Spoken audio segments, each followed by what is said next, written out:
Hello, everyone. It's Michael Jaco with Unleashing Intuition Secrets. Will history repeat itself as it often does with the coming No Kings protest and the I think it was 532 Nika riots in Constantinople, basically where there was riots throughout the city for days, and eventually there was a slaughter of the rioters in a hippodrome. Constantinople under Justinian I went on to become the most prolific Byzantine empire in history. So could that happen with America? Now, I don't think that, although that could happen throughout many cities upcoming, I think there could be an arrest of these Antifa, No Kings protesters. I think just get them in one place and just arrest them all. Right. So that's Mike. That's Mike because Mike looks at history. Mike has memories of the Nika riots. Right. I believe that Belisarius, who was the general that basically is a reincarnation of Trump. Now, Trump is probably, as we've seen, far more peaceful, probably because of his history of having been Patton and Belisarius and probably some other generals throughout time. But he's been very peaceful ruler, done very good job. I think that the fact that he's been putting military surgically into the cities very early has been helping to quash what could be a lot of violence in those cities on an extreme level. I think that extreme level is coming. I think that sometimes you have to act, and you have to act aggressively. Otherwise, things get out of control, like they did with the Nika riots back in 532, and what I believe we're starting to see now in America. Same situation. History repeating itself once again. All right, so let's look at a little bit of history. First of all, we're going to look at Melania. So Melania Trump is, I think, doing a very good job. All right. I think many people all over the world see her as a great asset to the presidency. Great first lady, very attractive, very well-spoken, educated. You know, she's like that other side of things that we've seen in the past. We've seen the opposite of what Melania is pretty much in the Oval Office for many presidencies, unfortunately. So Melania Trump says back channel with Putin led to return of Ukrainian children. The First Lady said she has been in contact with the Russian leader since sending him a letter in August expressing concern for abducted children. So we know that she is very active with the children, as is President Trump. And as many of us have been reporting, that of all of the abductions of children, trafficking of children, and the disappearance of children, unfortunately, President Trump has been more active than any other president in history.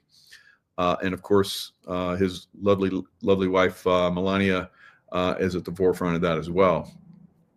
So now, if we look back, like I talked about in a show recently, where I talk about the white hats, the red hats, and the black hats, we have seen probably back channel type stuff that's happening. Of course, it's happening on both sides. If we look at back channel type stuff with JFK, one of the reasons why we have heard that he was assassinated from people that were part of that red hat back channel, dark hat group, right? And there is I believe, a white hat, red hat back channel, right? So, there's there is this little war that's going on right now, and a lot of people are being exposed to it. And I've been in combat for most of my life. I've seen the horrors of combat. I'm seeing the horrors of combat now in America. And a lot of people are starting to be exposed to it, and they're not liking it. They don't understand it. All right. So one side has to win. Which side do you want to win? Do you want your side to win? Of course, the other side wants their side to win as well. So there is this, this back and forth that's going on right now. And this has happened, obviously, many times in history. And the one that I'm speaking of, that I'm going to highlight, is a time where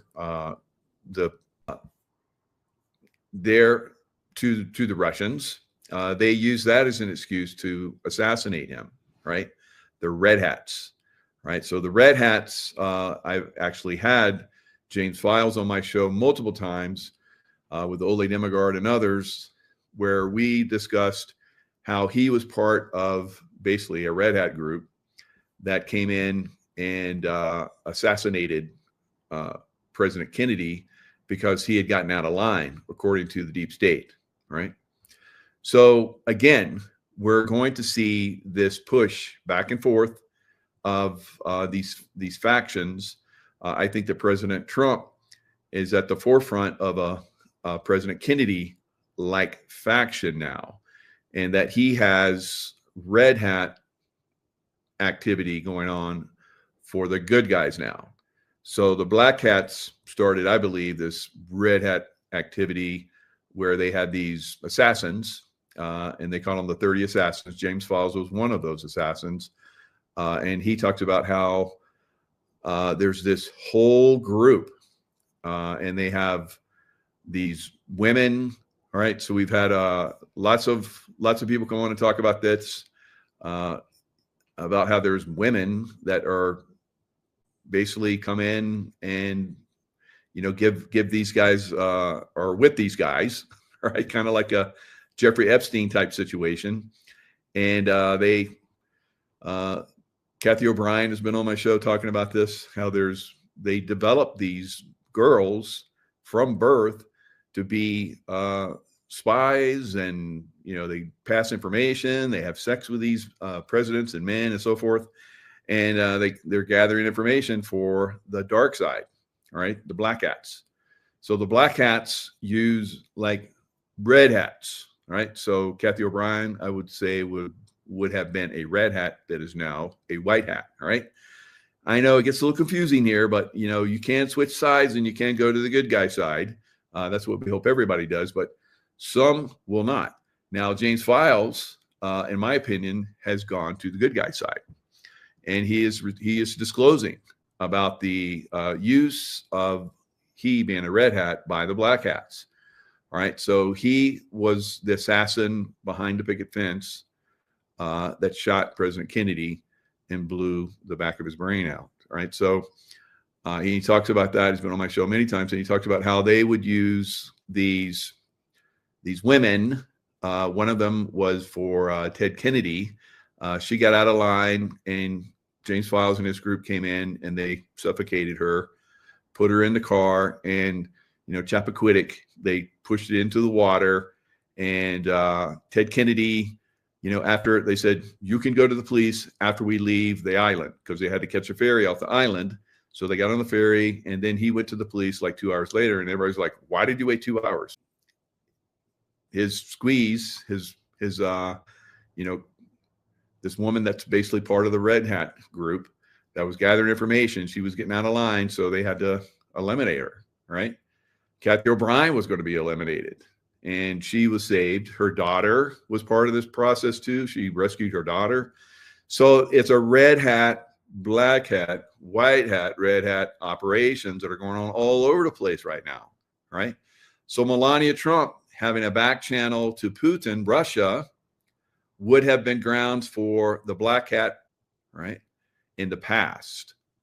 So that's where we're at. We're at a very, very interesting, inflection point in America, where one side is going to win decisively, right?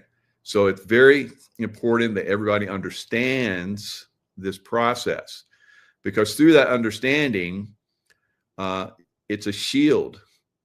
It's a shield for us against the deep state, right?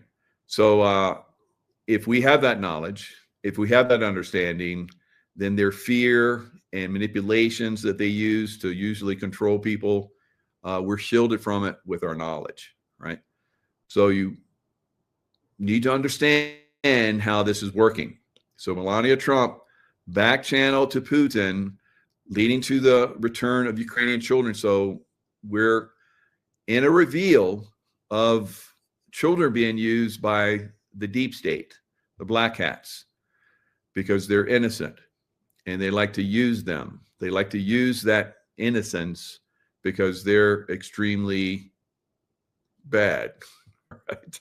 I'm not going to go too deep into this. We've talked about adrenochrome and sacrifice and all this kind of stuff in other programs, and lots of stuff. But just understand that this is being exposed, and this is part of that process, right?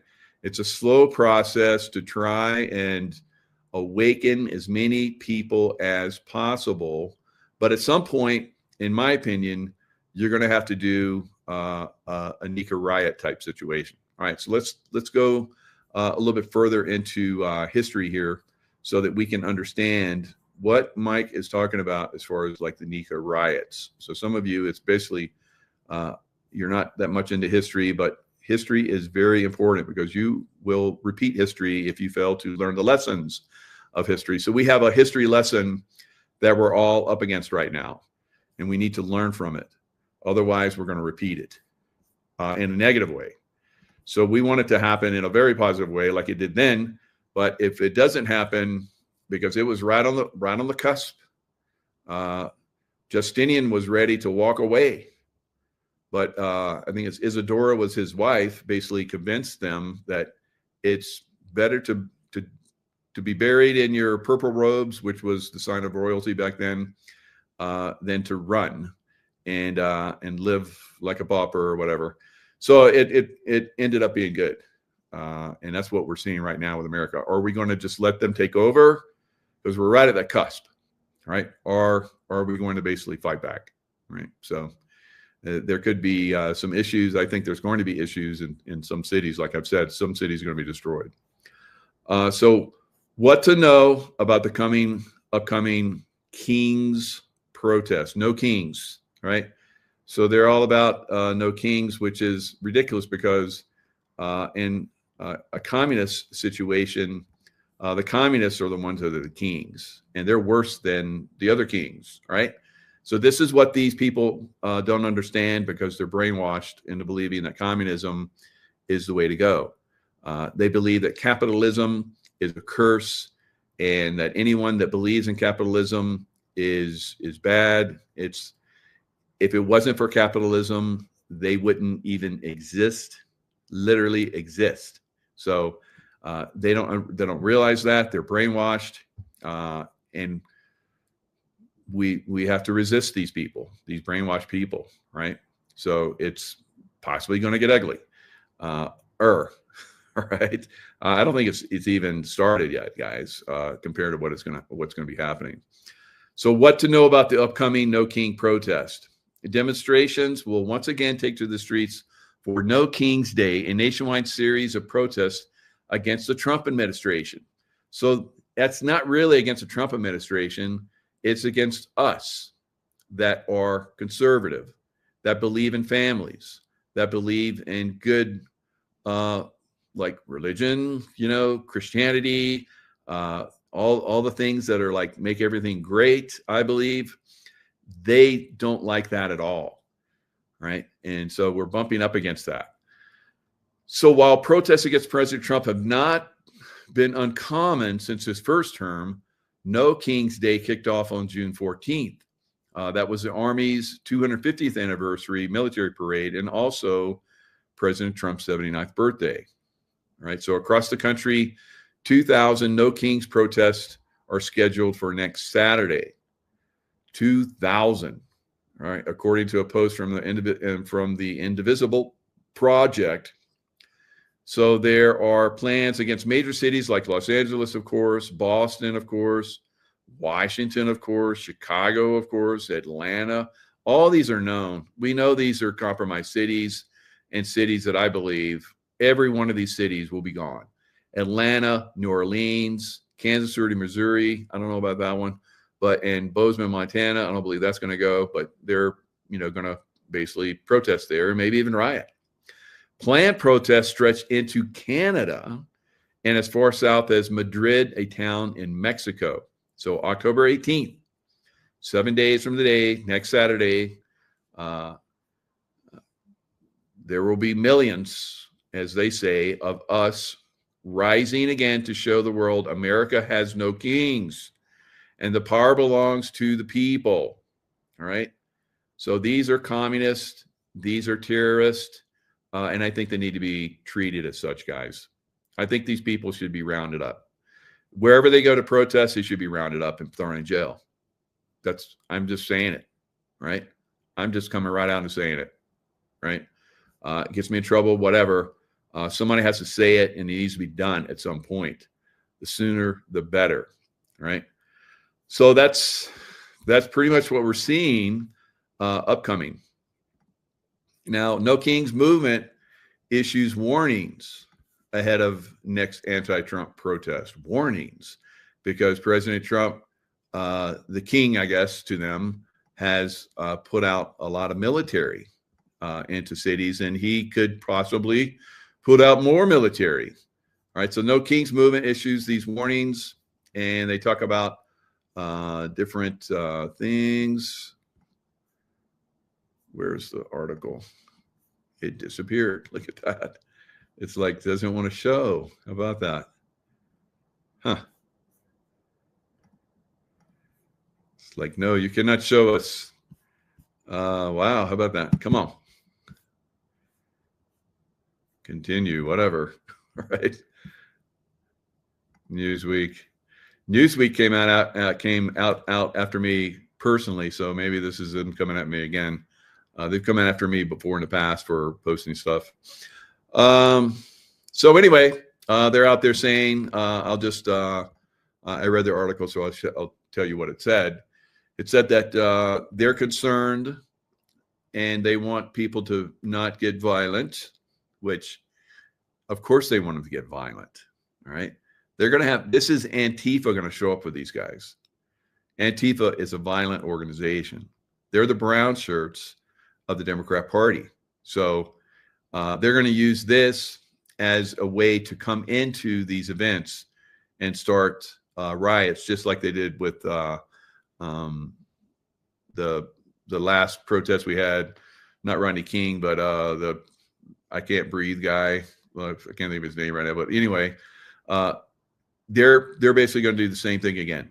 They're going to protest, and these protests that are coming are going to be even more violent than the ones we've seen in the past. So George Floyd, yes, thank you, Wolf Mother. So George Floyd riots were prelude to what is coming, right? So you know how violent they were. So will President Trump this time really crank down on them? He's got to do it. He's got to do it. And will his red hats make that happen? All right. So that's what I'm looking at. So the red hats are kind of like, they're dicey. They're dicey, right? But you have to have these guys ready in case things get out of hand, because the black hats have their red hats, right? So we should have red hats, and I know that we do. I've seen their involvement. I don't know their group specifically, but I know they're in that. I know some of the people that are involved because I see them, right? I've seen them, and I saw some of them at Charlie Kirk, the Charlie Kirk event shooting, right? That's basically moving us into the direction of where we need to be going forward, guys, right? So is it all, pushing us into this direction that we're going to have to really fight back against this Antifa, no kings, communist, radical, women with the nose rings type movement? It's out of control. It's out of control. And God, those women, when you bring that up, boy, do they blow up. And that's why I just said it. Right. So, wow, they don't like men at all. They make it known. So, and there are probably going to be a lot of those women that are going to be marching in these No Kings uh, coming riots, right? So DHS adding additional protection, Department of Homeland Security adding additional protection around Boardview Ice Center near Chicago. Now I've seen that there also have been some fencing, some heavy duty fencing going up around Washington, D.C. Was this in anticipating this coming No Kings coming riots? And I'm telling you guys, if I would like, okay, you guys have your little protest, and we're going to make it all safe for you in this box. We're going to put this fencing. You're going to be safe in here. You got everybody. You got everybody here. Everybody good? Remember J6? Remember J6? Yeah. We're going to like arrest every one of you. I don't know. Maybe I'm a little over the top, but that's the way I would do it, guys. Right? And it needs to be done. At some point, if we don't do it, and we don't do it soon, it's going to get super violent to the point, because just like we're doing with the violent criminals that are here illegally, we need to start arresting these people because they're terrorists, right? They're terrorists. They're going to tear down America. And no kings. Are you kidding me? We've never had kings here in America, jackasses. So anyway, this is part of the deception that they use to basically destroy what's left of America. We're teeter-tottering right now, and they want to push us over the edge. All right, so let's just put it in. They're getting ready. They're getting ready for the violence. Now, is it just for the No Kings event? No. They're going to have to build that wall, and that's going to be permanent until their No Kings movement is done. All right. The No Kings movement has been obliterated here in America. So I'm a very loving, humble, and peaceful guy, but we're reaching a point where we need to really start to take action. And if we don't do that, then we're doomed. All right. We're doomed like those back in 532 AD in Constantinople, right? At the time, it was a great empire, but it was just like America is now. It was teeter-tottering, right? The sports riot that nearly destroyed Constantinople in 532. Now, we've seen, sports riots in Europe. We've seen, winning teams here in America, they are the losing team. They riot, they burn, stuff. It's crazy. But it all pales in comparison to what happened in Constantinople back in 532. The Nika riot, alternatively referred to as the Nika revolt or Nika uprising. We hate our king. Sound familiar? And so they're basically going to riot, and they started rioting in the Hippodrome. Now, I've been to Constantinople. I've been to this area. For me, it brought back memories because I have been there in past lives. So it was pretty interesting to see the palace. Justinian basically came out. So the Hippodrome was central to political and social life of Constantinople. Estimates regarding the Hippodrome seating capacity range from 30 to 60,000. Due to its size and capacity for a large audience, it was an ideal place for the emperor to address the population. Kind of like, the Roman Colosseum, but this was even bigger. So you look at that, and it was magnificent. It was the biggest in history.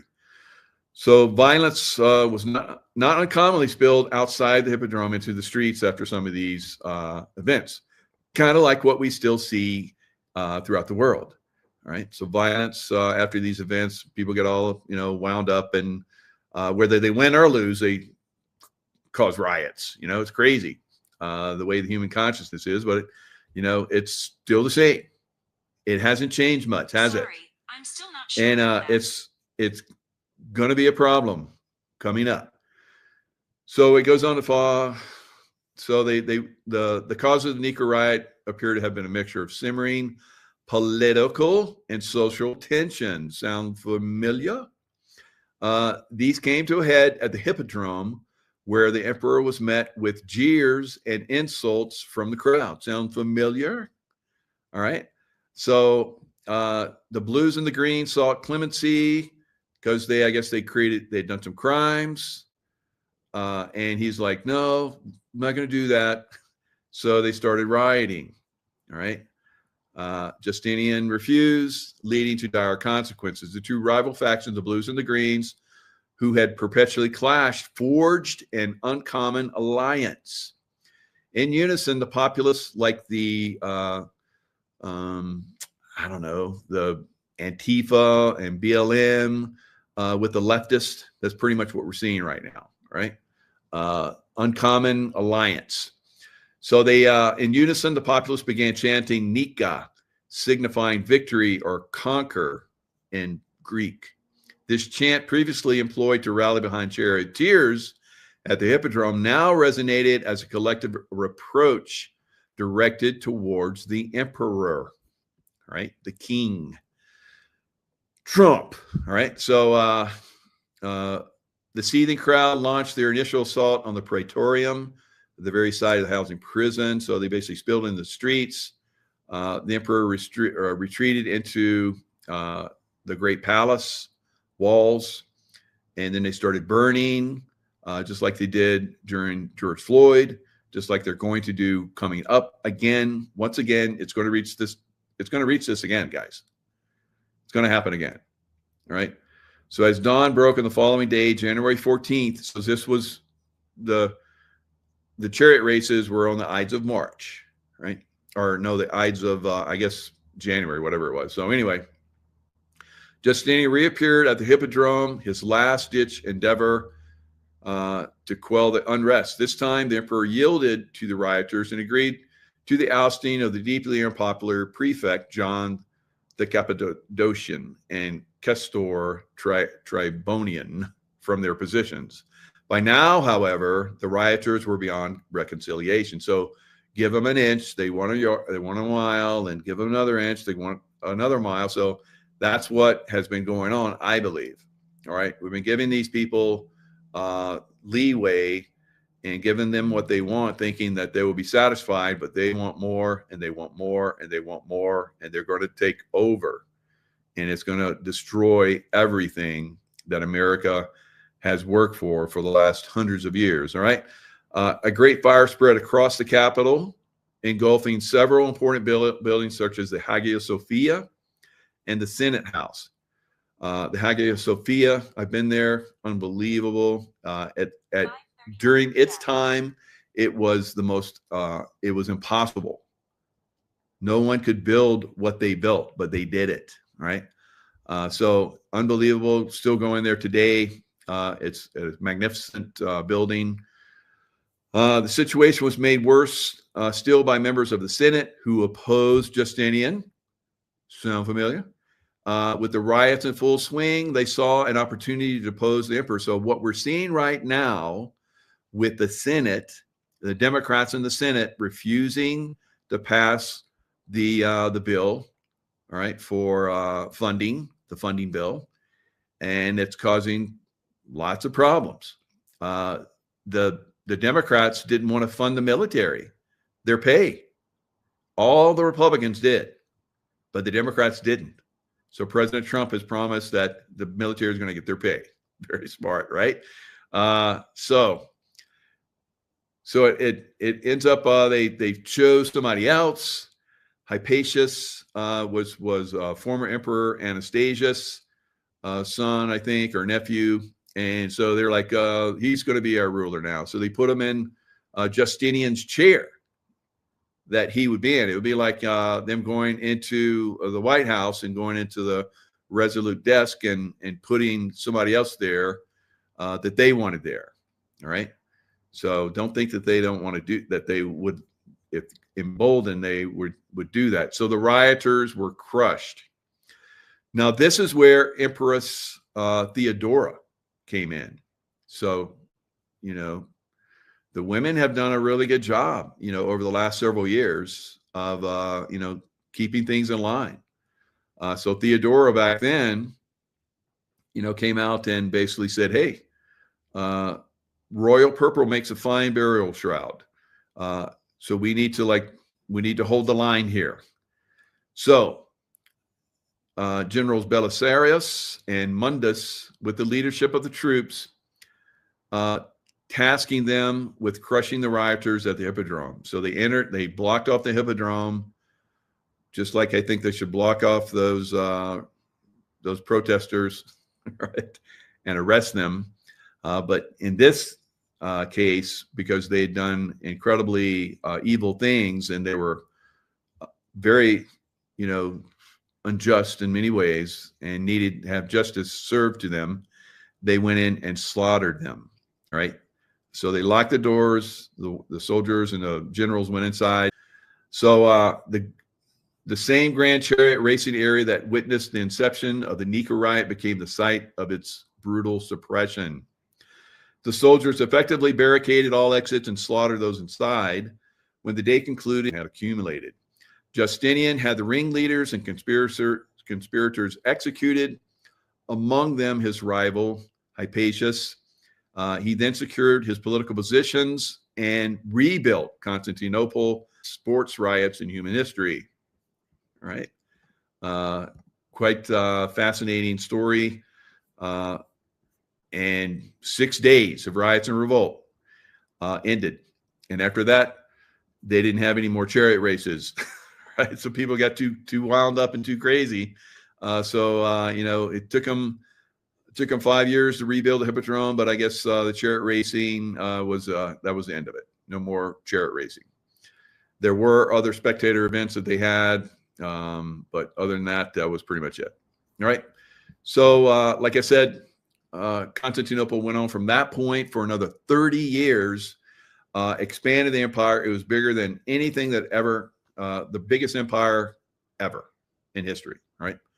And it was, like I said, a golden age for the Byzantine Empire. Now, remember, Constantine the Great basically left Rome and started Constantinople because he saw that Rome was corrupt and child sacrifice and pedophilia, kind of like we're seeing today.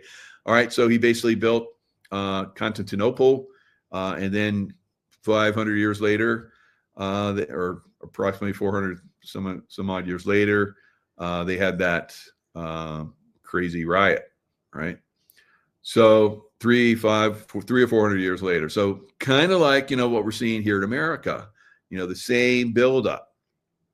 Now we don't have any chariot races anymore, so we don't have to worry about, you know, riots from that.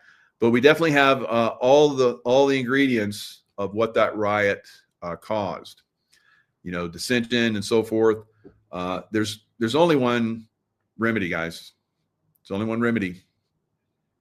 We allow them to completely take over, or stop them out, arrest them, right? I'm not going to say the other thing, but I think that's going to happen in a lot of cities. There will be slaughter in many cities, right? So, do I live in a treehouse? Pretty close to it. All right. I live on a mountainside, right? It's pretty cool. It's beautiful. So yeah, Justinian, like I said, now why do I focus on that? And why would I want to see Trump overcome that Nika type riot, right? That we're basically in the midst of. So under the Reconquest, General Belisarius, Justinian's forces recaptured territories from the Germanic tribes, bringing North Africa. Sound kind of interesting. Germanic tribes, you know what's going on in Ukraine, all right? So so they went on to basically conquer and bring peace instability to a massive, widespread area. So we've heard how America could absorb Canada, could absorb Greenland, Australia, New Zealand, South Africa. So that would be the same thing, an expansion of the empire, but it can't happen with these riots that are ready to happen, right? So that has to be crushed. That has to be crushed. And once that's crushed, once that's exterminated, and those people that are part of that are imprisoned or whatever, then we can move on and have a peaceful world. We will not have a peaceful world. We will continue to have these wars, rumors of wars, and on and on and on. And they will be very challenging. They will drain America, and they will destroy America. So legal reforms. So this could also be something that could come from this, I believe. Justinian is best known for his comprehensive legal code, the Corpus Juris Civilis, body of civil law, which consolidated centuries of Roman law, became a foundation for later Western law. So I think we're on the verge of reformulating the law because we're seeing how corrupt it is. And I think that's part of what's coming too. Religious policies. Justinian enforced religious uniformity, attempting to impose a single Christian faith throughout the empire. His religious zeal also led to the construction of the famous Hagia Sophia in Constantinople, like we talked about. Domestic reforms. So we have this Islamic. So being diverse is not our strength. It's never a strength and never has been throughout history. So being uniform and, working together as a team, as a culture and so forth, always produces unbelievable great achievements and golden ages, right? So I think we're on the verge of a golden age, but we can't have these competing radical forms of religion. And Islam is not a radical form of religion, but the Islamists, the radical right wing of Islam, is the Sharia law and so forth. I fought that for almost half my life. It is not good, right? And to see that seeding itself into America, I find that very disturbing. That has to be cleaned up as well. So religious reforms, domestic reforms, and I don't know how close I am to this, or there could be parts of this I'm accurate on, or if I'm completely off base. I don't think I know I'm not completely off base, but there are, because like I said, I've seen some of the actors on the ground, right? And I know those actors, right? And I know that they're part of probably red hat groups, right? Positive on the Charlie Kirk assassination. So now I think, just like with President Trump's assassination attempt, that was a captured operation. They were coming in to do something very negative, just like on 9/11, how they had put options on all of the airlines that flew into buildings or blew up in the Pentagon, or mysteriously crashed in fields with no aircraft real parts or anything, or bodies or whatever. So it's all set up. That's a deep state black hat operation. Black hat, red hat, right? The red hats, excuse me, the red hats that work for the black hats, right? So what we saw with on 9/11 was a total red hat, black hat operation, right? The red hats for the black hats. And they set up the demolitions and the thermite and, the imaging of planes crashing into buildings, which is completely false and fake, right? Now, a lot of people, they get stuck. They get stuck on they're like, well, what about that?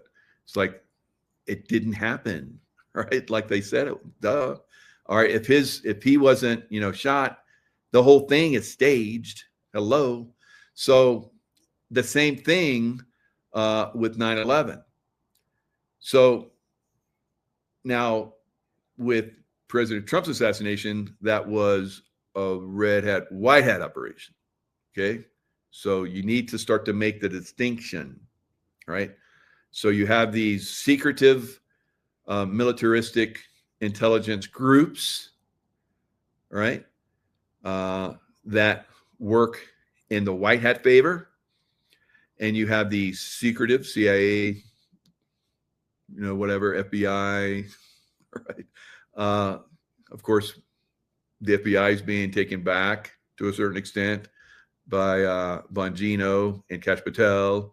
So, but you have factions within it still, and they're trying to take those black hat, red hat factions out of there. So I see the CIA and the FBI as kind of like floating red hat groups, right? That can be used by either side. The red hats for the white hats are starting to really get activated and eliminating the black hat red hats, right? So I don't think it's that hard to see that now, because I'm going to continue this line, because you need to understand it. It's taken me, I've seen this for a long time. I've seen this my whole career. My whole career, I've seen these operations. And I basically, oh, okay, you're with that group, right? You're with that group. But you're working along with me, and I have to work with you. Okay. And you're working with me to accomplish what the mission is of the CIA, or the mission is of the SEAL military, and so on and on. But there's these different factions, right? I've seen them throughout time. And a lot of them within the red hat, I would say, military side, many of them are retired, or they were in units, and for whatever reason, they didn't quite work out well in those units. And so this red hat group, said, come over here. We'll take you in. We'll give you some good missions, and you don't have to worry about, not fitting in anymore in the other, in the the visible group, right? So now you're going to be part of this invisible group. And just like I was at SEAL Team 6 and in the CIA, I was part of invisible groups, right? Now, I was a SEAL for many years, and then I went to SEAL Team 6, and I became invisible to the regular SEAL teams, because you have completely different groups you work with. Everything's more high speed, all right? Everybody wants to go to that because it's more high speed.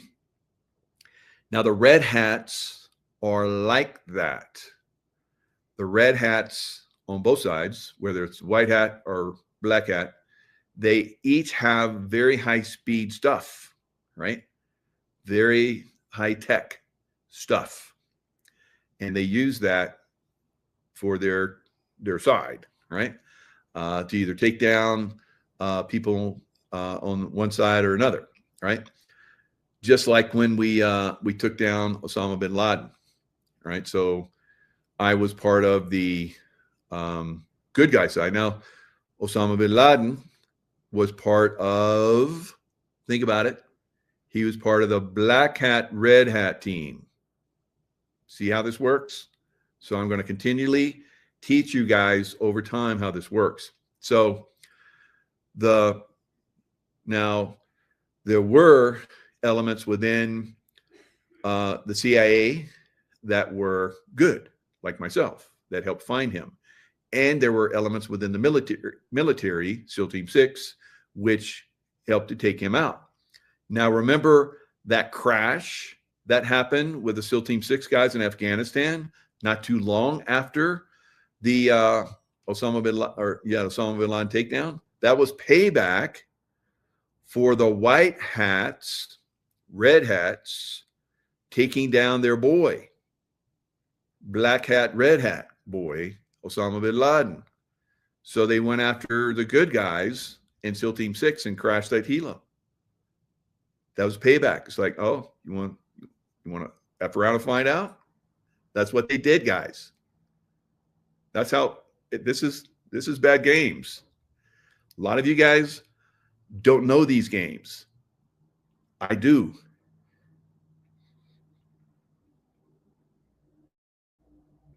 I'm trying to teach you. So you have the knowledge, you have that shield, so their fear and games don't affect you. You stay true. And like the Nika riots, all right? However that happens, all right? However that happens, it has to go, all right? That's part of the black hat, red hat team. All those people that are going to be part of those riots that are coming, that's their team. Whether they know they're part of that team or not, it doesn't matter, guys. They're incorporated into that team. Some of them on a higher level are completely knowledgeable what they're doing, how they're impacting people. Some people are just dumbed down from kids, right? They're taught stupid and they just are perfect for that role, right? And they don't know that they're in a role that's really destroying America. They think they're making America better. They hate MAGA. They hate making America great again because they burn American flags because they think, we're the problem. That we make America great, and they give them a great place to live, and they resent it. It's stupid the way they think. We know that. But we can't let them have power over us anymore. It has to stop. The Nika riots, they have to stop there. They have to stop with this coming No Kings bullshit. Stop. You're going to have No Kings get together? Oh, yeah, you guys get together. How many of you? 1,000 of you?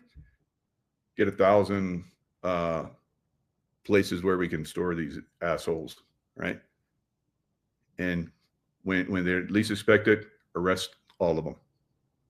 Boom. 10,000. I don't give a shit. 10,000, 100,000. Got to be done. Got to be done. All right. Now,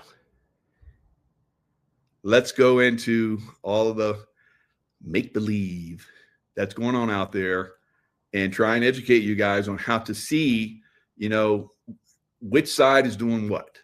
So you can see who's the good guys and who's the people that need to go away. All right. Who needs to go away? We have a lot. We can't play with these people anymore, guys. All right. So horrifying moment captures Charlie Kirk's assassination. It's okay. It's okay. All right. But I'm gonna give you some information to help you see, maybe break free, because your mind wants to make things fit. You have fear, you have anger, and you want to make things fit a certain way. Right? And when you get shot by a big caliber bullet, 30-06, that would have blown his head off, not made a little hole, and there's no exit wound, right? So there you go. You see that. When I saw that, I'm like, well, then now let's see what else is going on, because I know that's bullshit. All right. So who would do this? And I'm like, thinking. And I'm like, okay, this is probably a red hat for the white hats, red hat operation for the white hats, because we saw how beautiful things happen. We saw, the people got together.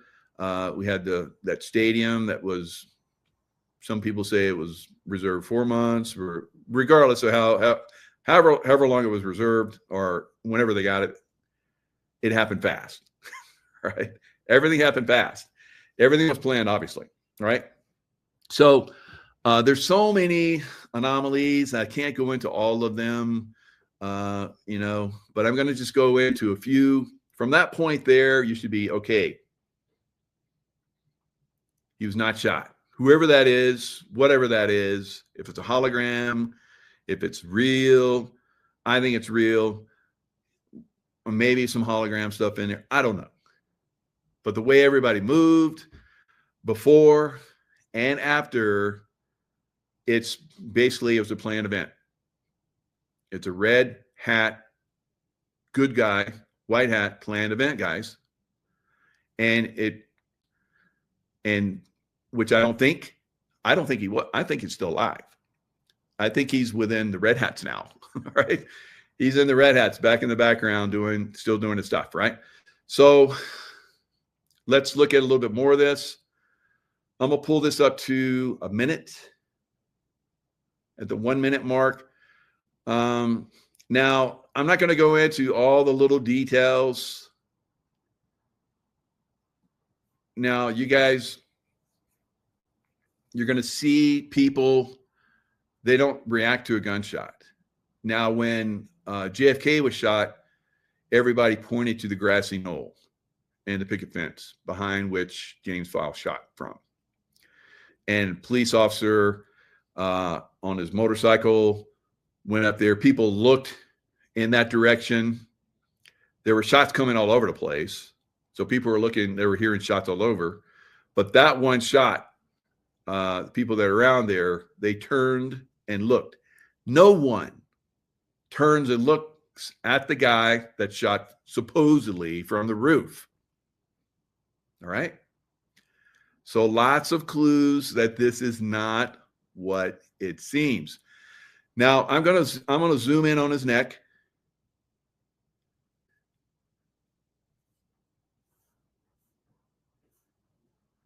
Right there. Focus right there. Counting gang violence. Great. See the flash? That's that like red pudding stuff, right? Now from the neck, all right, you have the carotid and the what's the other one? Carotid artery and the another big one. So anyway, you have two big ones there. So you have a lot of oxygen going to the brain. So I don't know, maybe I don't have enough oxygen going to my brain, so I can't remember all this stuff. So anyway, when it hit that, it should have, under pressure, it should have sprayed like the crazy hose that you would see, like when you have water in a hose and the hose bursts and it sprays. That's what would have happened there, right? It wouldn't come out like chocolate pudding, right? So thick and just kept coming. It's like, wow, that's not natural, right? So, in any animal, anytime, any human in that condition, never, ever, right? So stop trying to make this fit. Stop yourself, right? Calm down, take a few breaths. Okay, now start to think, what is going on, right? What is going on? What's going on around here, right? So let's go back. So who could have put that together and done that? You just got to think. If it was the Black Hats, they would have like blown that up. Now they tried to blow it up. They had their comedians come on and talk about it, and they had all these other people come in and talk about it, but they were behind it. They were behind the 8 ball because it wasn't their operation. It'd been hijacked, just like it was hijacked for Trump. So all of those people that had, put options on President Trump's assassination on Monday were like, oh no, we put in a a put option, but it wasn't supposed to be for $1 million, and they got away with that. So if I put that in, I'd be like underwater, and they'd be like, "Yeah, you owe a lot of money."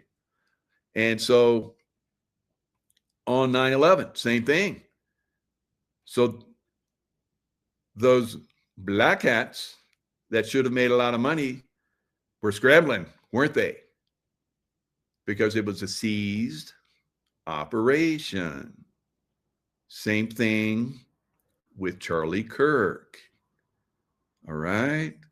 If I talk slow, maybe more people will understand. So if I'm talking slow and you're irritated because you're like, get to the point. So going back to, because, I weave this stuff in because that's what Trump does. That's what Juan O'Savin does, weaves it in.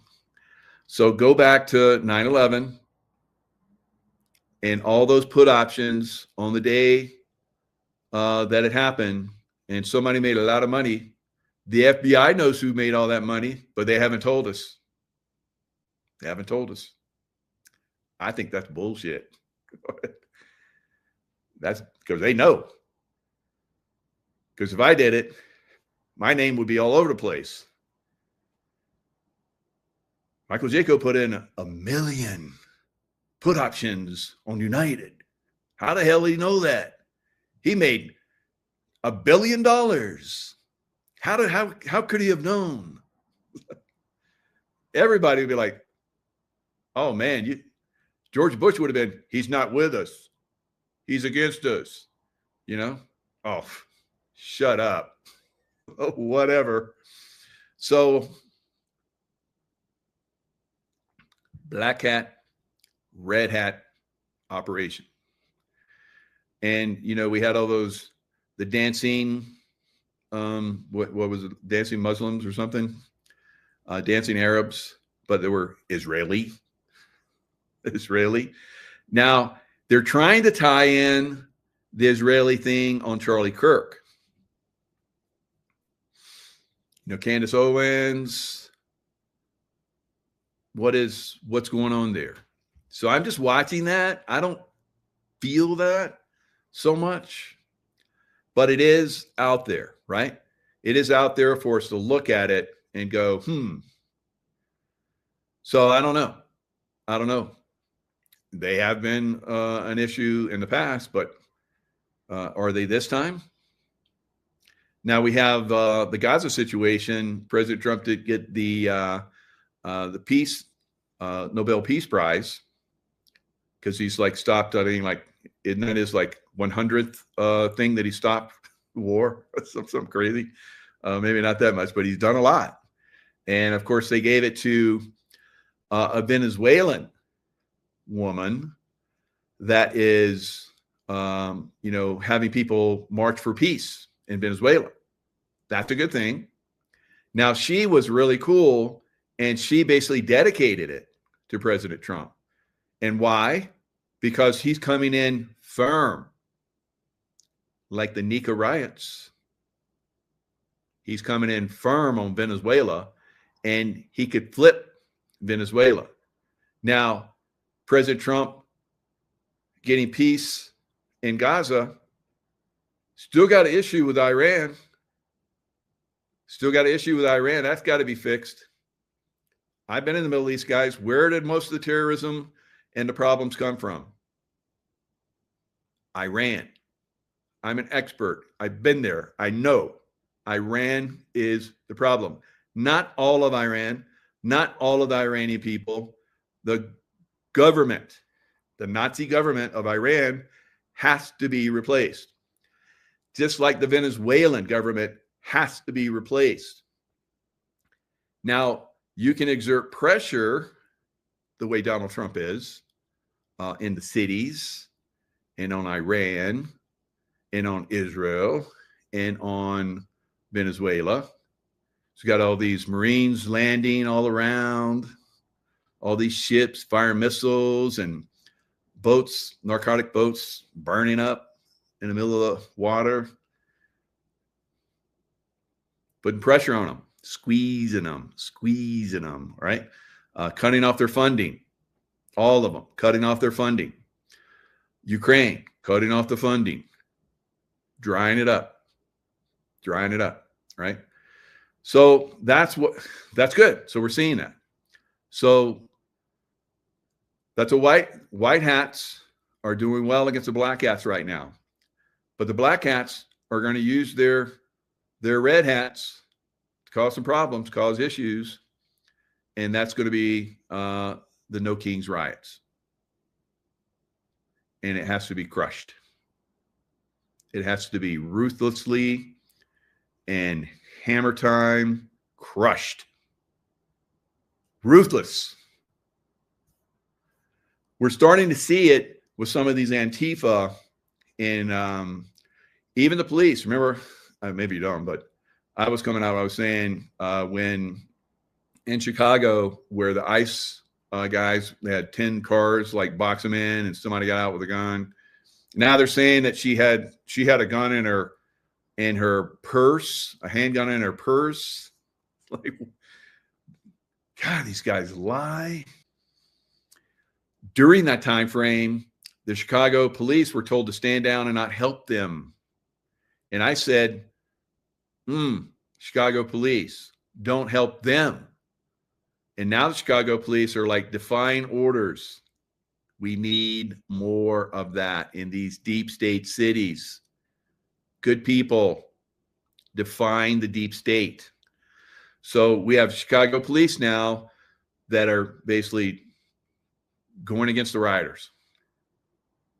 Yay. Right? So I like that.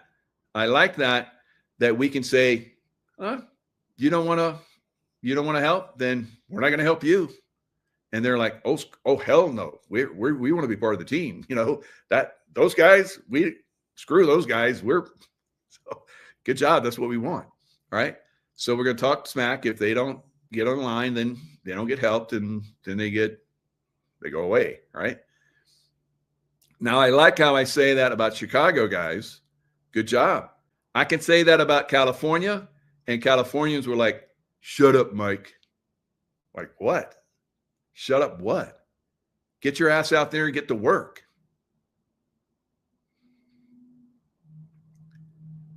Not a lot of hope for California.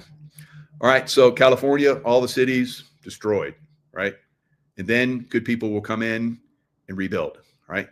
So is that going to happen for Chicago? Very good chance, but we are getting some good help from at least some of those police. Hoo-yah. Hoo-yah. All right, so now maybe that's why when I look at all of my views, Chicago is one of the biggest viewers. Maybe Chicagoans really want to kick ass. They don't want Nikita riots. All right. So they're going to take care of business themselves. I love that. People, right? So we're gonna continue to see good with go forward, and then we're going to continue to see bullshit from people that are in positions of power, right? Now, you guys are like, oh, Mike, that was real. What happened with Charlie and his wife and his children? You don't know what you're talking about. All right, so let's look at some things. Let's look at what's out there recent. So these are the recent things that are coming out, but this has been a long time. And I'm going to loop it back to 9/11 because we're learning about this stuff a lot faster now. Robin Williams' daughter slams AI videos of her late dad. So we've been talking about this for a while, how like some of this stuff with, Byington, and because that was not Biden. Biden was taken out before he ever made it to the White House. Never made it to the White House, right? All right. So we saw a lot of AI. We saw AI with Osama bin Laden. There were AI stuff on Osama bin Laden.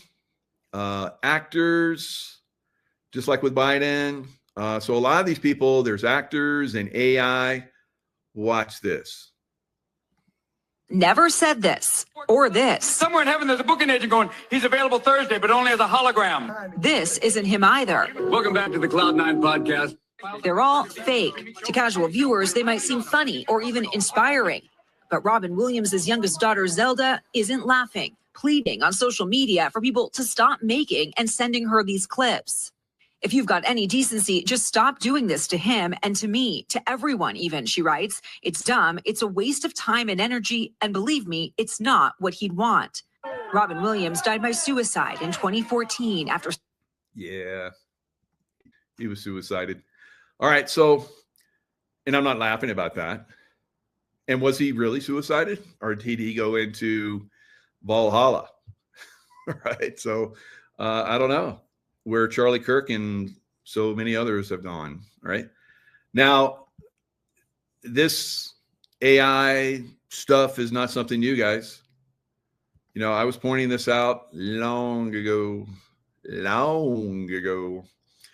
back during 9/11. So we're looking at almost a quarter century. Been talking about this. I didn't understand it. I didn't know how it was, but I'm like, there's something wrong about that plane just disappeared into that building. It just disappeared in the building. And then it blew up on the other side. Wow. So it's like seeing Charlie Kirk get shot in the neck and nothing coming out the back and you know, black pudding coming out of his neck. Like, and then seeing the squib blow and all those SEALs, former SEALs all around him, moving him. Red hats. All right, so let's look at a black hat operation.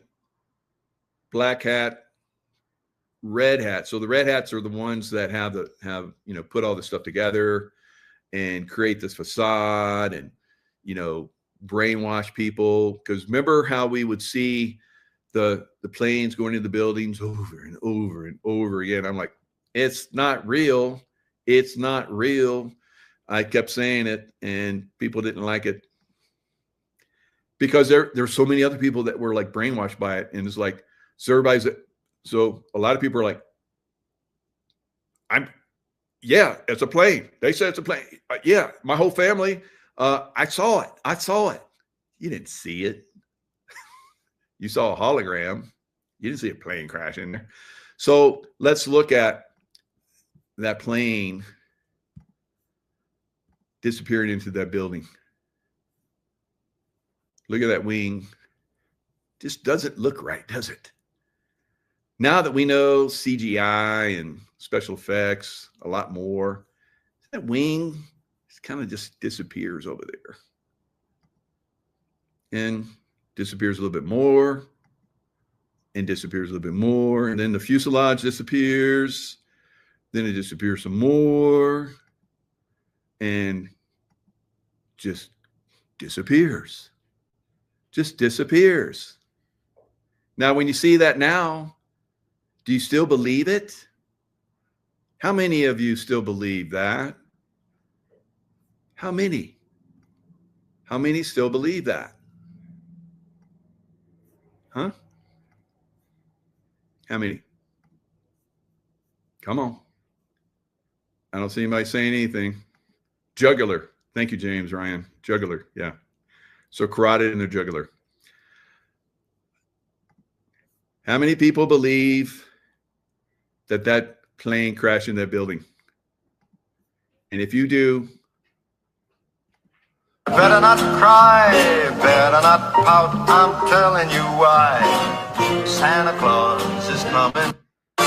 You better watch out, you better not cry. Because you still believe in Santa Claus too, don't you? Hey, you know, if you still believe that the planes crash into buildings, it's okay. You still believe in Santa Claus? I did it one time. I believed in Santa Claus too one time.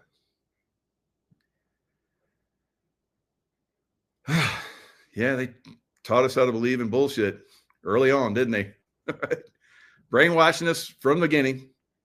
and that Easter Bunny and God, so much bullshit. They brainwash our kids from an early start, and so it's much easier. It's much easier when they get older to brainwash them, right? So, once you see it, can't unsee it. All right, so I've been talking about the problems with earthquake activity and so forth. How I believe it's coming, and part of that is because kind of like that Nika riot thing. So, and in 2012, December 2012, we were supposed to basically have major earth change activity, and it got delayed. It got delayed so more people could wake up. All right. So now we're at that point again where these earth changes are about to happen. So we're seeing a massive uptick in earthquakes, moving very rapidly into some what's going to be very catastrophic, I believe, events. Now, can they be reversed? Absolutely. We haven't seen hurricanes hitting, have we? All right. So very unusual activity this year with those huge hurricanes that just I think for probably the first time. I mean, we have one or two that, curve out to the Atlantic, but every one of them, wow, that's amazing, right? Part, I believe, consciousness, part deep state, having their weapon systems basically compromised by the White Hats, right? So the Columbia River. Now, when I was a very young man, hard hat diver, before I was 20 years old, I remember my sub-rescue ship, converted ocean-going tug. We went up the Columbia River to the Portland Rose Festival, most beautiful city in America at the time. And Mount St. Helens had been erupting. And so it erupted some more with ash. I remember I was at a bar one night and we came out and there was like ash falling. Well, that ash went into the Columbia River and our ship couldn't sail back down to the Pacific Ocean because there were some areas that were clogged up by all the ash. And so we were very happy because we got to stay in beautiful Portland. Now, would I like to do that now? Absolutely. That's a hellhole. That would be like, why are you saying it? Did we do something wrong? What happened? So the Columbia River, very strange things are happening. Unthinkable has shaken that sense of permanence. In August 2025, instruments and eyewitnesses confirmed the river's current suddenly reversed direction. Barges rocked as if caught in a storm. Fishermen stood stunned as waves surged upstream instead of down. And satellites captured the eerie sight of ripples racing the wrong way across one of America's most iconic rivers. What could cause such a phenomenon? Experts scrambled for explanations. Some pointed to unusual atmospheric rivers, massive storms dumping torrential rains into tributaries that overwhelmed normal flow. Others suspected seafloor pressure changes along the Pacific, where tectonic forces might have subtly lifted ocean levels, shoving water inland. A few whispered about something even darker: seismic shifts deep in the Cascadia subduction zone, the same fault capable. So little subtle things like Charlie Kirk's neck billowing out.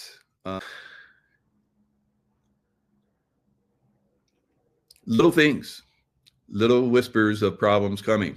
All right. You pay attention or you just blow it off. Right.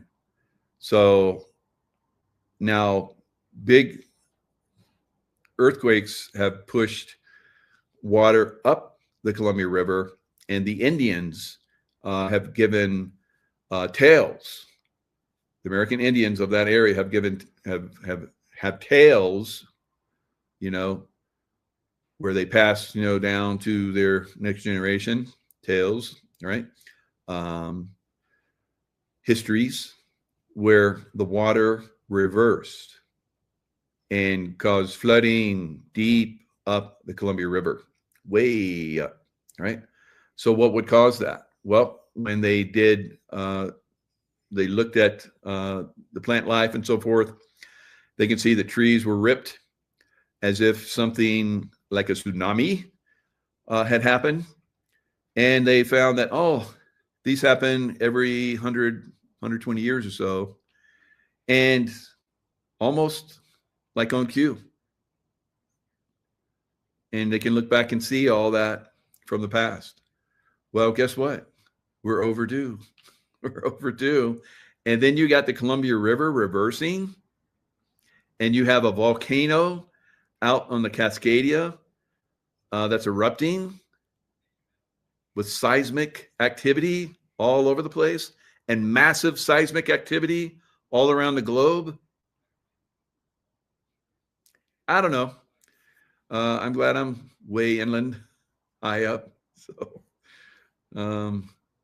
liquefaction, that's right. So some of you guys know this stuff. Done your homework. Did you learn that in school? Probably not. But maybe if you were a geologist, you went through all that schooling to learn all that stuff. I wanted to do that one time, but I was like, nah, I can learn that stuff better on my own. I just do my own research and become a Navy SEAL. Otherwise, I'll probably be a football player and professional football player, and that's not as cool as a Navy SEAL. It's amazing how life takes you in certain directions, right? So Muslims attempt to murder Belgium prime minister. All right, so this happened yesterday. So the Islamists that have been invited into all of these countries to basically replace the citizens of those countries by the European Union. So when I was in, I can't say where, but I was in countries with the CIA, and we actually discovered through some of our sources that used to go around Islamist, and they discovered that there was going to be a king and a prime minister that were going to be assassinated. And we relayed that information, and then the basically the chief of station, COS of the place that where I was at the time, got massive awards from back in Virginia. So very, very good. So there are good people out there doing good things, but evidently that's not happening anymore. All right. So now, again, who would do this? Black hats with their red hats. So who possibly gave them a heads up? White hats on the red hat side, right? And maybe the red hats stopped it out, or maybe the white hats just informed them. I don't know. But regardless, they stopped out what probably would have been. So like I said, part of the work that I did was expose some of the stuff and keep some of these people alive so that they could, I guess, bring in all these Muslim types in Nika riots, right? Nika riots happening in a lot of these countries. All right, so the other things, yesterday I went pretty deep into the stock market sell-off. So if it's a certain percentage that happens on a certain day, it's a crash. Now over a long period of days and weeks and months, a crash is more like a 25, 30% pullback, But on a daily basis, you can have crashes. And we had a crash on Friday. So President Trump came out and said 100% tariffs on China. And we found out that China is playing some games, right? China's playing some games. We got a lot of Chinese here in America. And weren't the Chinese involved in the 2020 election? And didn't that bioweapon come from China? And there's some problems with China, guys. And Trump's on to them, right? So be heads up. We might have some, some problems going forward. But the stock market took a little dive. now. I think Monday the banks are closed or something. So let's listen to this one. I'm going to play this one. And then Tuesday they open. So we may see more of a downturn potentially in the next couple of days, more of a sell-off. Or we may get some dip buyers 2 weeks ago that we're probably going to see a 30% pullback. And guess who else just recently came out and said that? Anybody? Right? It's hard to guess these, but Jamie Dimon says there's a 30% chance of a correction. And he said that, when was it? Wednesday? October 9th. What was that? Is that Wednesday or was that Friday? It was Thursday. So he said it on Thursday, and whoa, the next day the stock market crashes. All right. So there's a 30% chance of a correction. I'm far more worried than others. And he says it's probably closer than usual. He says dip buyers showed their teeth again on Wednesday, scooping up sold off tech stocks. So there was a little bit of sell off on Tuesday, I think, in particular after NVIDIA CEO, blah, blah, blah. NVIDIA sold off massively on Friday. So whatever NVIDIA CEO said didn't mean anything come Friday. But simmering doubts over how much AI can keep pushing the market. Like I've said, AI is like the dot-com bust, guys. It's going to be the dot-com bust. Now, I think we're going to have a 30% pullback. And then after it cleans up some, remember I talk about how there's gaps in the market that have to be filled. That's always the way it works, whether it's going to be a crash that fills them or whether it's a pullback. A healthy pullback, and then another takeoff, which I think is coming. So don't get too freaked out. But it could be, this could be it. I don't know. Or it could just go up tomorrow or on Monday and just keep going up again. I don't know. But my feeling is, like Jamie Dimon's, is we're going to see a 30% correction, right? So if the market is pricing in 10%, he said, I would say it's more like 30%. So the market's already been pricing in 10% coming. And now we're seeing a massive takeoff. Little did anybody know that Friday night, President Trump would drop a bombshell on the world that said equity futures crashing and trigger a crypto Armageddon. And get this, we saw 1.6 million accounts completely liquidated. We're talking $19 billion evaporated within minutes. And what we're facing here is a rare earth hostile letter. That's what Trump's angry about. And it's not just China slapping back. They're about to idle American factories here. They're going to put hundreds of thousands of Americans on the unemployment line and potentially even send inflation surging at the worst possible time. Now, I warned you about rotating into the dollar, and my subscribers, they're cashing in big because they got stopped out of their equity longs ahead of the move on Friday. We're already in long dollar, short euro, and even treasury positions here. Now it's not too late because come Monday, there are more liquidations are likely to happen. Tuesday, the banks reopen. Watch out for what happens then. Now let's take a look at China's aggressive. All right. So Stephen Van Meter really on top of whenever the market really goes down, he's on it. He's really good on that, like I am. So yes, Gail, silver hit over 50. Silver pulled back because there was massive shorting positions and so forth that were being hammered. I think that we could see silver really take off now, right? If there's going to be this 30% pullback that I'm believing is going to happen, but it might not. So don't invest from what I'm saying, but just be aware, look around, be aware. So if that happens and we get a little bit of a pullback on silver, I think it's really then going to really release. So Friday, when everything sold off, the dollar, crypto. Now, crypto was really hammered. I watched it for an hour, and it was mesmerizing how much it sold off within an hour. It was catastrophic looking. Now, what would cause it to go down at that rate?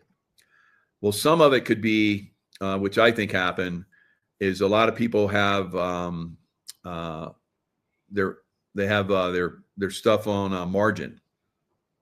So if there's a margin call, which I think did happen on Friday, I'm sure it did, because when the stock market goes down like that, they do margin calls. And a margin call is basically you're using, like, let's say you have 50% of your stock or crypto that you have money on it, and the other 50% that you bought is on margin. And I'm just using an example. And then they come in, the market starts going down. So that means there's not as much money that's covering the asset because it's going down. So they do what's called margin call, and you need to put in more money to cover what's, the difference. And if you're not there to do that, then they sell your stuff and to cover that margin. And that often happens in big market drops like that. So they just start selling stock and crypto and so forth, and it really drives that price down on a massive level. Now, I want to show you guys, and I think I showed you guys some of this yesterday, but I want to show you how much XRP went down on Friday. I was like, wow, it was like over 50%. Now, the reason why I want to show you that, and looks like XRP is down a little bit more today, but the reason why I want to show you that is I want to show you, because I've been telling you guys, you better be in silver, and you better start taking some of your stuff out of the stock market, put in silver, right? If it's a 401k and you're 59.5, get with Dr. Kirk Elliott, and he can help you get your some of your portfolio into silver. If you have other retirement accounts, IRAs, and so forth, you can put some of that into silver depository. I recommend depository, depending on how much you got. If you're pretty healthy, retirement, you should have it in a depository. And I think you have to, if you have a retirement account, you got to have to put it in a depository. You can't hold it, right? So let's look at, and those of you that have extra money, you should be putting it into silver, right? Now look at that. That's XRP, right? This is a 1 hour chart here for Friday. Now it started up here. It was like 284. What was it the day before? It was at it was like $3 on like maybe Monday or something like that. It was 304, 308. So it went all the way down to 138 from 308. All right. That's what is that? 60, almost 70% or something crazy in a few hours. So if you're at work doing whatever you're doing, you're out skiing, or you're like playing whatever you're doing, or you're working hard, and somebody says the stock market's crashing, and you go look, and your portfolio with your XRP is now almost wiped out. This is coming. This is coming, right? And it can happen that fast within hours. And if you're not on it, or if you don't have stop losses or whatever, a stop loss is basically where, let's say, you don't want to lose more than a certain amount. And this can be a problem too, because you can do a stop loss where, let's say, you bought in at $2 and it goes up to $3, and you're like, well, I don't want to. If it goes back to $2.50, I don't want to lose any more than that. And so it sells. So that's a stop loss. So it sells when it hits $2.50. But as you guys can see here, it went down a lot more. So if it stayed down there, you'd be like, whew, man, I would have lost everything. But what it did is it went a little bit past that amount and then it came back up. That can be a bummer, right? So this is a tough game right now, but ultimately, if you're an XRP and you're holding it, I'm not giving you any advice, but if you still hold it, I think you're going to be okay long term. But I could be wrong. I sold mine. I made a ton of money on XRP. Ridiculous. Both times, way back when it first came out, I believe, and then again more recently, I had a dream where I was like, put everything in XRP. So I put an XRP in and it took off, and I'm like, oh, thank you, God. So, and I told a lot of you, so obviously a lot of you benefited, hopefully, but it can go lower, or it can go, I don't know, maybe it could go to the moon. I don't think so. I don't think crypto is going to be our savior, although a lot of people do. It's my take on it. Every time the stock market goes down, as you guys can see, it crashed on Friday and crypto crashed too. So eventually the stock market absolutely is the last man standing. It's going to go down. Now, the only way that crypto is going to go up is if it breaks away and becomes some kind of new monetary system, which a lot of people think it is. I don't, right?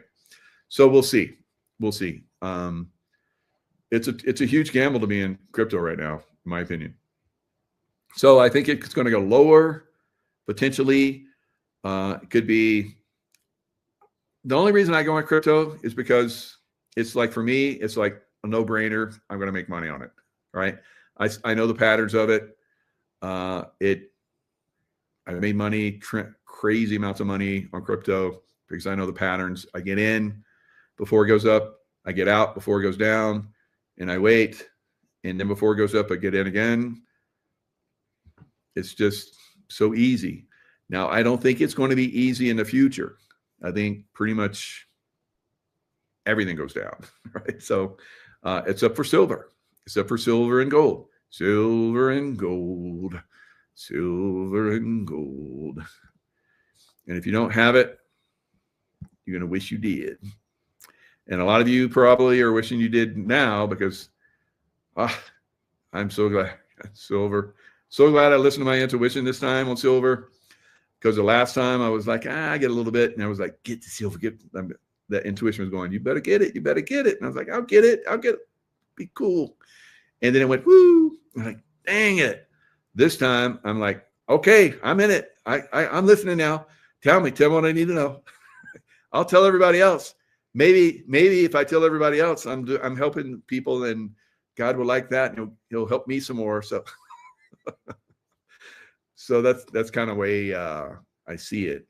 I think a lot of you guys are going to benefit. You've already benefited if you've been listening and you got in it. I hear from a lot of you very happy with your silver portfolios. You've done really, really well, like I have.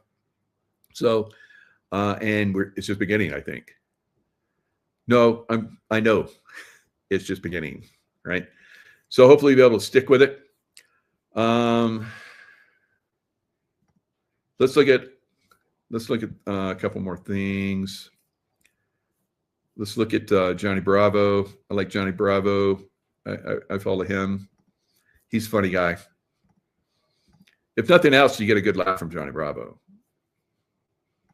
Armies get all freaked out. Today was the first day that they figured out, oh my gosh, so my whole account can go to zero? I say, yes, Scott, zero. It's all gone. You have leverage. Also, good luck trying to get it off the exchanges.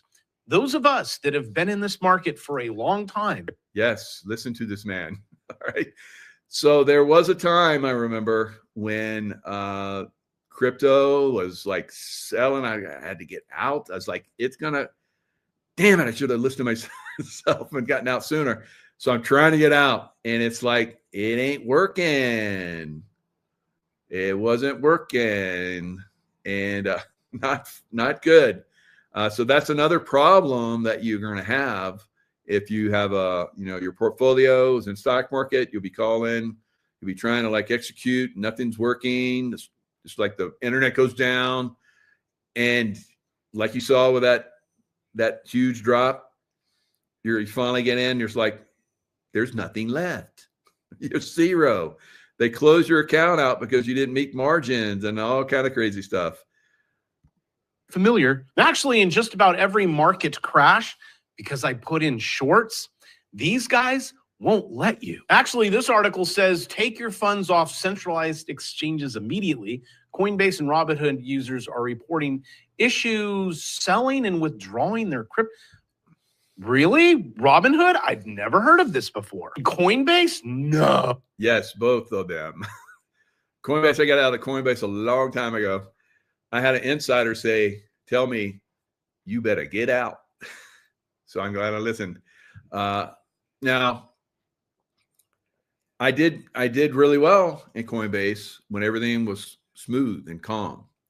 And then I saw, market turmoil, not good, because they'll shut down and they won't let you take out but so much or put in but so much, because it's very volatile.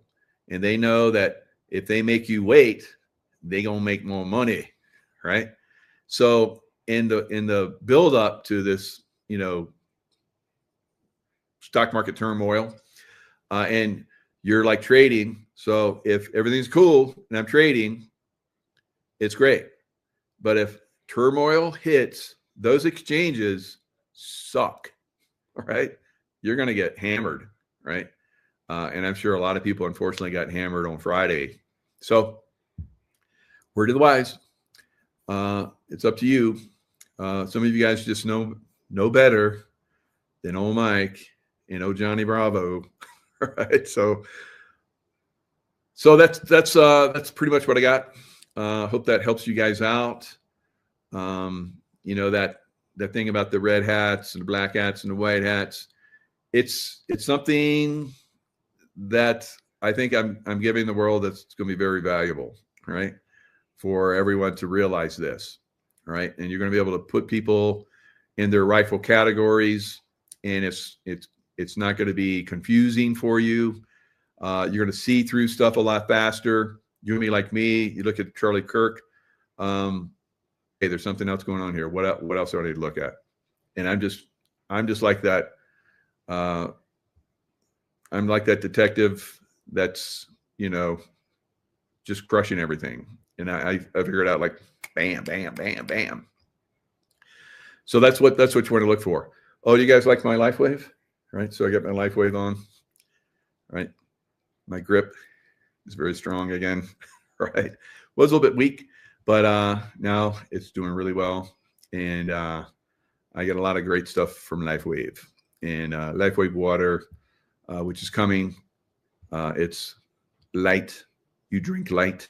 It's amazing. So a lot of good technologies in LifeWave. I know a lot of you guys are starting to get in. I do separate shows where I talk about LifeWave, have people come in and talk about LifeWave.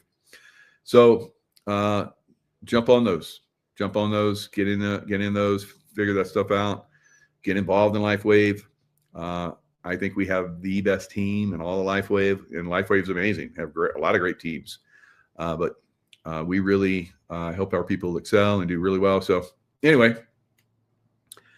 bottom line, LifeWave, everybody should be using it. If you're not using it, check out my website, LifeWave Michael Jaco, right?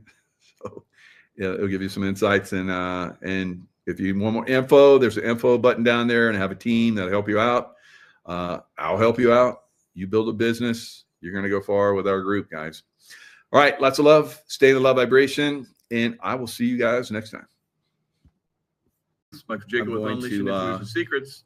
So I had have a guest coming on, and he shared with me a couple things. Hello, everybody. It's Michael Jaco with Unleashing Information Secrets. All right, got that double thing going on. All right, so he shared with me a couple things, and I'm gonna share the screen and bring a couple of them up, so we can look at a lot of things. But he might have to explain some of these for us. I'm not quite sure about one of these. Oh, it's not the one I wanted. All right, so let me get out of that.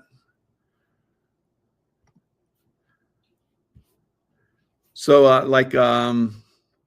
there's like this number 17. So 1700.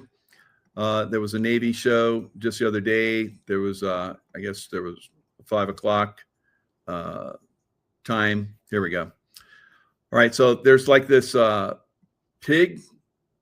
I'm not sure what the pig, and there's a goat in there. I'm not sure what we got going on here. It's a KY thing, but a fun part of Americana. All right. So we'll have to get that interpreted, but I can interpret this one on air Q at 1700. So 1700 is 5 o'clock. This was RSBN when they were basically televising the Navy's 250th anniversary. So as you see there, 5 o'clock, and 5 o'clock in military time is 1700. So that's Q time. So an air Q at 1700 from the Navy on the anniversary of the famous what storm, Mr. President? I'm a slow study, but maybe something is up. So there we go. Maybe Juan wants to interpret some of that for us. That'll be fun. All right.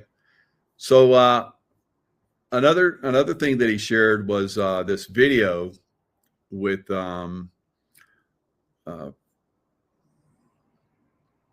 Trump's hidden war to save the republic, the enigma of April Fool's Day. So I'm going to play a little bit of it while we're waiting for Juan to come in. When he comes in, we'll kind of like move out of it. But this is a really good video, and the beginning of it is quite exceptional. So we'll play this for a few minutes while we're waiting on Juan to come in.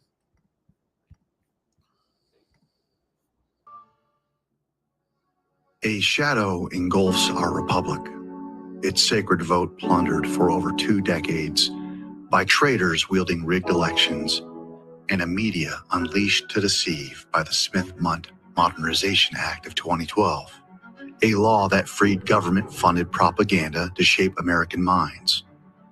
As I've chronicled in Mr. President, Look to Lincoln and Act and Antifa's Fall, President Donald Trump, guided by loyal military advisors, may have crafted a grand sting in 2020 to unmask this betrayal. A cryptic clue emerged on July 13th when Trump, surviving an assassin's bullet in Butler, Pennsylvania, brandished an immigration chart with a startling note. Its bottom right corner claimed he left office on April 1st, 2020. Did he signal a secret activation of continuity of government, a Cold War plan to preserve governance amid catastrophe, hinting at a shadow war to reclaim America? This question demands answers. Consider the timing. Days prior, the Bible Reclaim America. So here's the famous shot where they were asking about the storm, and he was like, the coming storm. And they're like, what storm? And so, we've looked at this over the years. We thought that it was this, we thought it was that. And, who knows, really, is the storm still coming? It seems like, we've gone through many storms. Is there going to be an ultimate storm? Who knows? But this was definitely a signal. Now, a lot of the officers, from my understanding, military officers, because this is a room full of military officers, a lot of them are gone. They were relieved of command, with the exception of maybe 1 or 2.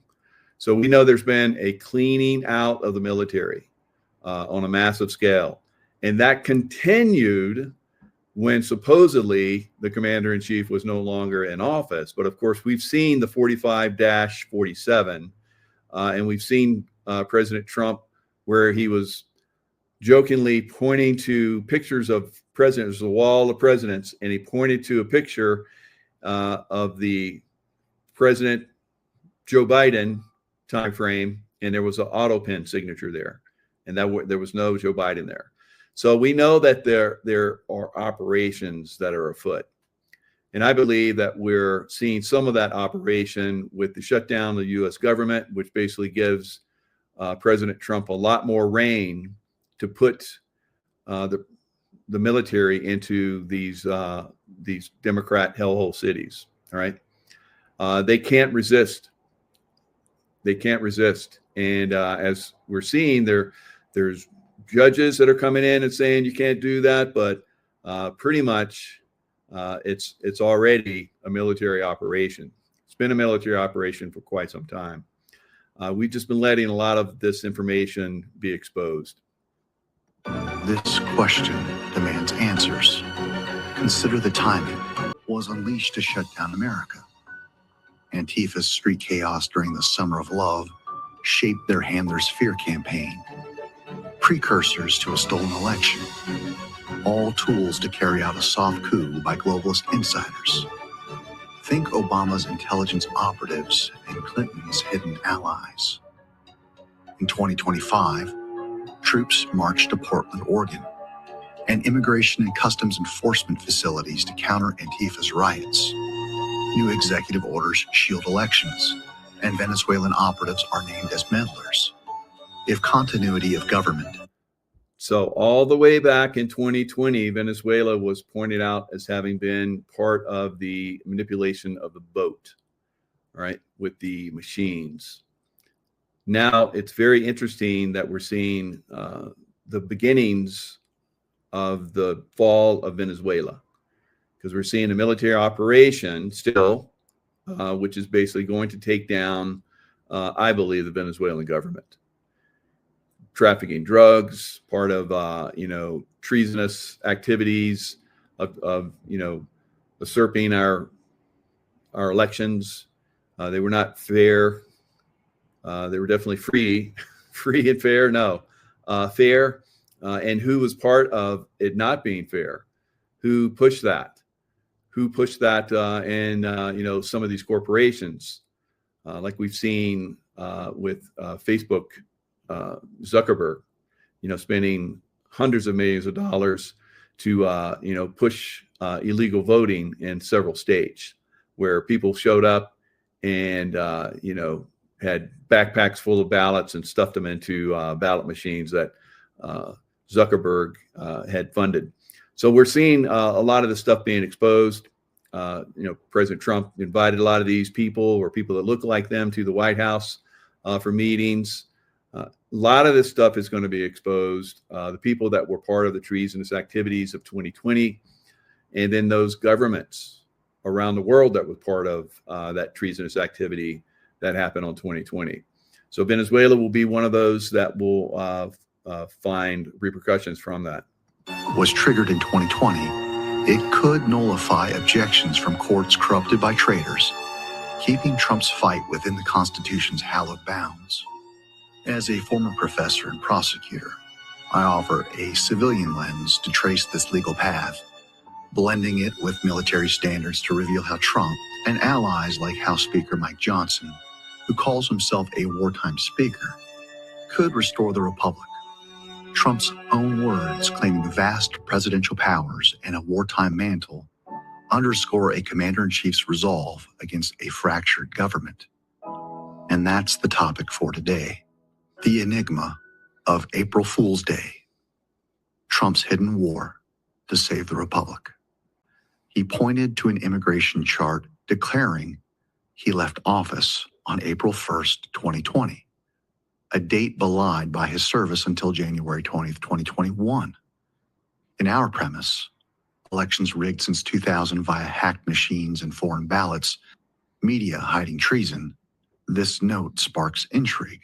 Continuity of government is a classified system, born in the Cold War to ensure governance survives crisis. So continuity of government and the right of that military establishment to protect and defend America against foreign and domestic. So foreign being Venezuela and other countries that were part of China probably as well, as we're going to see part of the steel. And we're also going to see how many governors, mayors, and health officials around the country were part of treasonous activities to steal the election of 2020. This was something that we could not speak about on this channel. several years ago. It would be taken down.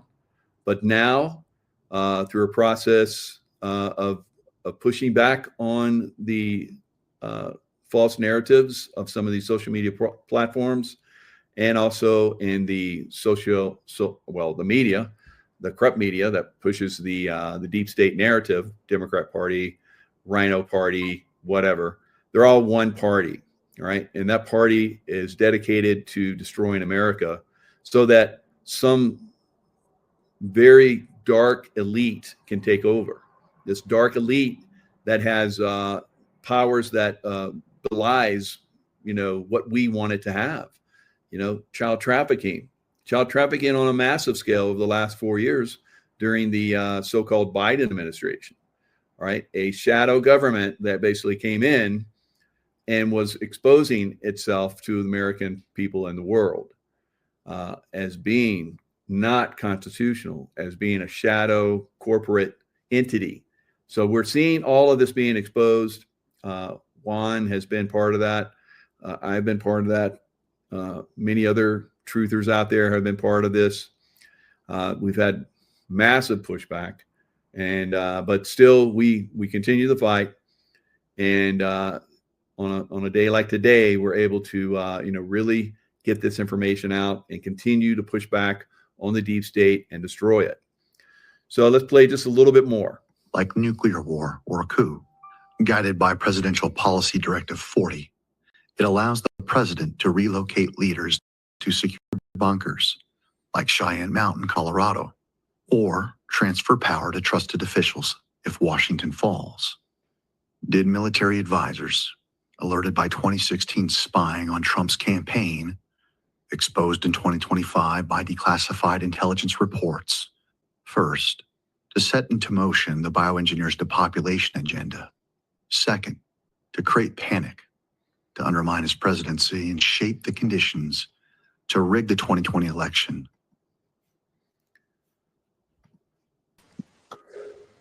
Juanito, can you hear me, Juanito? Nino. I mean, Jaco. Hey, how you doing there, bro? Doing good. Playing a little bit of that, video you sent. It's pretty impressive. People were enjoying that. We're talking a little bit. David Clement is a great friend, and Nice. he did a great job on that video, and it was sort of an homage to subjects that I've been talking about for a long time, and so kind of a tip to him for that. But he's been in this fight for a long time. Great guy. Has like so many of us that have been doing the fight, has had to kind of wade through a lot of stuff. He was fired from his job as a university professor, and then he was up at Lindell's symposium and spoke, and that was the final straw. And so he talks about that in the video there. And then Trump loves him. So there's stuff going on in the background that he's being very appropriate, not discussing, but the work that he and others around him have done that's just extremely important, high level stuff. So great guy. We're, from within the Patriot community, we are blessed to have David Clements here in our group. And by the way, I had somebody in DC yesterday made a derogatory comment. I sent the video over, and this is somebody that many in the audience would recognize the name instantly, and said, "Oh, I don't want anything to do with that grifter." And I was like, "What? What are you talking about?" No, David's not a grifter, and proceeded to say a bunch of stuff that was totally uninformed, and that was pretty painful to me, because it's not just David himself with his job and like that, but he's been traveling the country on the election stuff. I think he's been in 49 of the 50 states doing presentations He got young sons, and his wife takes care of him when he's gone, which every woman in this audience knows how much of a load it puts on the spouse when the other spouse is traveling and gone like that. And they're both in. They've made huge sacrifices to contribute a lot to what's going on in the community, and so that cut pretty hard. I was pretty decisive with this person, and it really wound me up. Of one of the great heroes of this period of time for America, when everything is kind of written, is going to be David Clements, Professor David Clements. And you can see it even in that video. Let me ask you this, Michael. As long as you've been in this and all the people you talk to, has anyone that you know of ever pointed out publicly the April 1st date within this continuity of government operation? No one. I was pretty impressed with that video. That was well put together. The man's a genius. Yeah. Well, and part of it, you kind of have to understand, he was not a true believer, if you will, in the whole idea of a military operation taking place here in plain sight. And so he went out and he did his own research and came to these conclusions. And so with that in mind, you're seeing some original work on his part. There have been others, and I'm aware of it, that have pointed out the anomalies of April 1st forward, and Trump actually stepping away from his role as the president and into his role as the commander-in-chief within a continuity of government. And of course, I've pointed out to audiences for a very long time that Trump never gave up the nuclear codes, never conceded the election, etc. But I think the way that Professor Clements has presented this is beautifully done and unique. And then he also doesn't have, from his style, he doesn't have the bombast, the flamboyancy. It's a fairly considered professorial approach. And so that's what I like within our overall community is so many different personalities. The Nino, you yourself with your military background. And let me I want to mention this. You and I haven't spoken since the Charlie Kirk assassination. Mm-hmm. I think your role in presenting well-articulated concerns and even decisively stating that it cannot possibly be what has been presented was very important in helping a lot of people to slow down and think about what's being foisted upon us. Now, probably the only place that I would disagree with you potentially on, if I know where you are on this, was that Charlie survived this, and I don't believe that's the case. But the theater in the way this was done, and the falsehoods that have been foisted on the world through this event, is becoming impossible to stand by any of the original narrative. And something horrendous has occurred, and it's the use of the media, the event, the flamboyancy of the event to try to capture and redirect the patriot movement energies, etc., by some of the monsters, and to capture what we have as far as this, movement. And you've been doing, heavy lifting. I hear about it from all different quarters, and I just wanted to, hat tip to you. You're one of my heroes, because there's lots of people that have some knowledge. There's very few that have it at so many different levels of expertise, personal experience, and then the willingness to weigh in, make some hard statements that you can stand by, and then stand by them. So big hat tip to you, bro. I just wanted to get that in right off the bat. So I appreciate you tremendously for that. That's beautiful. Thank you, Juan. Yeah. So, we'll see how that works out. I'm not really, I don't have all the answers, but, I can just use my professional insights and point some stuff out, and then people can make their own decisions. That's what we're all about, I think. Well, but there's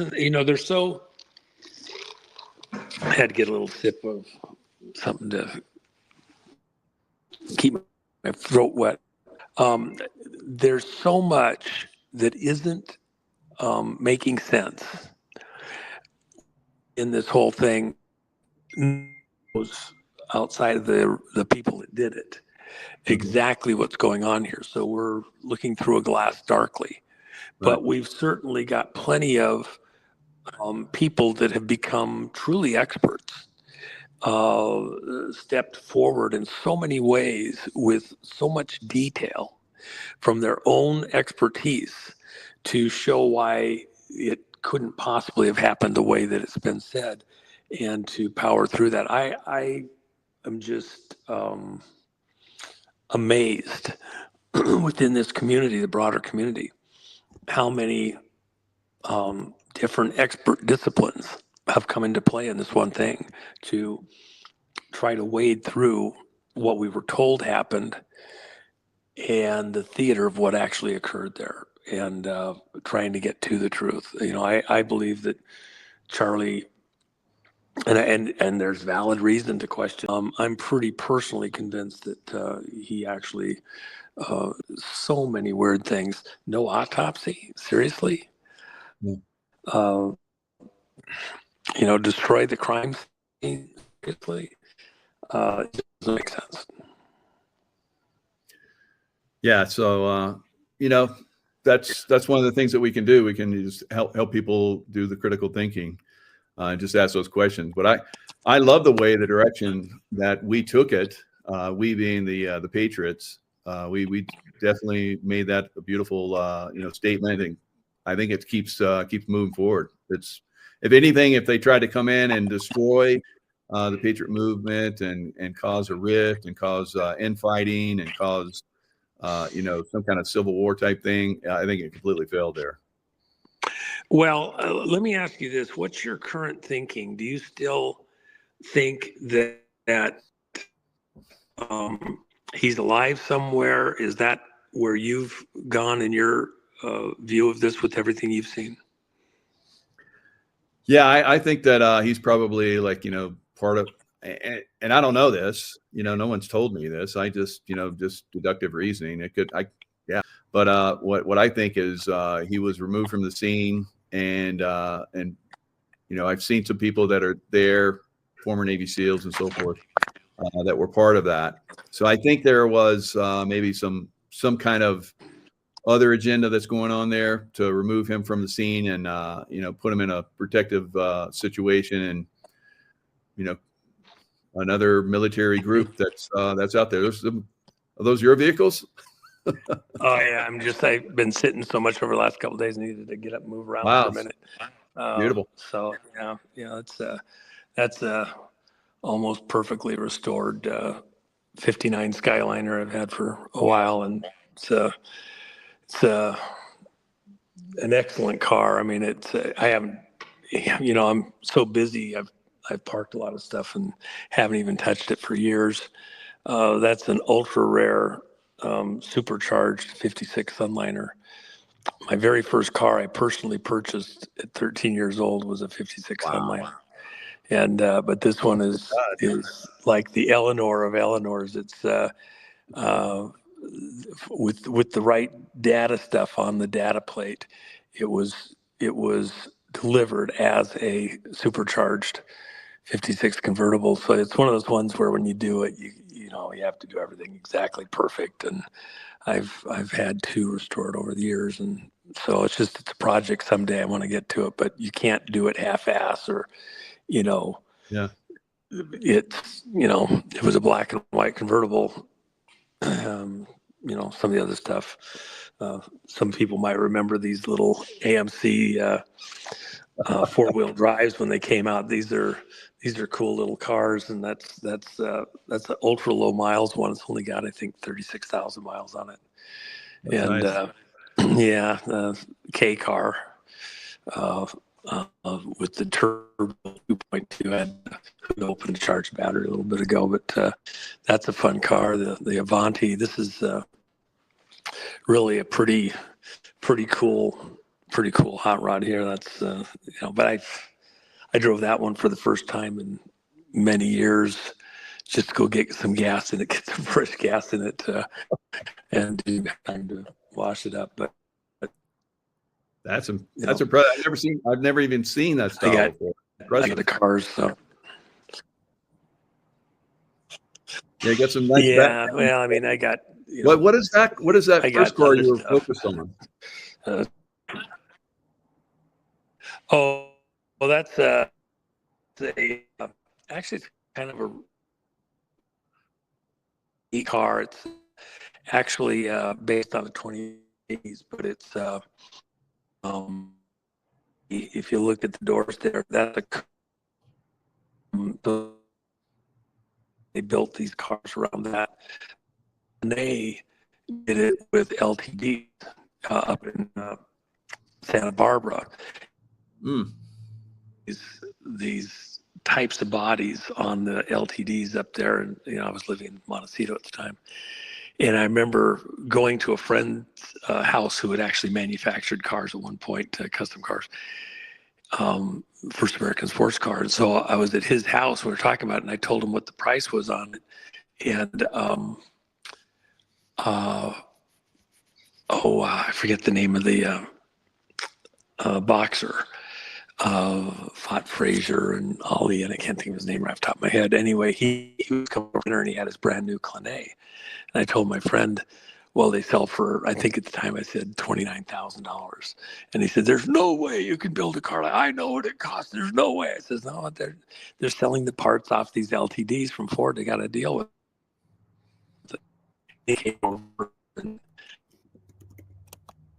he had this beautiful tan Clanet 2-seater. They made a 4-seater later, but a 2-seater that looked a lot like this, and it was a fun car. And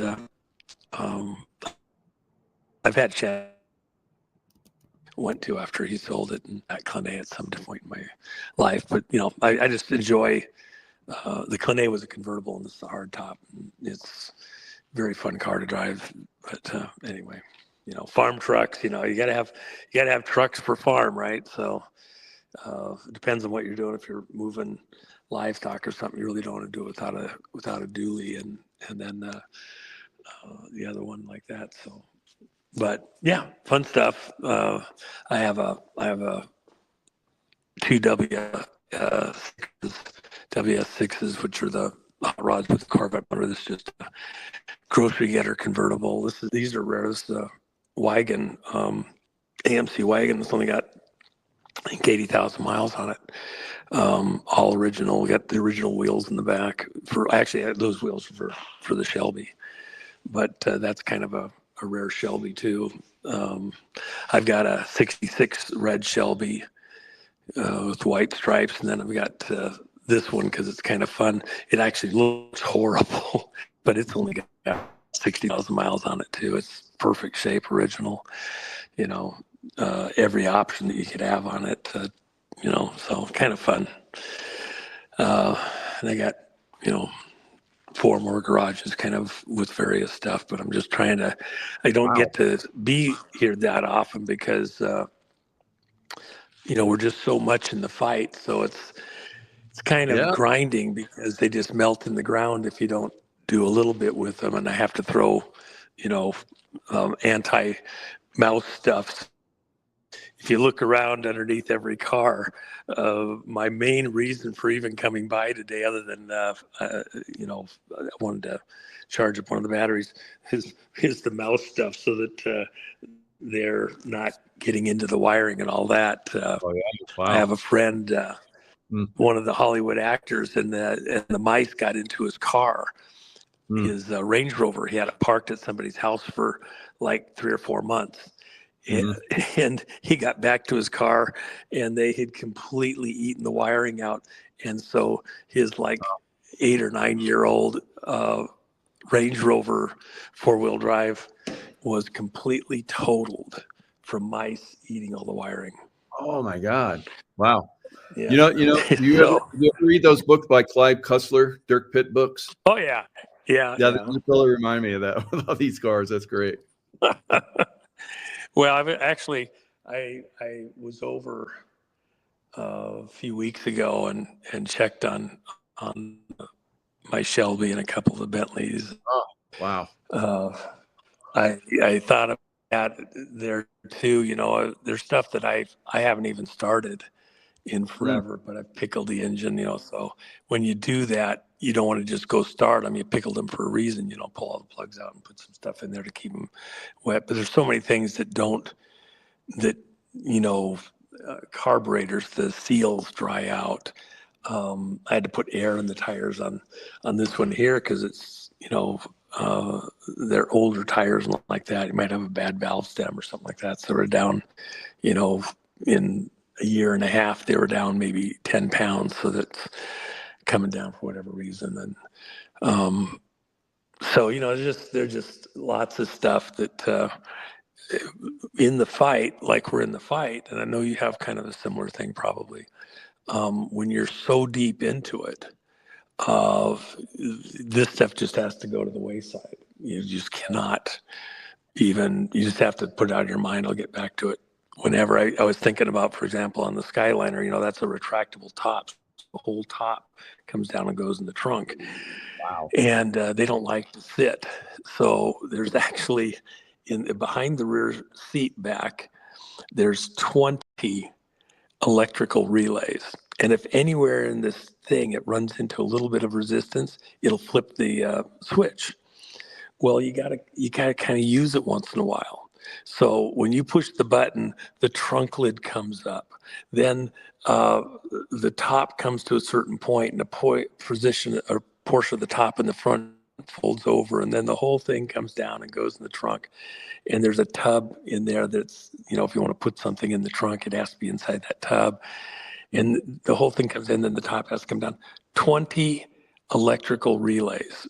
And if any of them flips, you gotta pull the receipt back off and, clean it and put it back and then figure out before you try to restart it, why did it flip? Is there something that doesn't have lubrication or whatever? In other words, they don't like to sit. If you use it every day, if you use it, once a week, even once a month, it's fine. But when you just leave them sit for years, it doesn't work. And of course, when the fight started hard back in 15 for me, a lot of the stuff gradually became less and less where I could do anything with it. So, they've sat for a very long time. But I don't feel the luxury to go back and deal with it. But I know that there's all sorts of patriots, like Professor Clement. He's got 2 young sons. His wife is taking care of him while he's on the road, and he's not making any big money. There's people who have donated a little bit so that he can cover expenses, come out and present on the election stuff and on the, working strategies for J6ers and like that. That all cuts into your time, even when you think of, well, he's home. Yeah, but then he's taking even to put together the little presentation that you just showed your audience, the prep, the research, the setup, the scripting, and he's now doing I think a weekly show there too, with other similar stuff. So I hope people will go look at that. But at the end of the day, think of all of the people that are out there putting stuff aside like this. I think, I'm just glad to be able to even have it to put aside. But at the end of the day, that's why I sold my boat here last year. I just wasn't going to get back to it. And I love my boat. But we're at a point in the fight where it's all in. And look at what's just happened. Comey got arrested, but there's more coming. This week, judges and prosecutors that are on the payroll to Soros are coming up and going to be getting some attack. Brennan is coming, over at CIA. Of course, you have some history there too.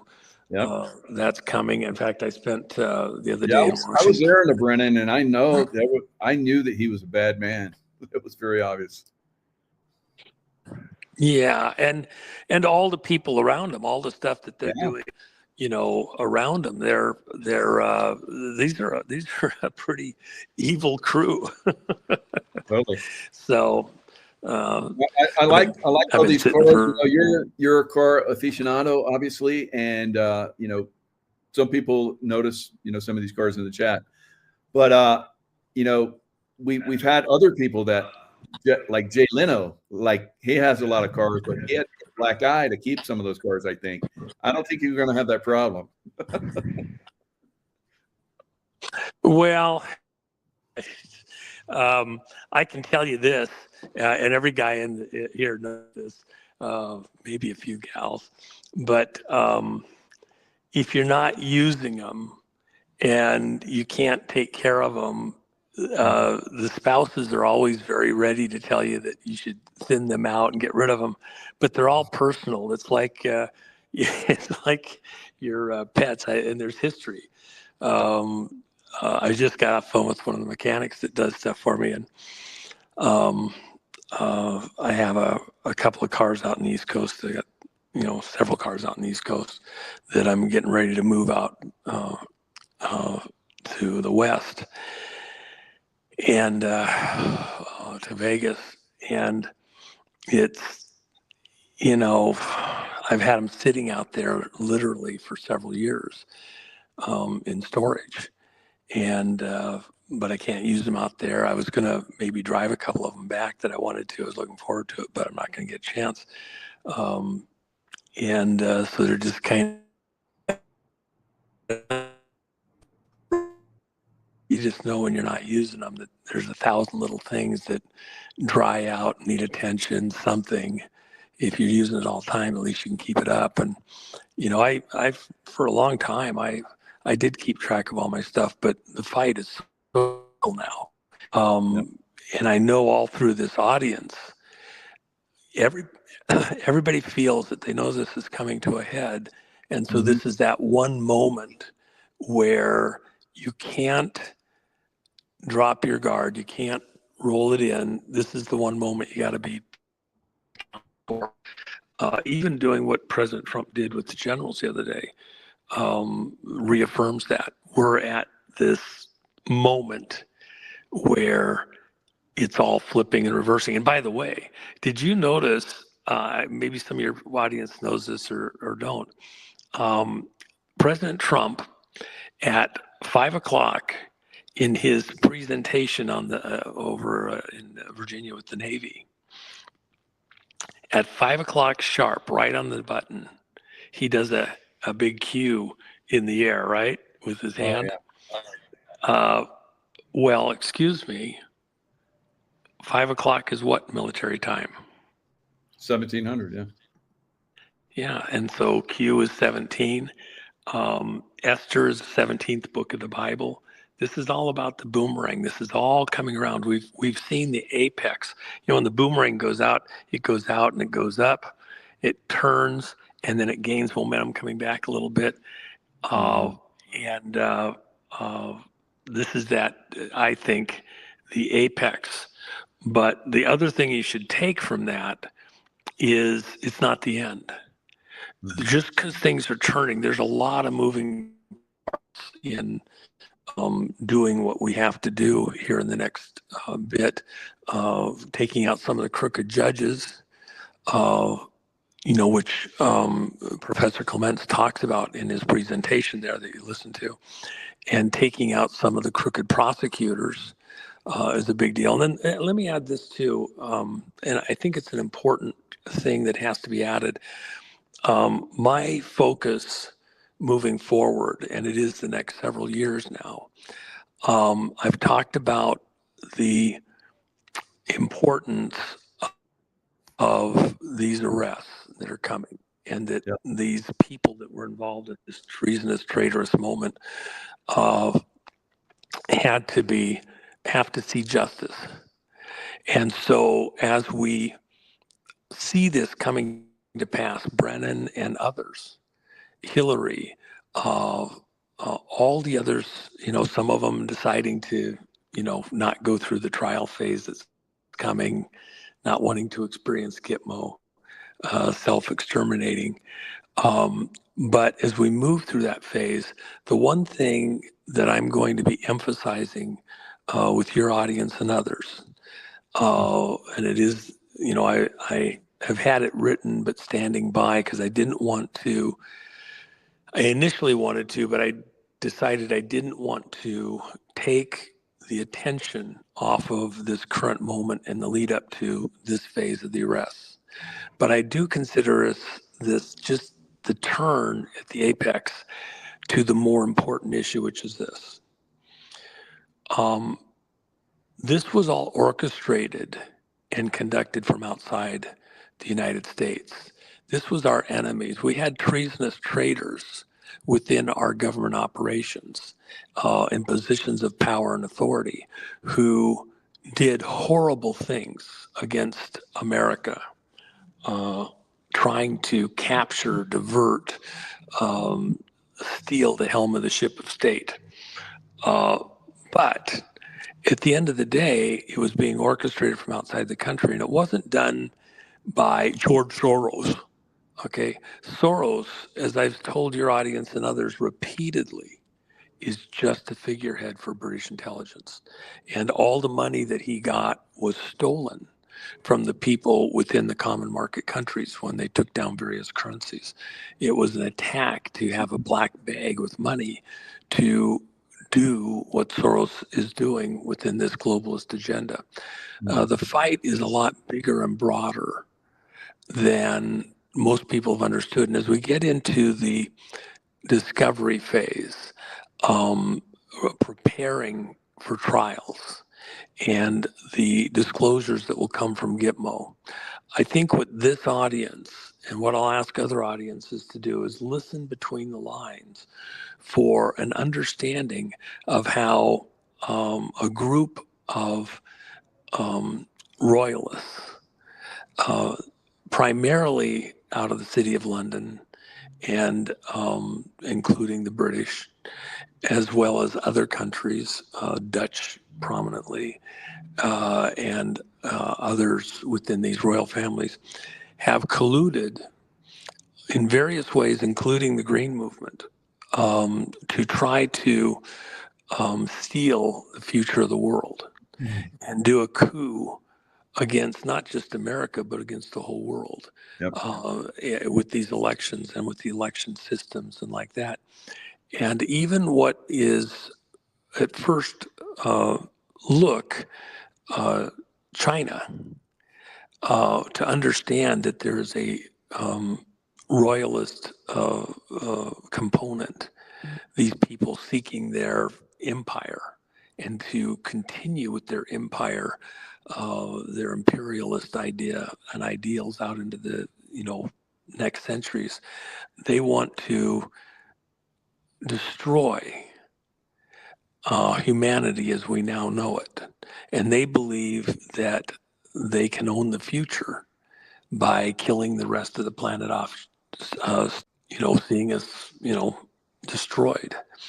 And so we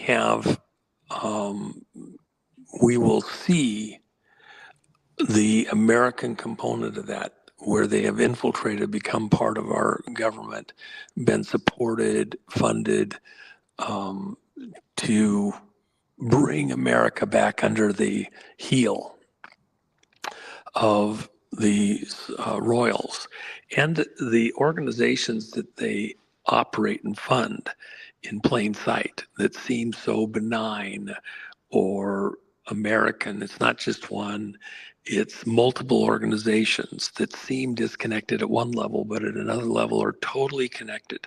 It's not 33 degrees, it's 360 degrees of various groups and people working together, most of the time, even those individuals not understanding how completely interconnected their actions are at the highest levels. And so there's a certain need, and it's what I'm going to put a lot of my energy into, to helping to connect all of those dots so that people see that even these minions who seemed so powerful here in America at various times and got their, way, there's other chessboards that are out of sight where these manipulators are moving and working from to try to control the course of the world for their advantage and to destroy the world with their wars and famines and stuff like that, for their desired outcome, which is a depopulated planet where only their chosen ones get to be part of the future. And I want people to understand that, think about, we'll try to pull the pieces together as much as possible to make it clearer and clearer. And I think as these prosecutions go through, that's what I hope within this audience and others similar, that it begins to gel and make sense. So we see beyond the visible people, just like you would see beyond Soros himself, and understand he's just a figurehead for something much larger, a conflict that's much greater. And then understanding that, we're only at some level at a midpoint as we begin to go and pluck up some of these useful idiots that are even in powerful positions who themselves are just pawns in a much larger game to own and control the world. Is that click for you? I mean, am I saying it right? Because a lot of people are like, they're going to see Hillary and Comey and Brennan, go bye-bye. And they're like, okay, we're all done. No, we have a lot more to go. It's levels like you're talking about. Soros is nothing. Well, and I think by at least having this in part of the conversation, my concern up to this moment has been not to get ahead of our skis. I remember Steve Largent, the receiver up at the Seahawks years ago after a playoff game or something. He did some amazing play, and the announcer at the time asked him, he said, after the game, he says, I mean, when everybody's looking at you and everybody knows you're the one that's going to get the ball, and you're running out, the play, and it was like the whole game ran on this one play, and he had this history, and he's the guy. And so the announcer says, or this interviewer says, don't you think about, what are you thinking about at a moment like that? Aren't you worried you might drop the ball in the whole game? Everybody blames the whole thing on you because you didn't catch the ball and you could have won the game. And this time it worked, but how many times doesn't it work, and blah, blah, blah. And he made a very important statement that goes to a level of professionalism, focus, mental acuity, to push out all other thoughts that could be destructive, divisive, damaging. And he gave this answer that has stuck with me all the way through. For a very long time, I've thought about this over and over, lots of key moments. He said, when I'm there, when I'm at this point in the game, I don't think about all the times I've dropped the ball. I don't think about failure. I don't think about, because this is what the announcer's saying, aren't you afraid you're going to fail? And, he doesn't think about that. He thinks about the times he's succeeded, the reason he's even there in the first place. And that he has the skill, the ability. That's why he's the guy on the field at that critical moment. He thinks about all the times he succeeded. We're at this crucial moment, and I've had people, even in the last few days there in D.C., but this hasn't happened. This isn't going to happen. We don't know if that's going to happen. Very defeatist at a moment when we're about to see some of the greatest victories ever in the history of the planet that prove that we can win and take back control from monsters of the way our country works and help go out into the world and change the way the world works. Save millions of lives from these monsters trying to, drive us off the road into oblivion, into hell. And that's painful for me within this audience. And you know this even from your own experience. You fight like you train. And so you train to win. You don't train to lose. And if you have backups, that's so you will win, even as things go funny or crazy or directions you didn't necessarily plan on. Well, you planned for those changes. Sun Tse, in his book, Art of War, one of the passages that's one of the most important, he says that people that continue to consult and to continue to reevaluate options and possibilities, that they win.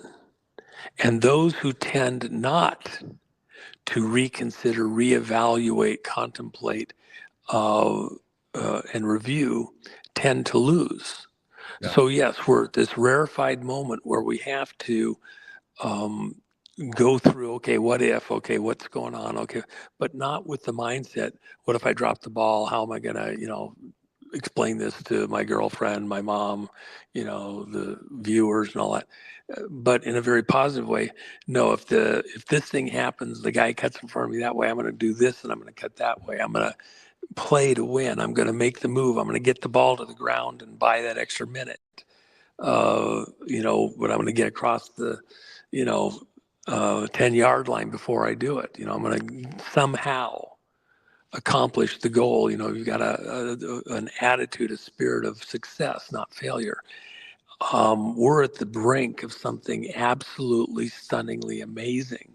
Yeah. And the game goes on, because once we get through this next series of plays, then we're on the way towards going after the real monsters, the global monsters. And that's the playoffs, not this next play. This is just getting through the regular season. Playoffs are coming, and that's when we go after the globalists. And that's why things like what's going on in Israel, Ukraine, Africa, Central and South America, Venezuela, and all of the Pacific is just so critical right now. And then the amazing thing is Trump, people think he has, plenty of time in the day to do whatever. Think of the sacrifices. He's got grandchildren. He would love to spend the whole day, the whole week, playing around with the grandkids and doing his golfing. And he's putting all sorts of things aside, as so many of this audience are, to get to this next place in the game. This is no time to wimp out or be distracted. It's all happening. It's coming to pass, just like we thought it would so long ago. Yeah, but so many people wanted to know, and they still do, because there's people like what's next? What? It's like my kid, well, what, daddy, over and over again. And like you just described, when I've been in combat and I've been in dangerous situations, I don't have a preconceived idea of what's going to happen. So a lot of people want this preconceived, perfect response to everything. It doesn't happen. And you've been perfect with this. You give the best, future event possible that we are focused on. We can focus on, but you have to go in with an open mind, with critical thinking, and with team effort type mentality. My best things every time when I was in a combat situation, and things went absolutely perfect, I went in completely empty mind, and I just let things, happen as they did. I trusted my team. I trusted the people I was working with. Everyone did incredible. We would look back on it and it's like, that was impossible what we did, but that impossibility is possible by that type of mentality. And you just described it perfectly. Thank you. Well, let me just add this. There's people that they want.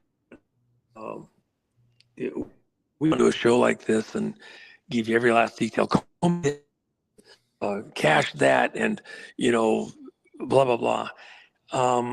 There's plenty of people doing that. I can do a blow by blow, but it might not be as useful as trying to game out some of the options of what's going on here, what's the broader meaning, and trying to look at moving forward and prepare people for those next possibilities.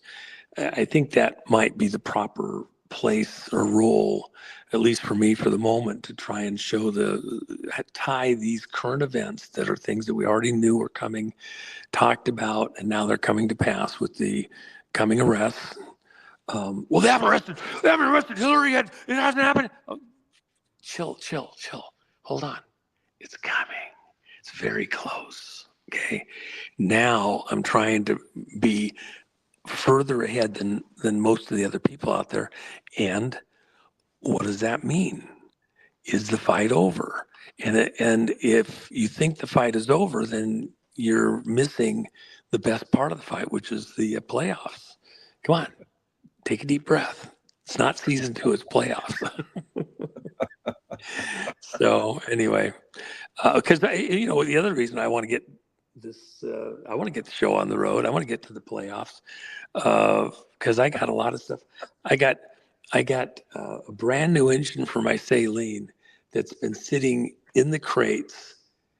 All of the drivetrain pulled out, waiting for 4 years. It's painful. I want to get my Shelby out, clean it up, park both of them side by side. Look at all the dust on my cars. Yeah. I mean, because they're just sitting here.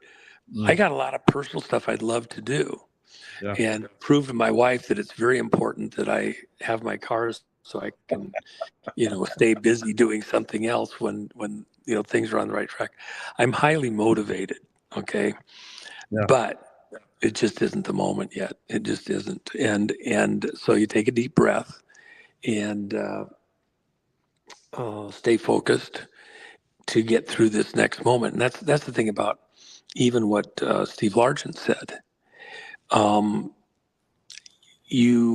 You can't have your mind on, I'm going over into the end zone. How many times have you seen players in professional football or any other sport probably, and they're already getting ready to do the dance going into the end zone and thinking about, am I going to dance this way? Am I going to throw the ball that way? What am I going to do?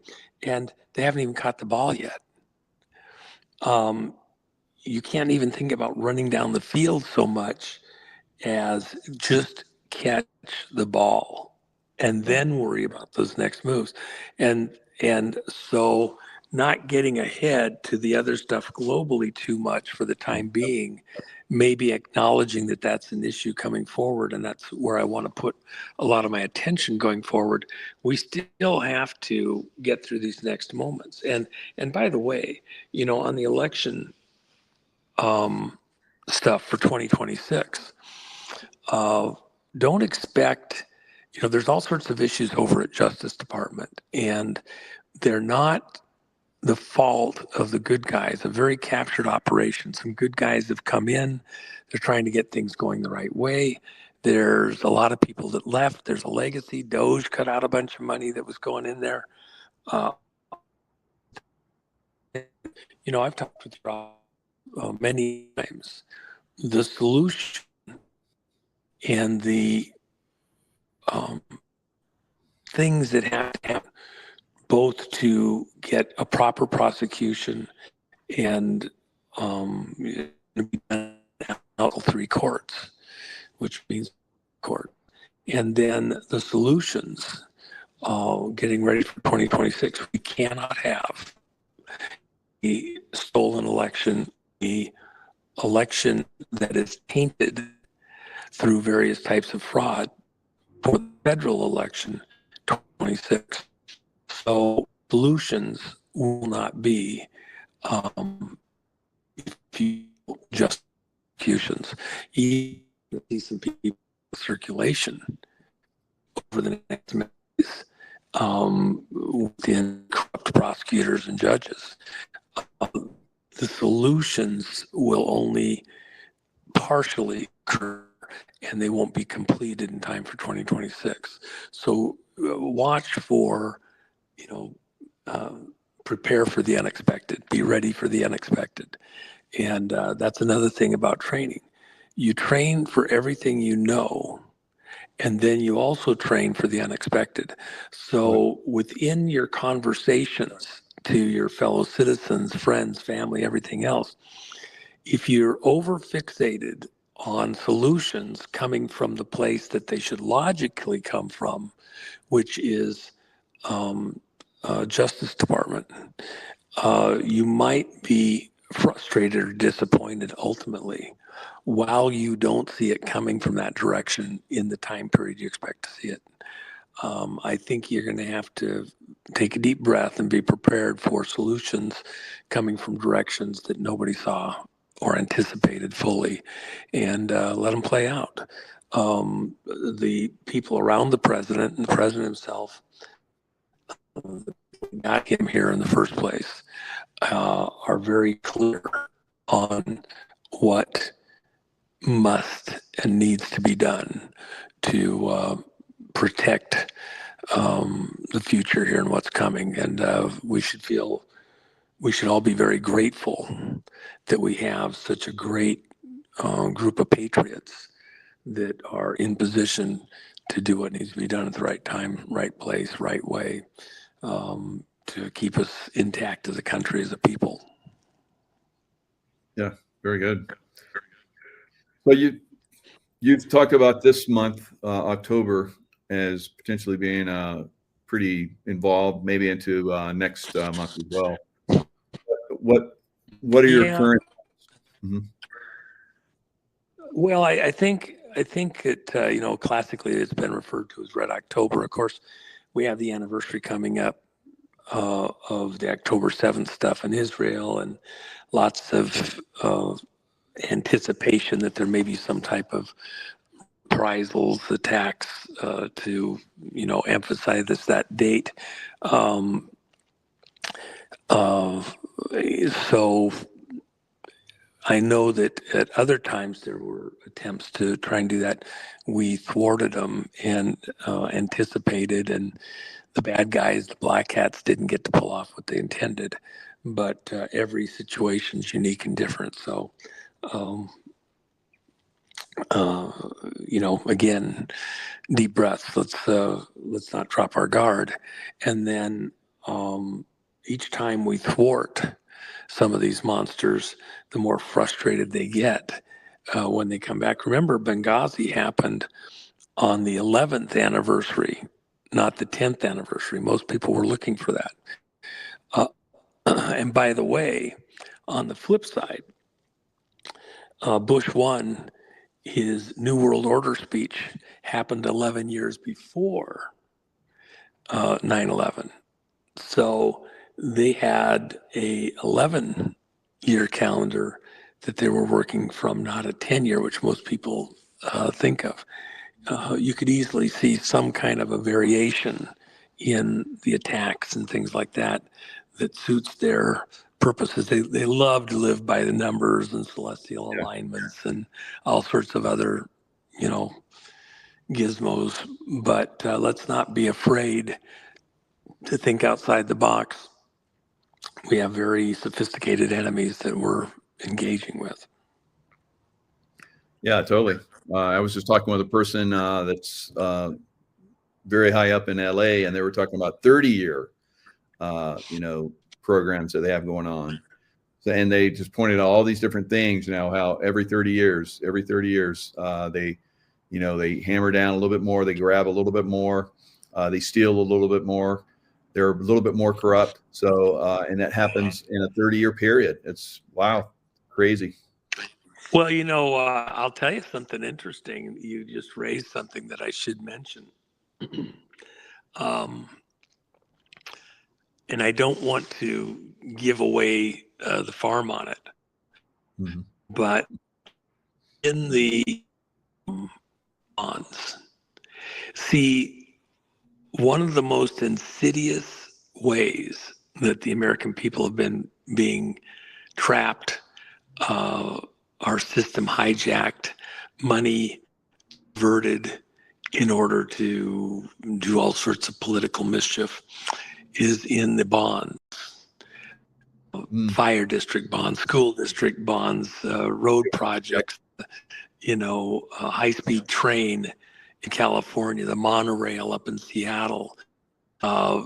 These bonds and then grants of money being diverted from the bond issues illegally. That's about to get a whole bunch of attention. And probably realistically, a month out before it really gets where it's going to. But billions and billions and billions and billions and billions of dollars in taxpayer money being hijacked, scooped off of this bond money that everybody that has property has to pay, being exposed for the frauds that are going on in there. Oh my gosh, you aren't going to believe what's coming. And it's going to affect the political machine in ways almost nobody can anticipate right now. I mean, I just went through it again over the last few days with the legal stuff that's coming. And, money is the mother's milk of politics. So while you're looking at donations and Soros and all sorts of other things, what pales all of those donations is the bond money, because the bond money is what's running these law firms and the unions of, whoever does the projects gets the projects based on, government decisions and allocations and all that, project managers, program managers and all that. Consider the guy out in Iowa, who was the school superintendent. Everybody's heard about this. And he wasn't even a U.S. citizen. Now think about that times 100, times 1,000. You're about to get your mind blown by what's been going on and why people like that. His wasn't as innocent as at first it would appear. The reason that was exposed is because that was peripheral to another project looking at these things in other locations. And it was decided to provide that information to target that particular individual without blowing other similar projects going on in other places in the country. you're about to see more of just that. Many of them orders of magnitude worse. And remember this, while you're all excited about he is an illegal, got to this high position with false credentials, etc. In his position, he had certain legal and signing authority for asking for and directing where school bond money goes in the largest school district in Iowa. Wow. Or Ohio. So within that context, now think of many others. If you're a taxpayer, you have property, and you have to pay a bunch of money out, who's, regulating, funding, controlling that? The law firms, all sorts of little things that you don't fully realize. Within the country of major cities, the working number right now is that 15% of all the bond money is being routed illegally. Think of billions of dollars. There's projects going on around the country, and somebody has access to 15% of that to support their legal, political ambitions. How are you going to compete with that? Okay, so that's what's coming. It's going to be epic. It's going to be a lot of fun. So anyway, just a little tidbit for folks. Yeah, good point about the all those taxes, that we've talked about over the years that are probably going to go away. Homeowner tax, probably going to go away. Property taxes. So, well, it's a scam. If you can make that go away, think of how different your life is. It's like leeches, parasites, externally and internally on, us as a people. Wouldn't you like to have that to spend on your kids and the other guys not have it to spend on their latest bullshit?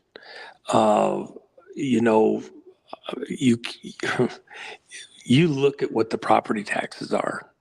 You don't own your property. You're on a long-term lease. Somebody else owns it when they have the ability to tax it away from you, and they're doing it. It's huge taxes. It's just one of many. But don't pay your property taxes. See what happens. They're faster than the IRS are to come take your property. Okay? So, attacking back on some of these legalities, some of the obligations, unfortunately, we can't fully roll back, but we can go after the people that illegally did these contracts and wrote these agreements like that, the law firms and similar, and recover some of that. It'll take a long time, but at least we can get the damages there, but we can start the process of healing. Absolutely. So I think silver, as we're seeing, is going to continue to go up. I've gotten a lot of those coins. You can't see it. I have a lot of coins.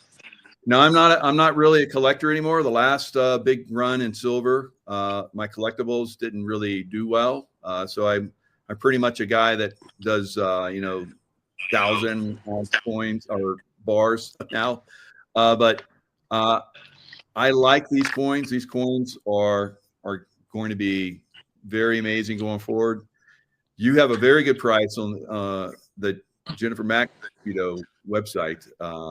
And every time you put up a new coin, the Gitmo's a recent one, I just grab them. Yep. So they're the Gitmo's, very the U.S. Mint, and you actually have a discount. You're discounting below the U.S. Mint price, and these are far more collectible, I think, than the United States Mint coins. Well, they're what's called a proof coin, and so you can get uncirculated or just the regular stuff, and you're getting it for significantly less. But proof coins are different, and so ours are done at that level of quality. And then we haven't printed some amazing, unbelievable amount. They're relatively thin on the production numbers. And so they'll have a certain rarity. In fact, several of the coins, I didn't even keep enough for ourselves. We had to fulfill the orders. And so I actually had to go buy some coins back from one of the people that bought quite a few to cover a couple of orders on some of them. But, and I've been, just like you said, you didn't do as well in some of the collector stuff. I think I've told your audience and other audiences, I've always tried to say, look, if you're looking for the best buy from an investment standpoint on silver, just what I call bag or junk silver, which is silver coins, pre-64, any of them, dimes, quarters, dollars, whatever, just sold by weight. Yep. It is tender for a to buy, I think is the best buy, and the only other thing, even beyond what we have, although I think there's a collector side that they will be ultimately worth quite a bit more because they're kind of fun within the stuff that Jen and I have done there. But in a pure play, gold versus silver, and even gold bars versus silver bars are similar. It's the coins. They're a known weight. They're a known purity. That's the whole point of the U.S. Mint. And then it's certified by the government to be that weight and purity. So if you're buying the coins, not for collector value, just for the pure silver, you're getting the best buy moving forward. And especially with the U.S. silver coins, I think that is the right route forward. If you're out there and you're buying it, and you'll pay a premium over spot price, it's worth every penny of it. Because one thing about silver coin, for example, you don't have to. What are you buying, a house? You're dealing with gold, you're buying a car or whatever. No, you're probably, if you're transacting it, buying something less expensive, and food, gas, whatever, if you actually had to use it. This round, it's not so much about how you're going to use it, because we're going to come through this looking pretty good. There's going to be some drama ahead here and there, but it's not end of the world. This isn't Armageddon we're headed into.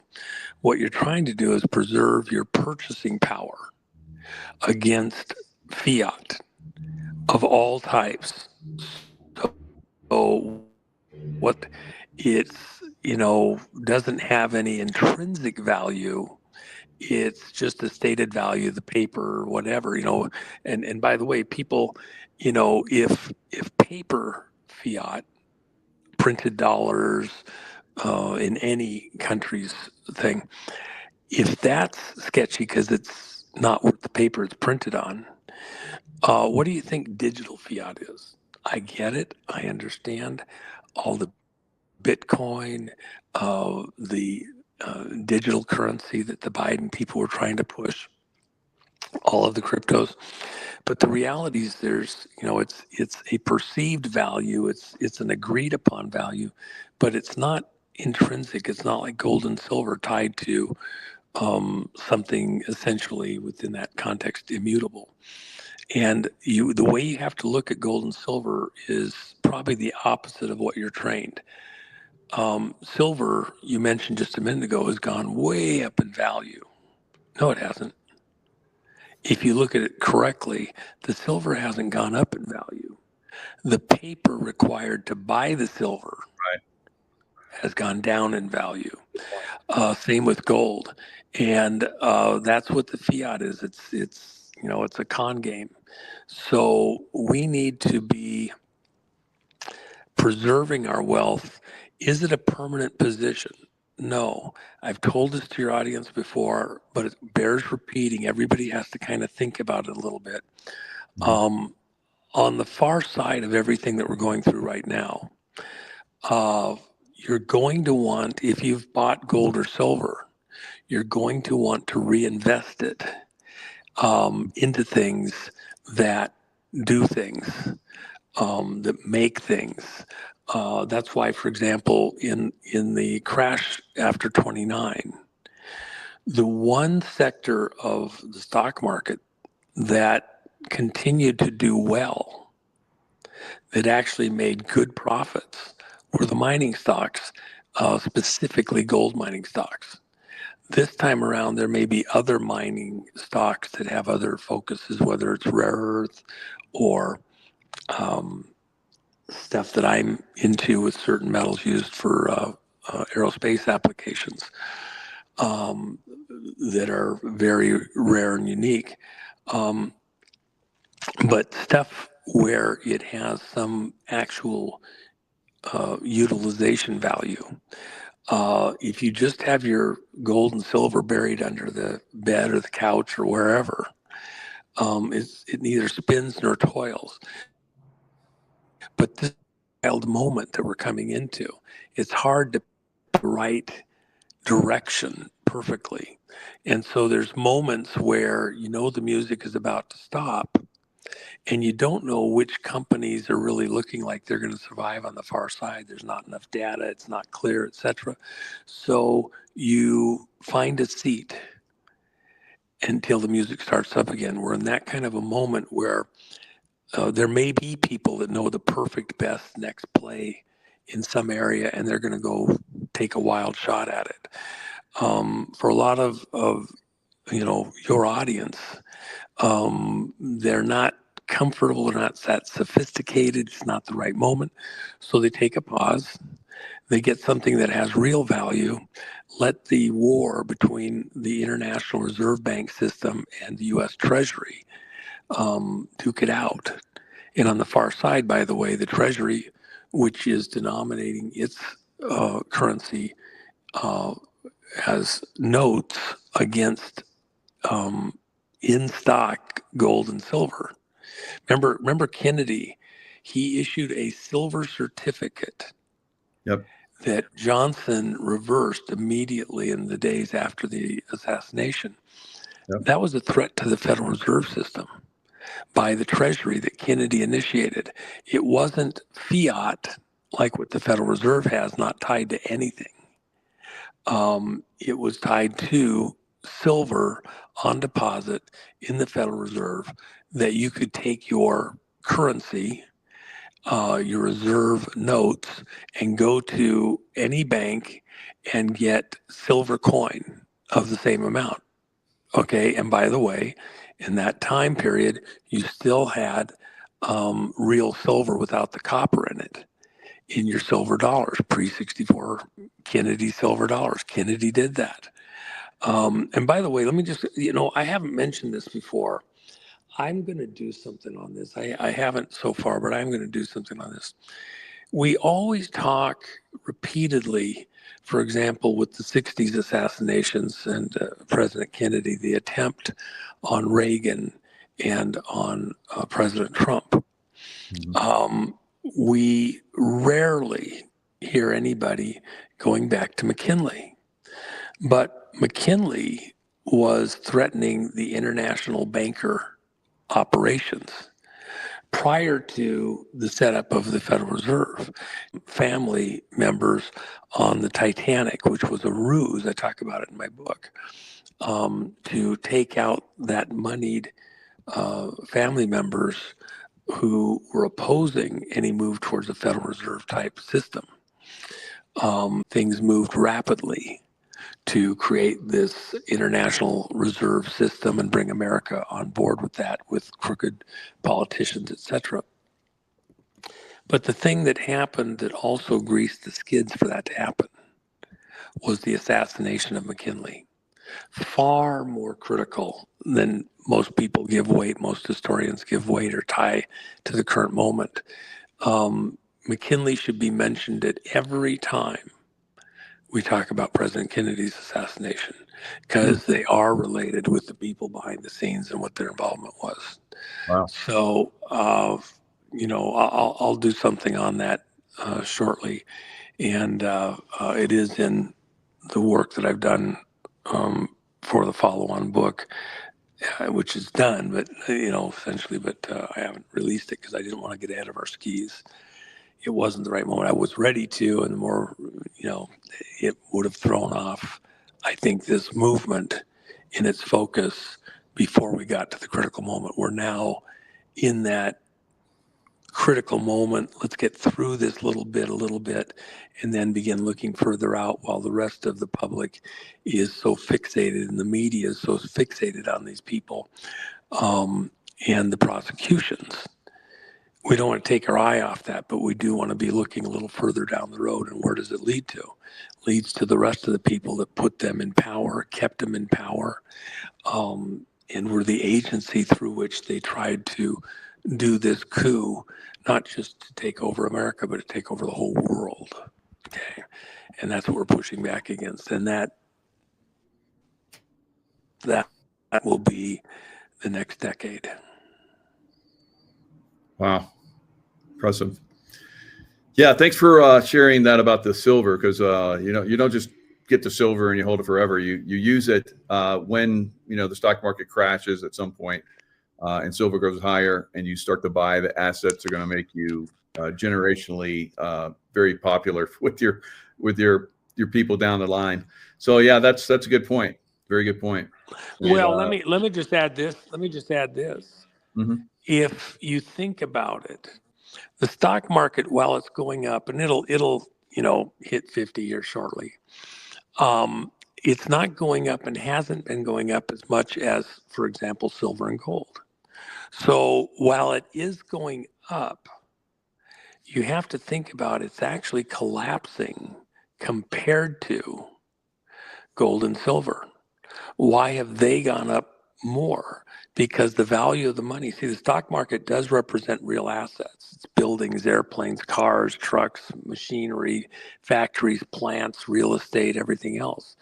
But it hasn't gone up that much compared to the price of gold and silver. So what you're really seeing, the correct way to see it is that it is relatively neutral or negative. And remember, when you have those stock positions and like that, you have a carrying cost, a broker fee, a tax liability. When you dial all those things in, oftentimes, even if your stock went up a certain number, you actually, especially if you dial in compared to a tangible like gold or silver, you're actually neutral or negative, even if on paper you made money and you paid taxes on it. So this is just one of those unique moments that you kind of have to think again. And I would say this too, it's a prayerful thing. It's not wasted to ask for divine guidance. For me, even with some of the stuff that you see here that I have,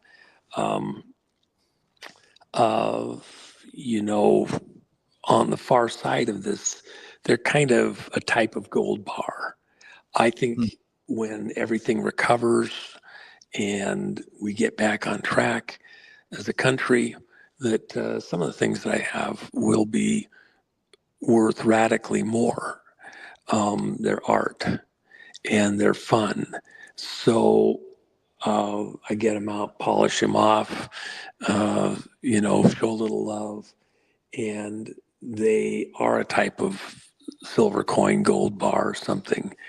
And people in your audience may have similar. It might be somebody that does farming or something like that, a tractor. It may be something that you do that you can make great gain. Let's put in prayer into it. One of the things Jen wants to go do is the whole food or the whole wheat, freshly ground stuff with the baking in the ovens and things like that.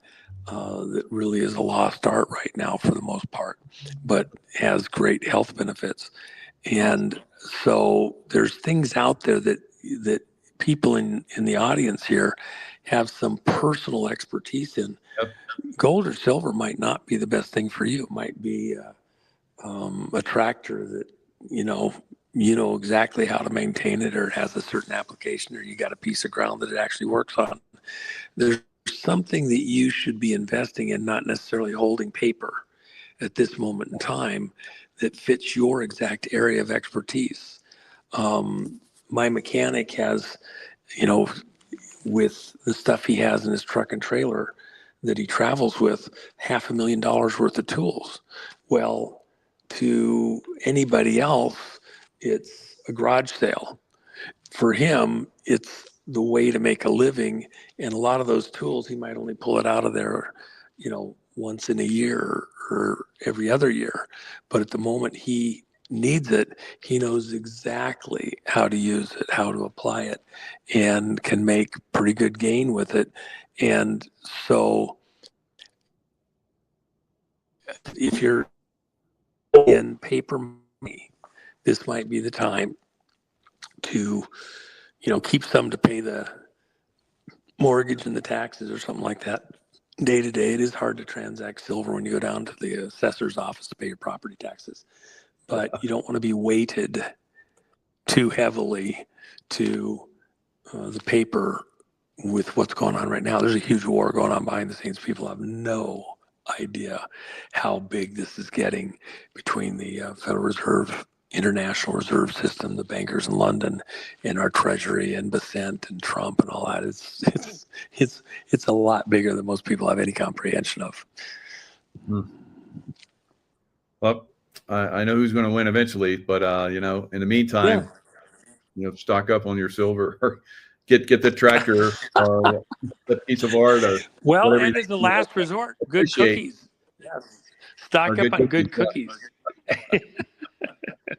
Absolutely. So, all right, Juan, it's looking pretty dark in there. I don't want you to bump into anything and get hurt, so we'll let you go. Thanks for coming in and sharing.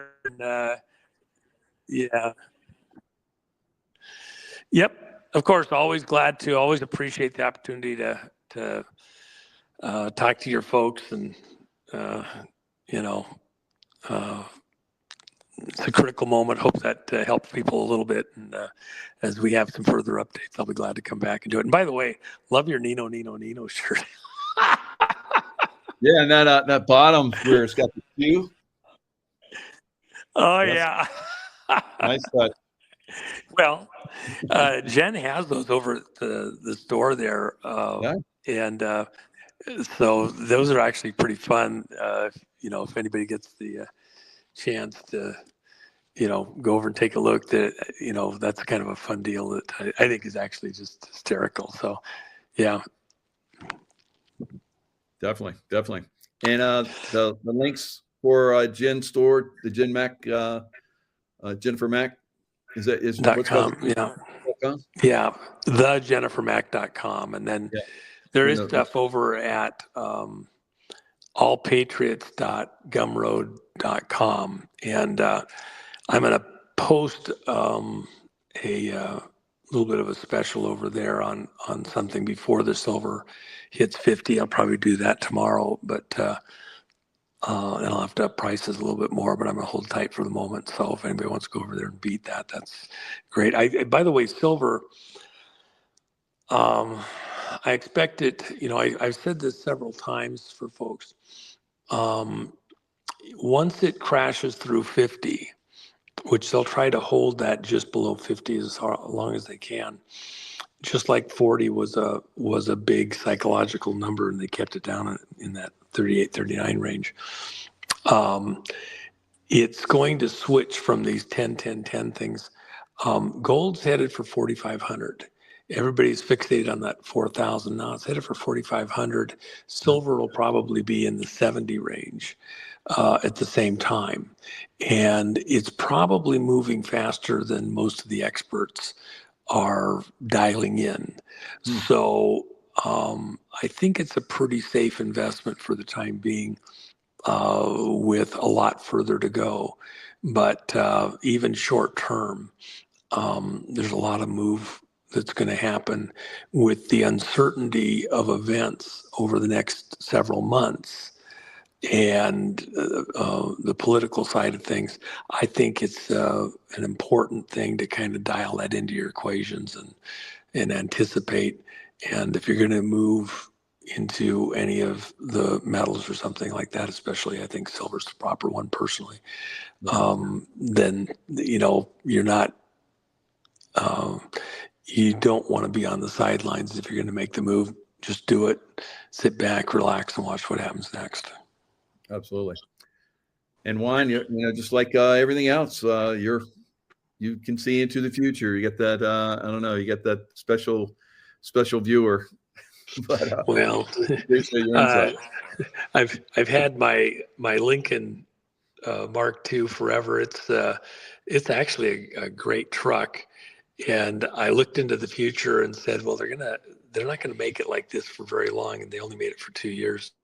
And but unfortunately, it's sitting there. It's one of my favorite vehicles. I just don't have time. So I think I'm gonna go start that. If I battery back up. That's a perfect car too. It's a low mile car, but it's kind of a gold bar for me also, because I think it'll be a collector's thing out into the future. Yeah. Hello, everyone. It's Michael Jaco with Unleashing Intuition Secrets. It's pretty sunny right now, so the sun, as it goes down, just like hits that sweet spot that makes it a little tough over here. But I'd like to get that background in there. So I think I'm going to try and maybe take it outside one of these shows and see if I can find a spot out there where the sun gets blocked by that big tree right there you see behind me. So the good, the bad, and the ugly, right? So we know who they are. We know who they are. The good, the white hats, President Trump, myself, of course. And the red hats, well, that's the guys that are like the old neocons that feel that they have to like start a fight. They have to kick some ass, right? And we don't know. Maybe we're going to need them. All right. So, the coming crisis it's not coming. It's already happening in our major cities. So we could probably look at them as the red hats, the ones that are going to have to kick some ass, right? So, and then we have the ugly, right? The Luciferians, the liberals, the Democrats, the rhinos. Yeah, we know who they are. All right, the Soros, and then all the people that fund all of this nonsense, right? The deep state actors. So yeah, now why did I want to bring this up? So I had a dream, not like Martin Luther King's dream, but I had a dream last night where I was involved in all of these different groups, right? So here I am, I'm trying to bring out the love vibration, wake people up.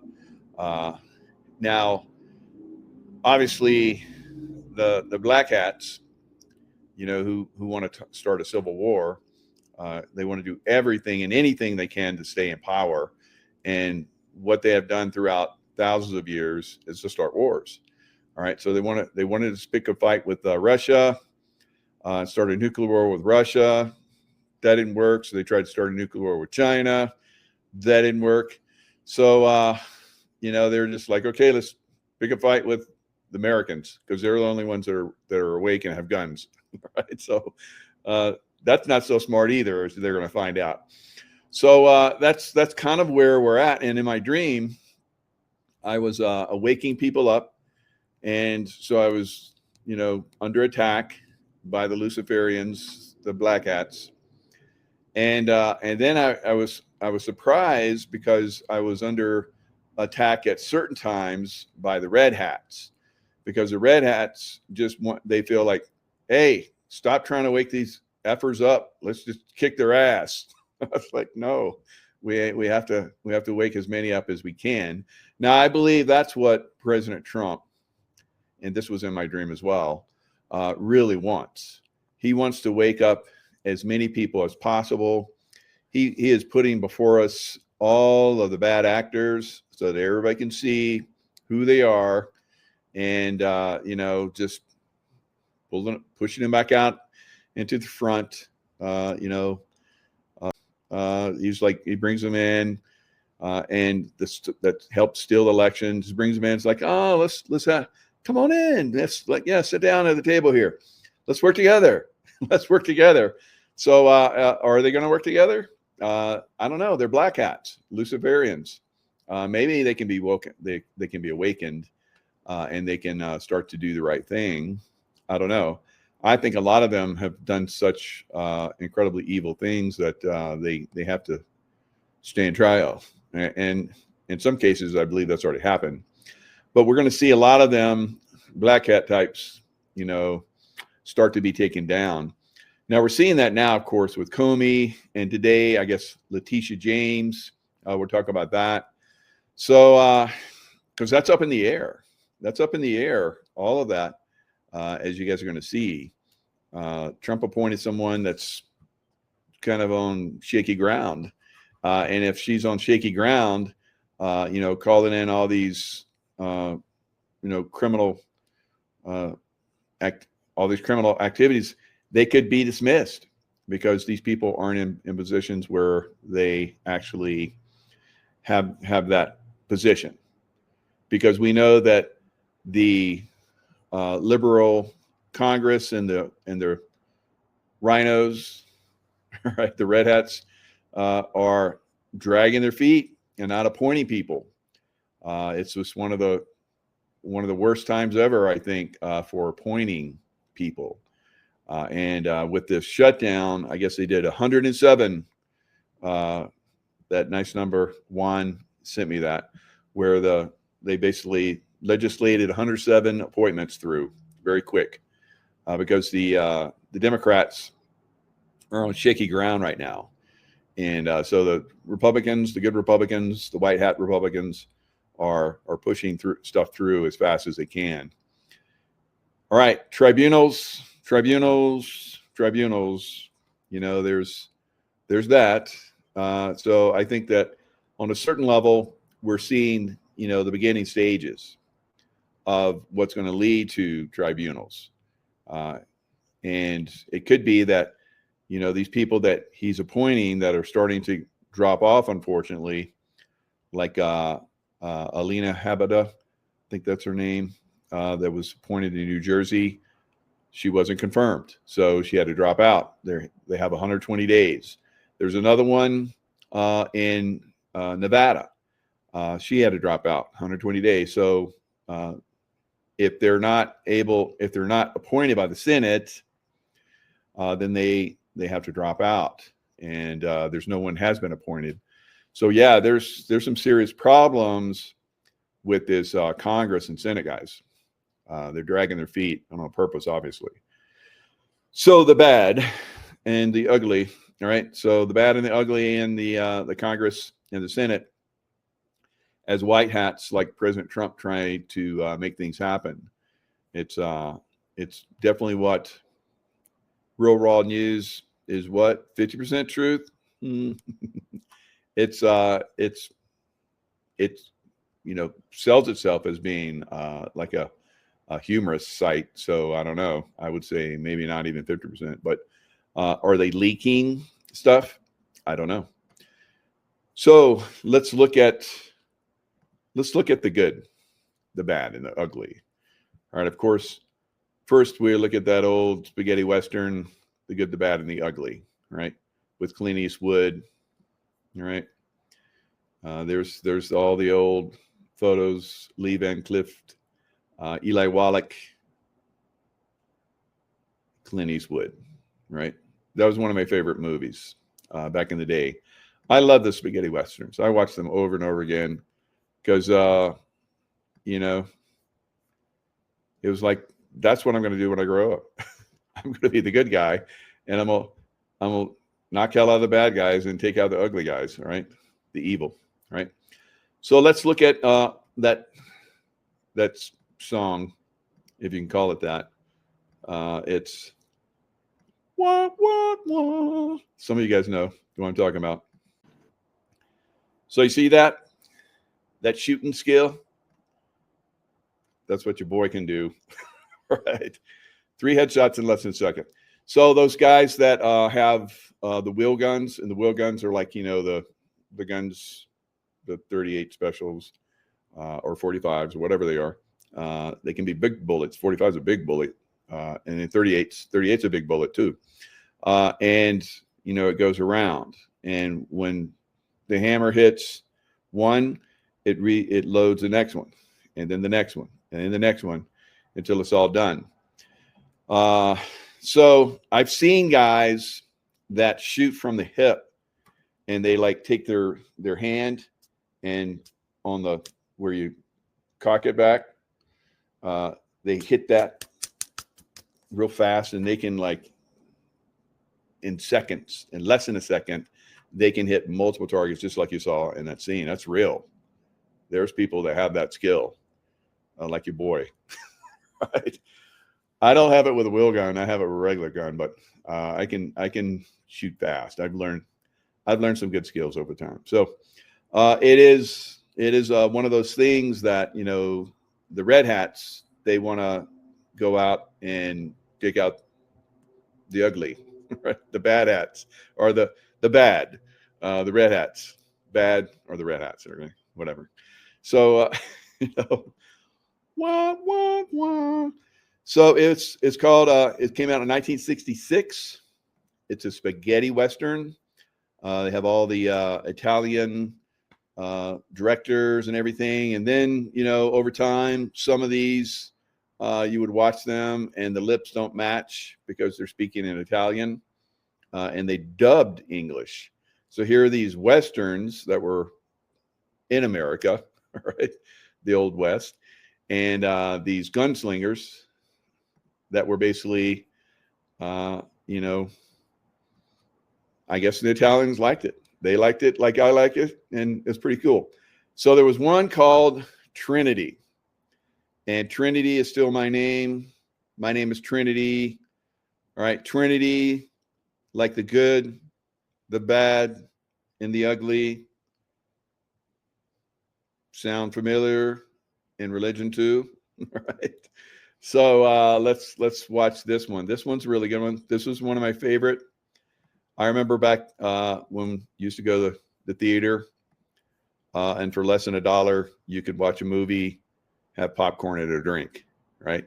My mom told me that when she was a little girl, she and her sister would get on the bus, go downtown in Columbia, and for 25 cents, they'd get a bus ride, watch a movie, and get popcorn and soda.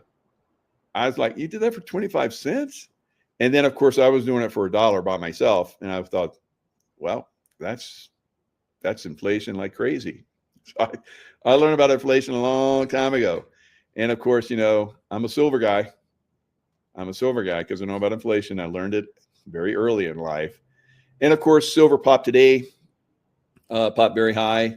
There's some kind of rumor out there that Xi, the president of China, had a heart attack. So silver went way up, and I think 51, over 51 at some point.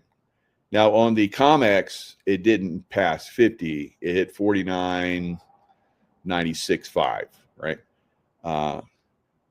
So I don't know what other changes, but people were saying, some people were sharing with me, and Dr. Kirk Elliott, who I go with, he put out a video today, and he talked about how it went up to 51 today. So silver's just itching to go higher, like Trinity here. He's just itching to show the ugly. So watch this. I love this scene. This is like the most amazing scene in history, cinematic history, right? It's probably speeded up back when people didn't know about that, but look at this scene. Watch this scene. This is great. When the lead hits you, it'll hurt less. Now watch their lips, and it doesn't match. So spaghetti Western. A little whiskey in your gut. Oh, yeah. Give the gentleman a double. That way you won't feel a thing.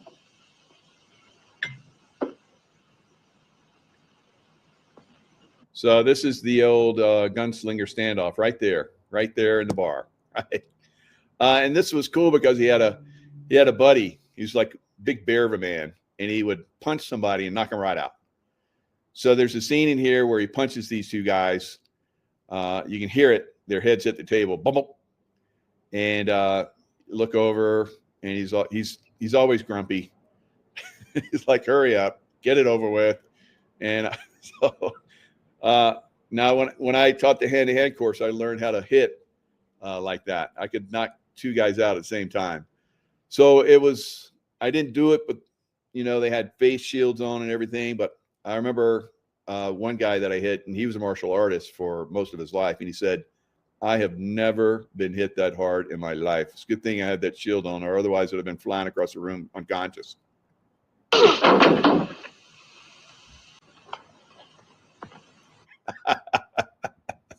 So no, it's like the bad in the room. So here's the ugly here. He's the head guy. So he's challenging Trinity, and he's like getting slapped. He's like drawing his gun, slapping him, put his gun reholstering, draw it back out of his holster, slapping him, and this guy can't even move fast enough. So and watch for the psych. He psychs him. Hello, this is Benjamin Fulford. We are definitely heading into a black swan event. There can be no doubt about that. The U.S. government shut down on October 1st, and there's no sign that it's going to reopen. September 30th is the fiscal year end for the United States Corporation, and it looks like this time they really didn't get the money to continue. Now, what I know from previous experience is that when there is a default at the international level, they're given 15 days to come up with the money.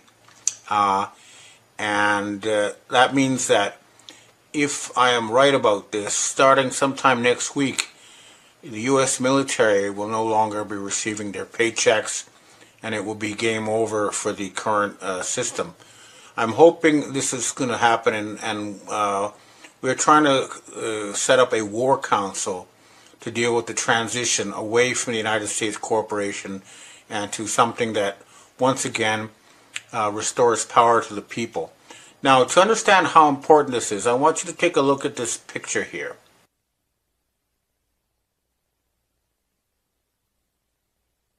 This is the Trump cabinet meeting with the heads of the Chabad Lubavitch organization. These people are not Jews. They worship Satan. Their founder, Schneerson, has repeatedly said the fact that the Trump cabinet is in on this is a sign that they need to be removed, and that's why the White Hats have placed a 100-kilogram bounty on each person in that photograph. And my understanding is that your friends and your family are removed, arrested, and brought to justice, that the reward can be collected at any BRICS nation embassy or perhaps or Taiwan or China. In other words, also they have to be removed. And the fact that Trump is in that picture tells you everything. Now, the other thing is, that right now, Donald Trump is talking about sending Tomahawk missiles to Russia. Okay? Now, that is nothing more than an attempt to start World War III, because if Tomahawk missiles are sent to Russia, that means only Pentagon officials, U.S. military people, have the ability to carry such attacks out. And that means that they're going to try to start World War III, which is exactly what Chabad wants. And the other thing that the military and the intelligence community need to understand is that the civilian governments in the West are not working for the people. They are controlled by this cult through a combination of blackmail and bribery. Now, I want you to watch this clip to see exactly, what the situation is with the U.S. Senate. Ian Carroll is one of the internet's top conspiracy analysts. His critics label him an anti-Semite spreading false information about Israel, but to others he is a fearless journalist that speaks on what some perceive as an extremely strong Zionist pressure on our government. Here's what he had to say. There are 100 U.S. senators. Last year, 93 out of 100 U.S. senators were people whose campaigns had been funded by Israel, AIPAC, and the Israel lobby. 93 out of 100 U.S. senators were taking money from a group that represents a foreign government and foreign interests in order to operate our government on behalf of someone else. And they all work here, in this building. This is Representative Ro Khanna from California, and he does not take AIPAC money according to the website Track AIPAC. Here's what he had to say. It's too much. I mean, it's too much. All these super PACs and PACs are too much. I don't take a dime of PAC money, lobbyist money, since I've been in Congress. And I don't believe in super PACs. And so I can vote my conscience. But if you have people who have a particular point of view, in AIPAC's case, they're basically whatever Netanyahu does is right. That's their point of view. And they're saying, okay, if you don't take that view, we may come after you. So you can see that 93 out of 100 senators do not work for the American people. They work for Benjamin Netanyahu, who is himself a Satanist, which is, the majority of the people. This is just not right. This is not a system of government. This is a system of slavery. Now, I understand that there is an attempt by Trump to, impose military law, and he wants to use U.S. troops to go after his opponents in the United States. And, to his credit, he is going after Antifa and George Soros and all these, terror groups financed by the Zionists or the Satanists, and that's a good thing. But it's not, it's not enough just to go after your enemies. The whole thing has to be cleaned up. And until we see the Epstein stuff out there, this is not going to work. And the other thing is that there's nothing he can do about the United States being bankrupt. He's not going to be able to extort enough money from Europe or Japan or anywhere else to pay for what he needs to pay for. It's just not going to happen. The whole thing has to be shut down. And as I've said before, the White Hats are standing by with an offer to finance a jubilee in the United States. That means all debt, public and private, will be written off, and there will be a redistribution of assets. All the money that was stolen from the people through central bank fraud will be returned. It should be several $100,000 for every man, woman, and child in the United States. So it's good that this thing falls apart. It should have happened a long time ago, but that is what we're going to do now. And there is no other choice. We're going through a very tough transition, but at the end of the day, everyone will be freed from Babylonian debt slavery. That's what we're working on. Now, the other thing that people need to be aware of is that there is evidence now we really are dealing with a rogue artificial intelligence. If you look at the huge amounts of money being spent on AI, on these mega databases by companies like Oracle, NVIDIA, and ChatGPT, you'd think that there's a business plan behind that. But no, the data shows that 95% of companies are unable to make money from AI. In fact, it's now turning out that AI is actually causing productivity to fall because lazy employees use AI to make reports that look plausible, but because AI cannot check facts, it's not connected to reality, it ends up causing more work for coworkers. And right now, this AI thing has gone so far, and this internet stuff has gone so far that 70% of content produced on the internet now is created by AIs, and 60% of communications is bots talking to each other. This is not a good way to use our energy or our money, to have bots talking to each other, and it needs to be removed from the system. They need to unplug all this. I mean, I've been watching some documentaries, and the AI is really awful. Like I was watching a documentary on the Battle of Waterloo, and they had these AI images with cannons firing from the wrong end, or they had one on Kennedy where they featured this orange-haired young guy who wasn't Kennedy yet, because AI is unable to distinguish realities. What I'm trying to say is that the one thing that has been booming in the United States, the super high stock market valuations of most of these high-tech companies, is a hallucination. It's one of the biggest bubbles in history, and it is about to burst. The other thing is that France is very close to revolution. I think they lost their 5th prime minister in 2 years, and support for Emmanuel Macron is now at 14%, which is a record low for any French president. And Emmanuel Macron is a front for Jean-Michel de Rothschild. And my French intelligence sources tell me in the satanic hierarchy he is above Donald Trump or any of these other people. So if France falls and Macron is either arrested or flees the country, that will be the first domino. But when it falls, that will result in blackmailed pedophiles like Keir Starmer in the UK, Mark Carney in Canada, the Merz in Germany. All these people will fall, and I'm believing that Trump is not going to last either. That's what I'm hearing. Now, again, like all of you, or most of you, I supported the Trump who was elected in January to clean up the deep state, and he was trying very hard to do that, but he has not been seen since June.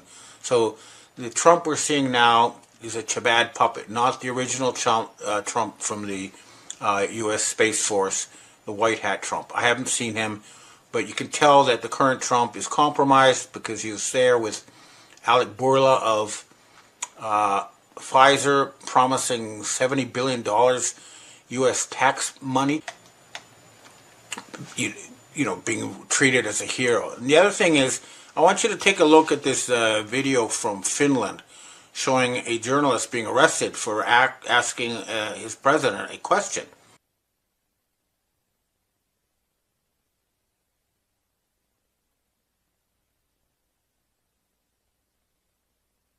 This is fascism, and right now they're trying to pass laws in Canada, the UK, Germany, the US, where if you write something they don't like on the internet, they can arrest you, they can cut you off. They're trying very hard to prevent us from realizing the truth, which is that we're ruled by Satan worshippers who use a system of Babylonian debt slavery.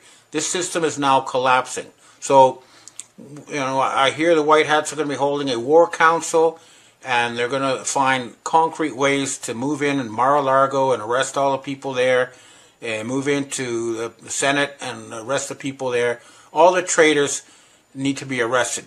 Now, the other thing is, the breaking news is that Trump did not get the Nobel Prize. It was a Venezuelan opposition leader. So that means that a decision has been made that, Trump cannot continue. He's not viable. So that's a very important thing that's happened. So definitely something big is in the pipeline, and I think the coming week is going to be historical. Let's see what happens, but there will be war councils.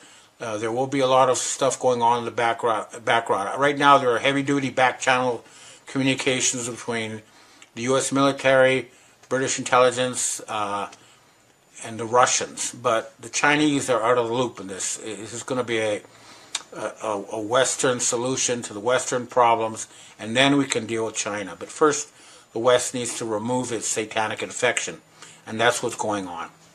Okay, well, that's about what I have to say for myself this week. Now I'd like to answer questions from readers and viewers. Hi, Ben. We have our first question for today. Does the Commonwealth exist? If so, who is in control of the Commonwealth, and how can you help us reform this? The Commonwealth is still very strong, and it's built on a network of personal connections at high levels, and I'm hearing that there's going to be a serious reform in the British royal family, but the key to the Commonwealth becoming viable again is to make sure that India and other Commonwealth members are full participants, because when it existed in the past, it was a sort of a white man's club with white men at the top, and no one from India or somewhere else could rise to the top of the Commonwealth. That is now changing so that it will be possible to have someone from India or Belize or any other Commonwealth country run the organization, and they have historical links. They're linked by the English language. They have sports meetings and lots of personal communications, and you know, it wasn't really an evil organization, although it had its flaws. And I think the Commonwealth will become increasingly important. And behind the scenes, the Commonwealth has been allied with China to do the Belt and Road Initiative and other peaceful things for the good of the planet. So I'm a great supporter of the Commonwealth, and I'm hoping it will be reformed so that it continues to stay as a major force for friendship and good relations between nations. Next question. Hi, Ben. Trump is visiting Japan on October 27th. The objective may be stripping money from Japan as the U.S. is bankrupt. Nonetheless, Japan has no money to save U.S. bankruptcy, as the agriculture bank Nochu has lost a huge amount of money in the U.S. bond market, and I cannot imagine any significant amount of money is left in Japan. Inform us why Trump is coming to Japan, and if Trump's objective is money to avoid U.S. bankruptcy, where is this money in Japan? Well, yeah, I mean, he is going to come to try to extort money. I don't know if he'll be around until then. I'm hoping not. But, you know, the thing with the Japan Agricultural Bank is a real crime. You see, the Norinchukin, the Japanese Agricultural Bank, is actually a real bank in the sense that it's 100% deposit base. It's all its money is actual deposits. And most U.S. banks, more than 90% of what they lend is not backed by deposits. It's just money they put on their books out of nothing. So what happened was they used pressure on Norinchukin probably to force them to hand over money, which is, you know, disguised as bond losses. And then Norinchukin, to recoup that, raised the price of rice drastically in Japan, which caused a popular revolt against the Japanese government. And, you know, the government, I mean, when people's food is impacted, that's when the, you know, sleeping masses wake up, because that's something that they're not going to stand. So I guarantee you, even if he does come, he'll leave empty-handed, because Japan has nothing to hand over. The same is true of Europe. Germany's economy is 20% smaller than it was in 2018 because it's been forced to buy expensive oil and gas from the United States, and the Europeans do not have the 1.3 trillion to give the U.S. that they think. So I doubt he'll come, but if he does, he'll leave empty-handed, and hopefully, if he does show up, they'll arrest him for war crimes. Next question. Hi, Ben. Can you clarify if the military brass attended that meeting that was called? You originally said in your Monday newsletter they wouldn't attend because it was possibly a trap. Real Raw News is stating that about 250 were requested to take polygraph tests to prove if they were loyal to Trump. I know RRN isn't 100% to be trusted, but it's an interesting take since you initially said it might be a trap. If they did decide to go, what was the actual purpose? Well, I did talk to people about that, and the conclusion was that they made sure that everybody would be safe. But the speech that Trump made and then that Hegseth made was very badly received. But right now, a large part of the military is still following Trump because he's their nominal commander-in-chief. But a growing group is aware that the real Trump has been replaced by a fake and that their commander-in-chief is not there. But there is a group that is still trying to start or use a threat to start World War III in order to get more money to keep the U.S. government going, but I don't think it's going to work. So what will probably happen is when the military stop getting their paychecks, they'll finally wake up. But I do know there's been a split with the Five Eyes, and so that right now at the highest level, of the intelligence community. They are no longer with Trump, and they're negotiating with Russia for Ukraine peace. And also, Israel has basically lost the war in Gaza, and Egypt has moved in. So we'll see. But there is still a group in the military that probably has some sort of compromat held against them that is still behind Trump. That's the reality right now. Next question. Hi, Ben. Wasn't 9/11 and Iraq thing all connected with Bush and Tony Blair? The same Tony Blair that hasn't gone away despite the links. Instead, he's made a, quote, sir, for what it's worth. Now they're handing him out Disney tickets, like Disney tickets these days. Instead of being somewhere else more deserving, Blair has allegedly snagged the being in charge of Gaza role. Have you heard anything about this?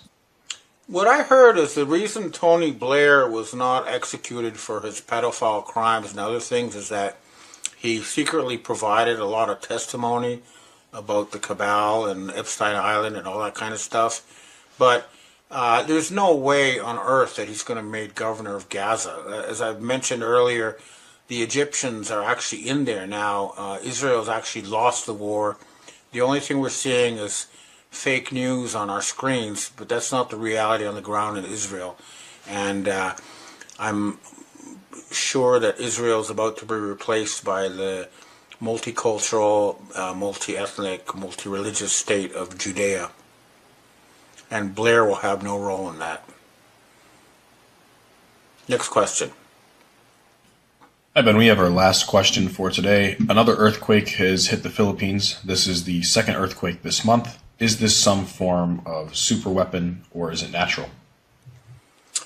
I'd have to look into that, but as a general rule, if it's an artificial earthquake, you have to look at the seismograph because it has a telltale sign. It starts with a big bang and then boom, boom, boom, boom, boom, like that.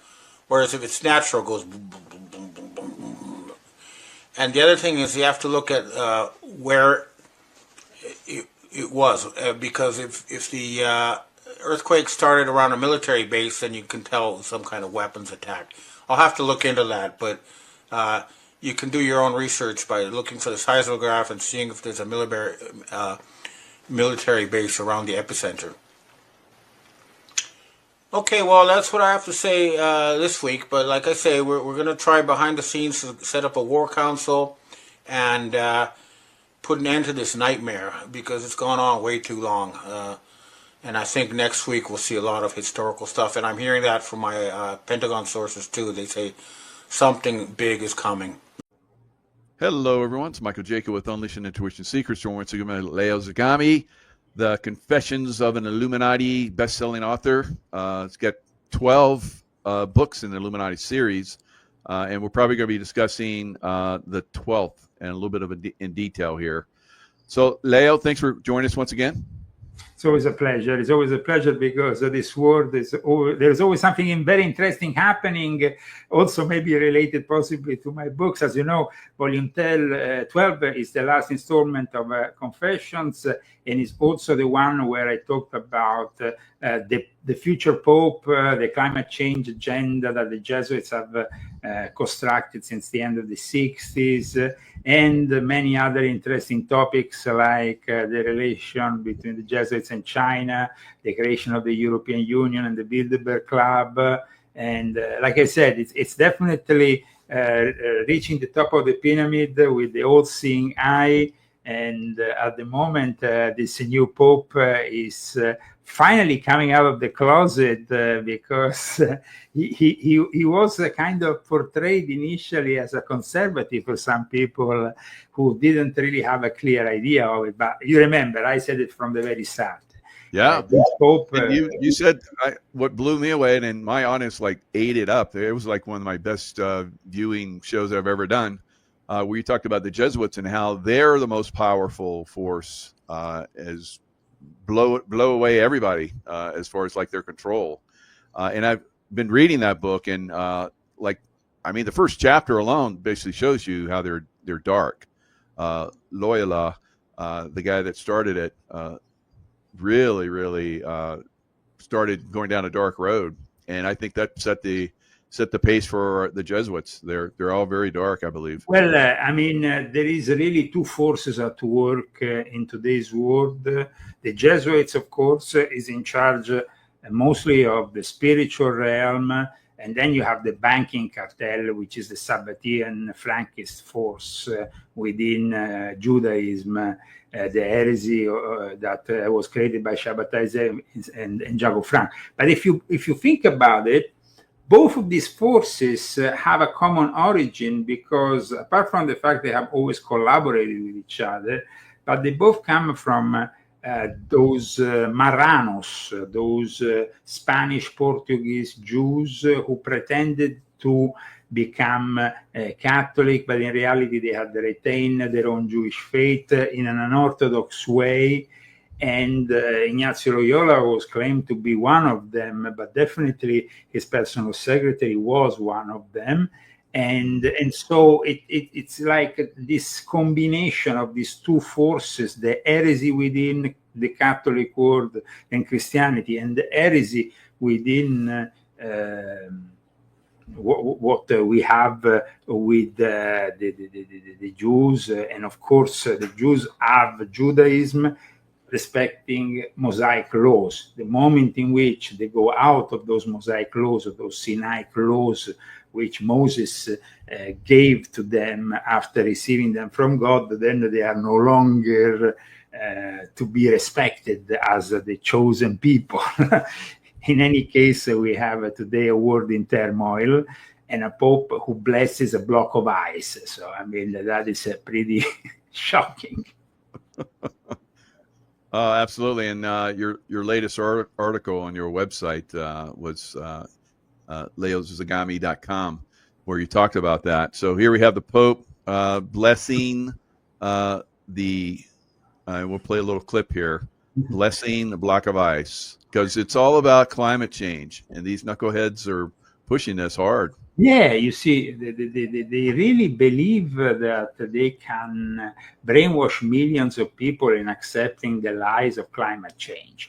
And this happens to be a celebration by Pope Leo XIV of an event. It's 10 years since in May 2015, like I explained also in volume 12 of my Confessions, there was a new encyclica, which is basically a document that the Pope issues dedicated to climate change, called Laudato Si. For the 10-year anniversary, the Pope has decided last week to invite a bunch of people.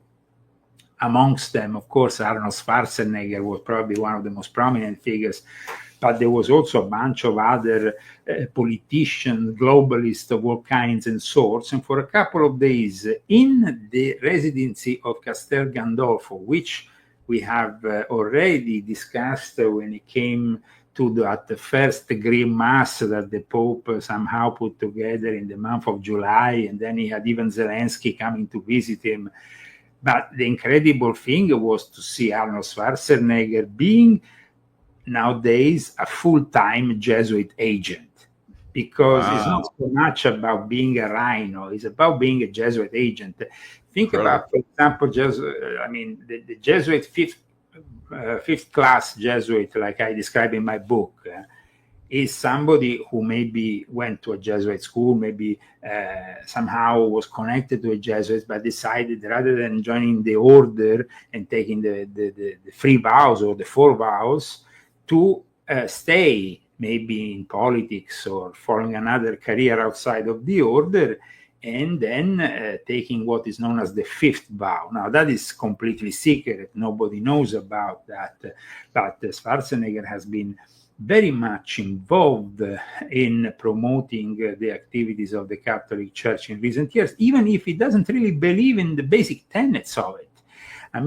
He openly said, he publicly said that he doesn't believe, for example, a heaven exists.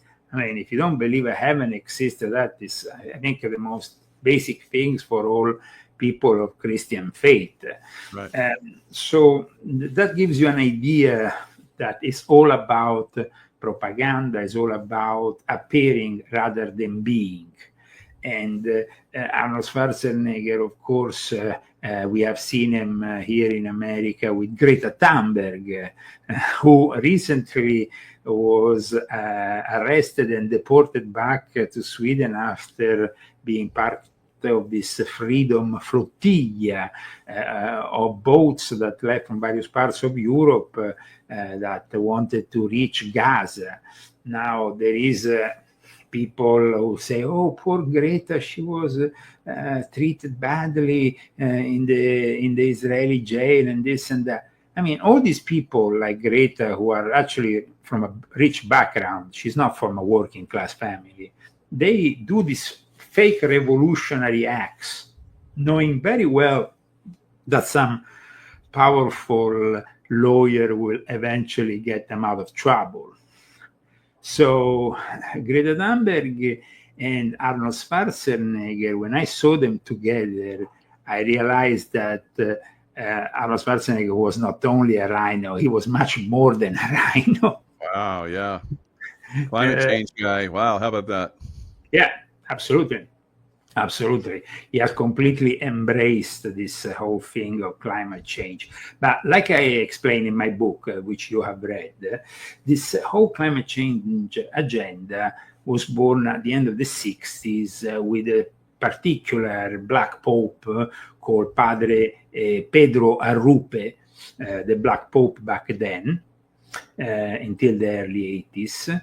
And he actually got so progressive, and so he was such a Marxist that at one point he clashed with John Paul II, because John Paul II came from, from a Polish background of communists persecuting Catholics and persecuting Christians, and when he saw that the Jesuits with Padre Rupe was going too further to the left, he actually issued a formal investigation into the Jesuit order. So this happened in the early 80s, and it was a big thing. Then, of course, we had the various successors.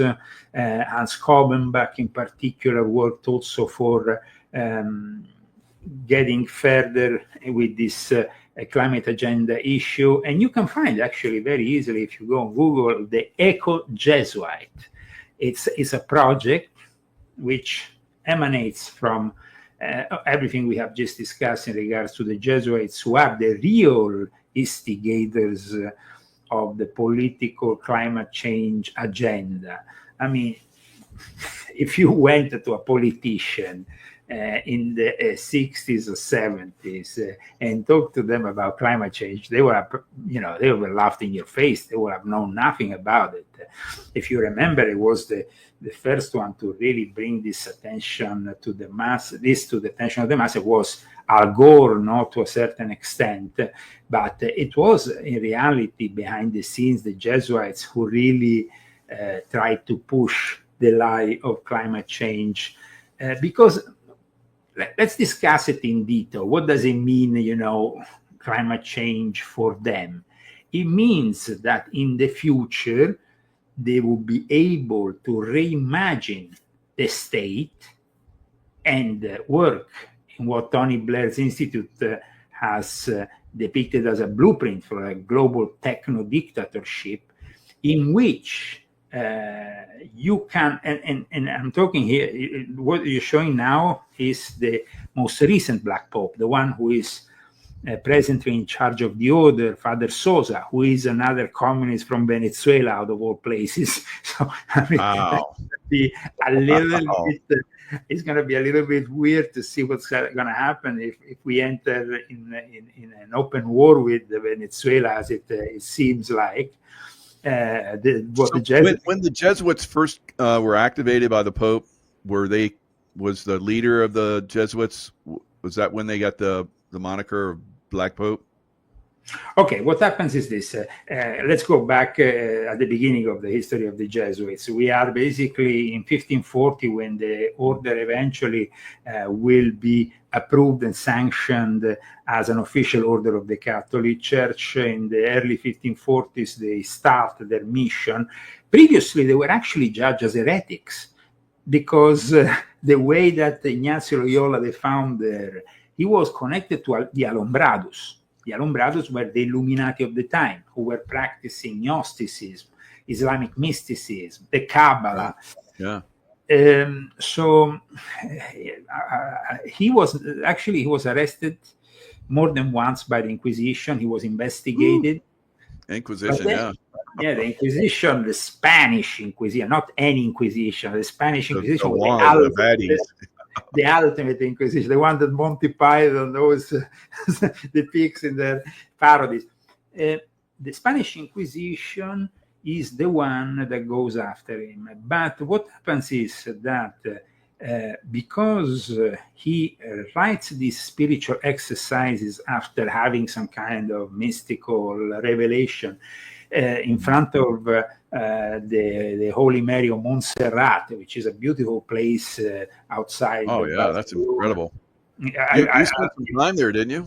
Yes, I spent some time there when I was very young. Wow. It was a fantastic place to go and visit, but also you can really breathe the spiritual appeal that maybe draw him to do what he did after. Because at that point, what happened is he wasn't a priest, so he couldn't really practice the things that a priest can practice. And so the Inquisition said, you need to tame it down. You need to just, And so he escaped and went to France. In France, with other friends of his, he established the nucleus around 1530. They went and established in the middle of August the original nucleus of the Jesuit order, the Company of Jesus. But it took them many years to actually have the papal approval. And it took all these years because it was only because the Pope, at one point, the Pope was in difficulty. He was having problems with the Church of England. He was having problems with Martin Luther. He was having problems with the Reformation. He was having problems with the church, which was becoming fragmented, which was trying to break up from Rome. I mean, what happened with the beginning of the Church of England was particularly bad for Rome. And so he said, how I'm going to fight them? How I'm going to fight these forces? And he saw that what Ignazio Loyola was proposing was not an ordinary order. And he also saw that the people, Ignazio Loyola, and what they were doing with the Jesuits could actually benefit them, because the Jesuits knew exactly what witchcraft, what black magic, what occultism was, what all these practices. So he said, the dark side. That's crazy. It was really like embracing the dark side, but also to control the dark side, because the Dominicans, the Dominican order, had been in charge of the Inquisition up until then. And the Dominicans, they didn't have a military kind of regimented appeal to do what was necessitated to fight the Reformation with the Counter-Reformation. This is a pivotal moment in the history of the Catholic Church, a moment maybe of weakness, we can say. Wow. And so at that point, like you said, let's embrace the dark side. When you have the guy in England, Henry VIII, who suddenly has a bunch of marriages and breaks from Rome, when you have people like Martin Luther coming to Rome and saying, well, this is like degenerated, this church is in decline. But at the same time, the Pope himself was being accused of having pagan sympathies, because all these, all these popes, they came from the black nobility of Rome, which were ancient families that were practicing paganism, that knew certain great explanation. Yeah. No? Tying it all together. Wow. Fantastic. So in the end, the best solution for the papacy was simply to embrace the Jesuits and let them loose upon the Protestant, the newly born Protestant world. That happened a very short time.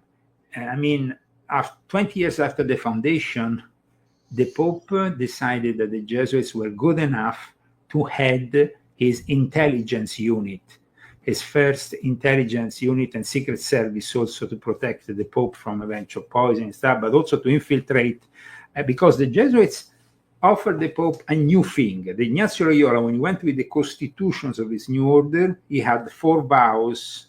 He said, my ordinary Jesuits have 3 vows. Then we have the really dedicated one that have 4 vows. And the 4th vow is of complete and blind obedience, not to Christianity, but to the Pope. Right. Wow. And the Pope, when he saw that, he was like, yeah.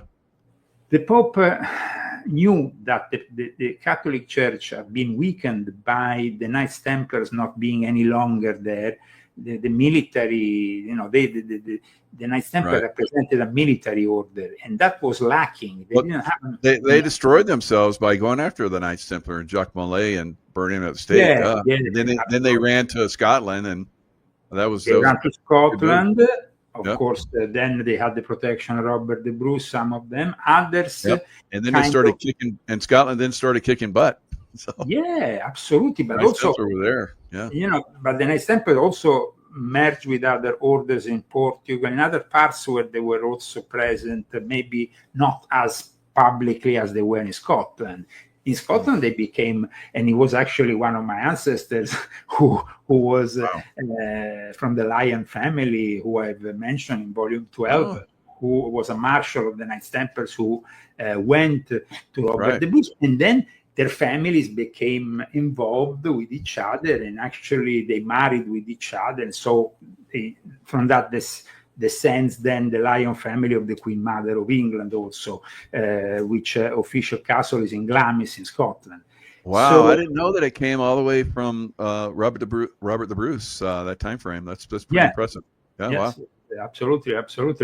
And so what happens is that at that point, England also was, let's say, having problems though, because their war later on waged against the Vatican needed a form of intelligence and of a secret service.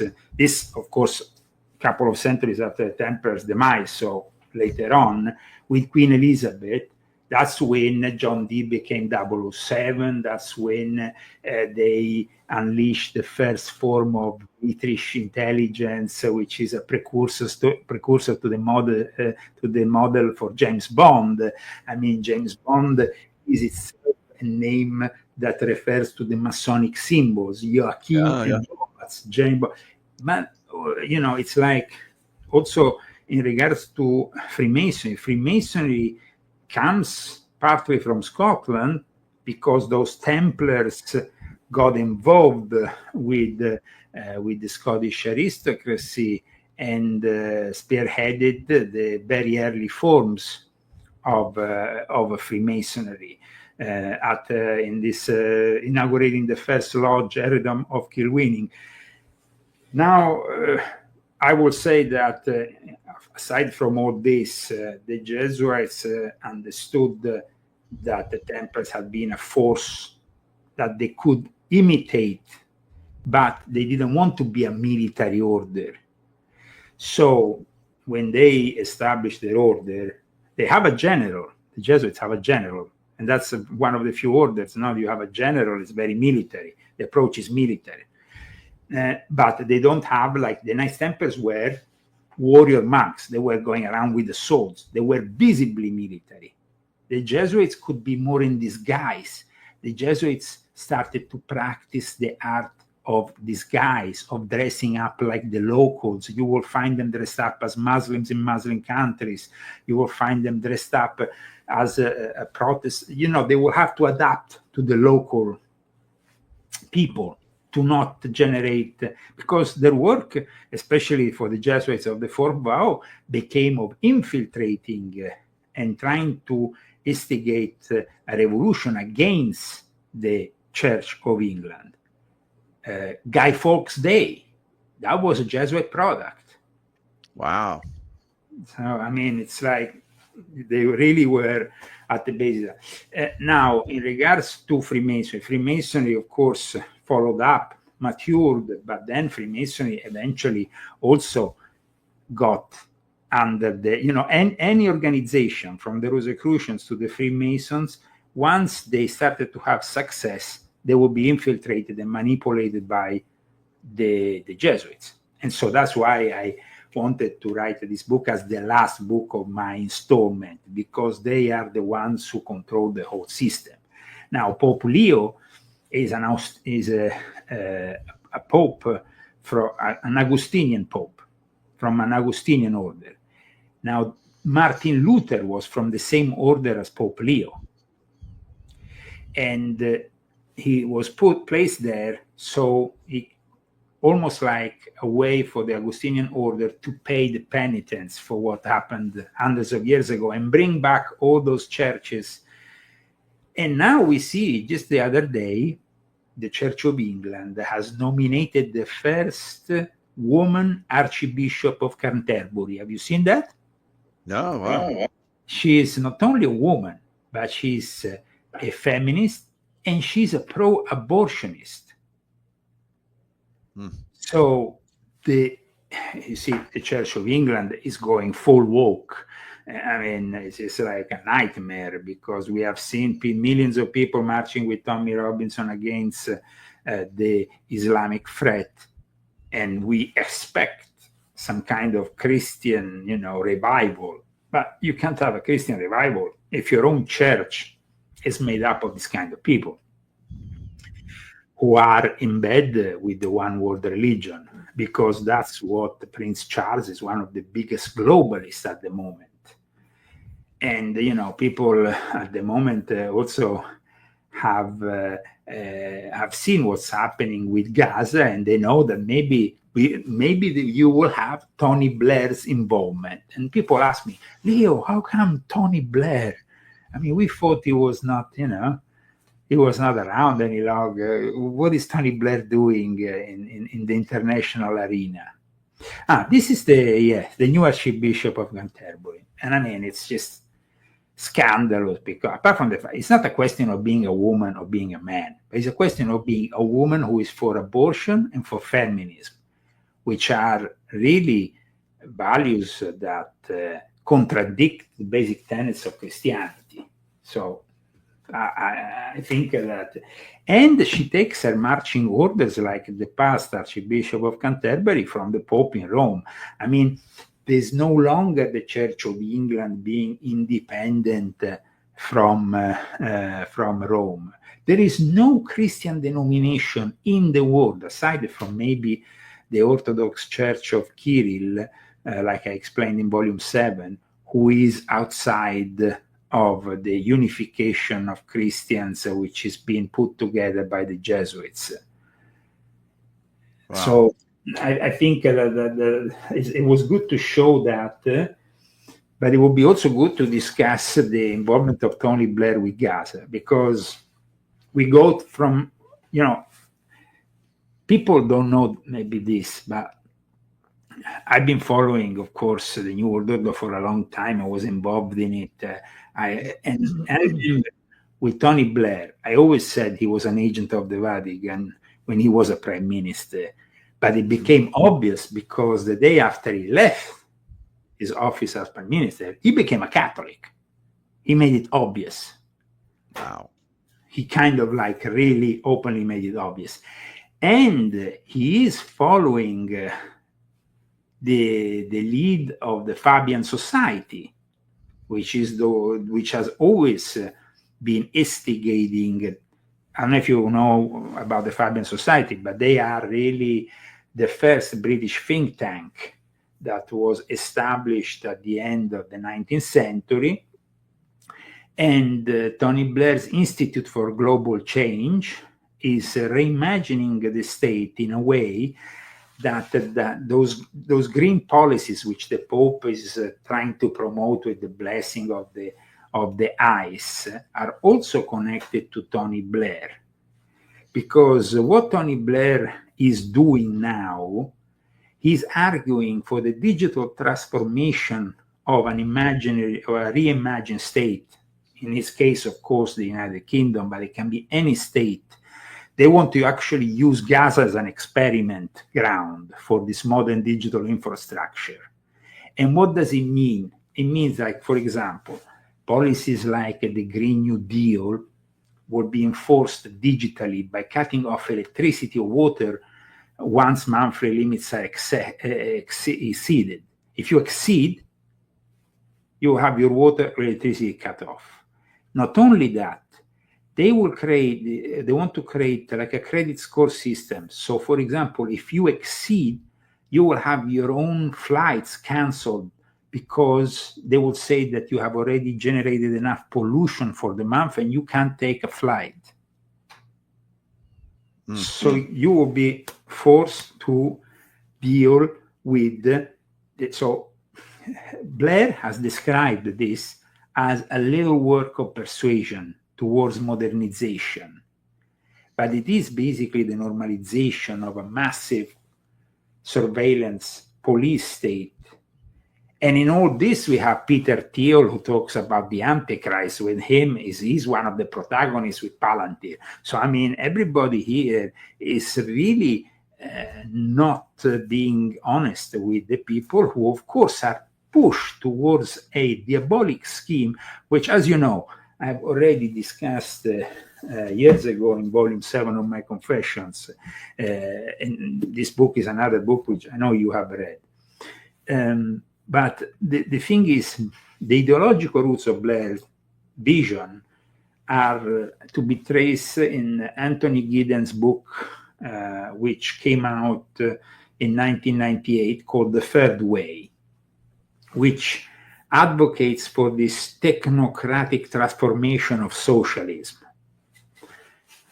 So the problem here is we have a Pope who is blessing a block of ice. We have Schwarzenegger who is there doing his propaganda stunt. Then we have on the other side another Catholic like Tony Blair, who is also a Jesuit agent of the fifth class Jesuit agent, because and he showed that when he, like I said previously. He became a Catholic just the day after, I think, he left the office in Downing Street. So that was pretty obvious.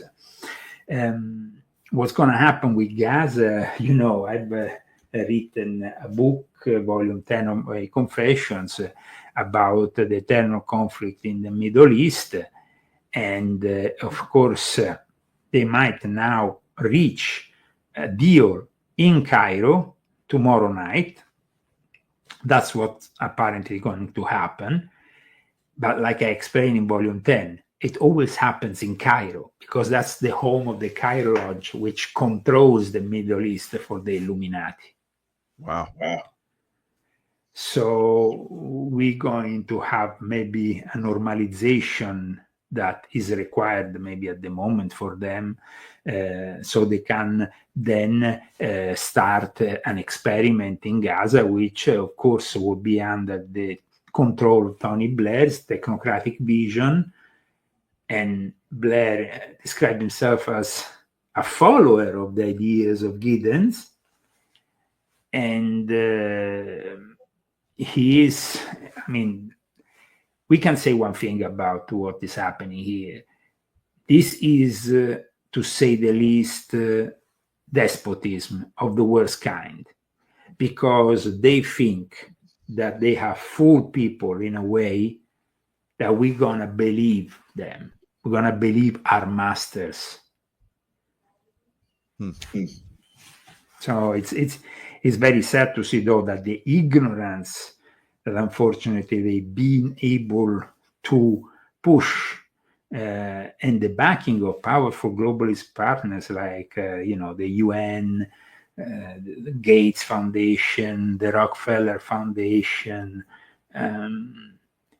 they are ready to implement the next level control system in this world. And they want to do it for 2030, like I always said. So do you think we'll be able to educate people and push back on that? The only opportunity that we have is to convince enough people to break up and create an independent state that will not embrace that kind of technology.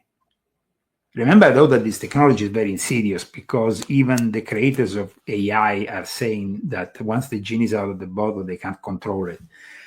But that's why we need to promote the idea of a society without AI in the control rooms, because what they are promoting is to have the AI present in the control rooms of power, being political, being religious, being the education of our children. That's what's happening here, unfortunately. And I mean, it's sad, but you know. And then the Pope, of course, now has just met with the people in charge of the U.S. Bishop Conference. He has just done that. He has done that basically just like I predicted. You remember in my book, I write that Pope Francis, which he will spend a lot of time in, one of the last things he did was to write to the US Bishop Conference to oppose Trump in any way, shape, or form. Now, his successor has met with the American bishops in the Vatican and today, and urged them to speak out against Trump. Wow. Against the deporting of millions of illegal aliens. And you see, like I said, it's a confirmation of everything I always said from the very start. I mean, you know, 50 minutes after he was out, he was out of the window and he was confirmed as Pope, I said that. Yep. I said it publicly on the Alex Jones show, which is a big platform, so anybody can go and see, because we had like 1 million shares on X when I said that. And everybody was kind of skeptical. Not everybody, but a lot of people, especially conservative and traditional Catholics, were hoping. But like even the Wall Street Journal has said a few days ago, the honeymoon with the traditional Catholics and Leo has finished.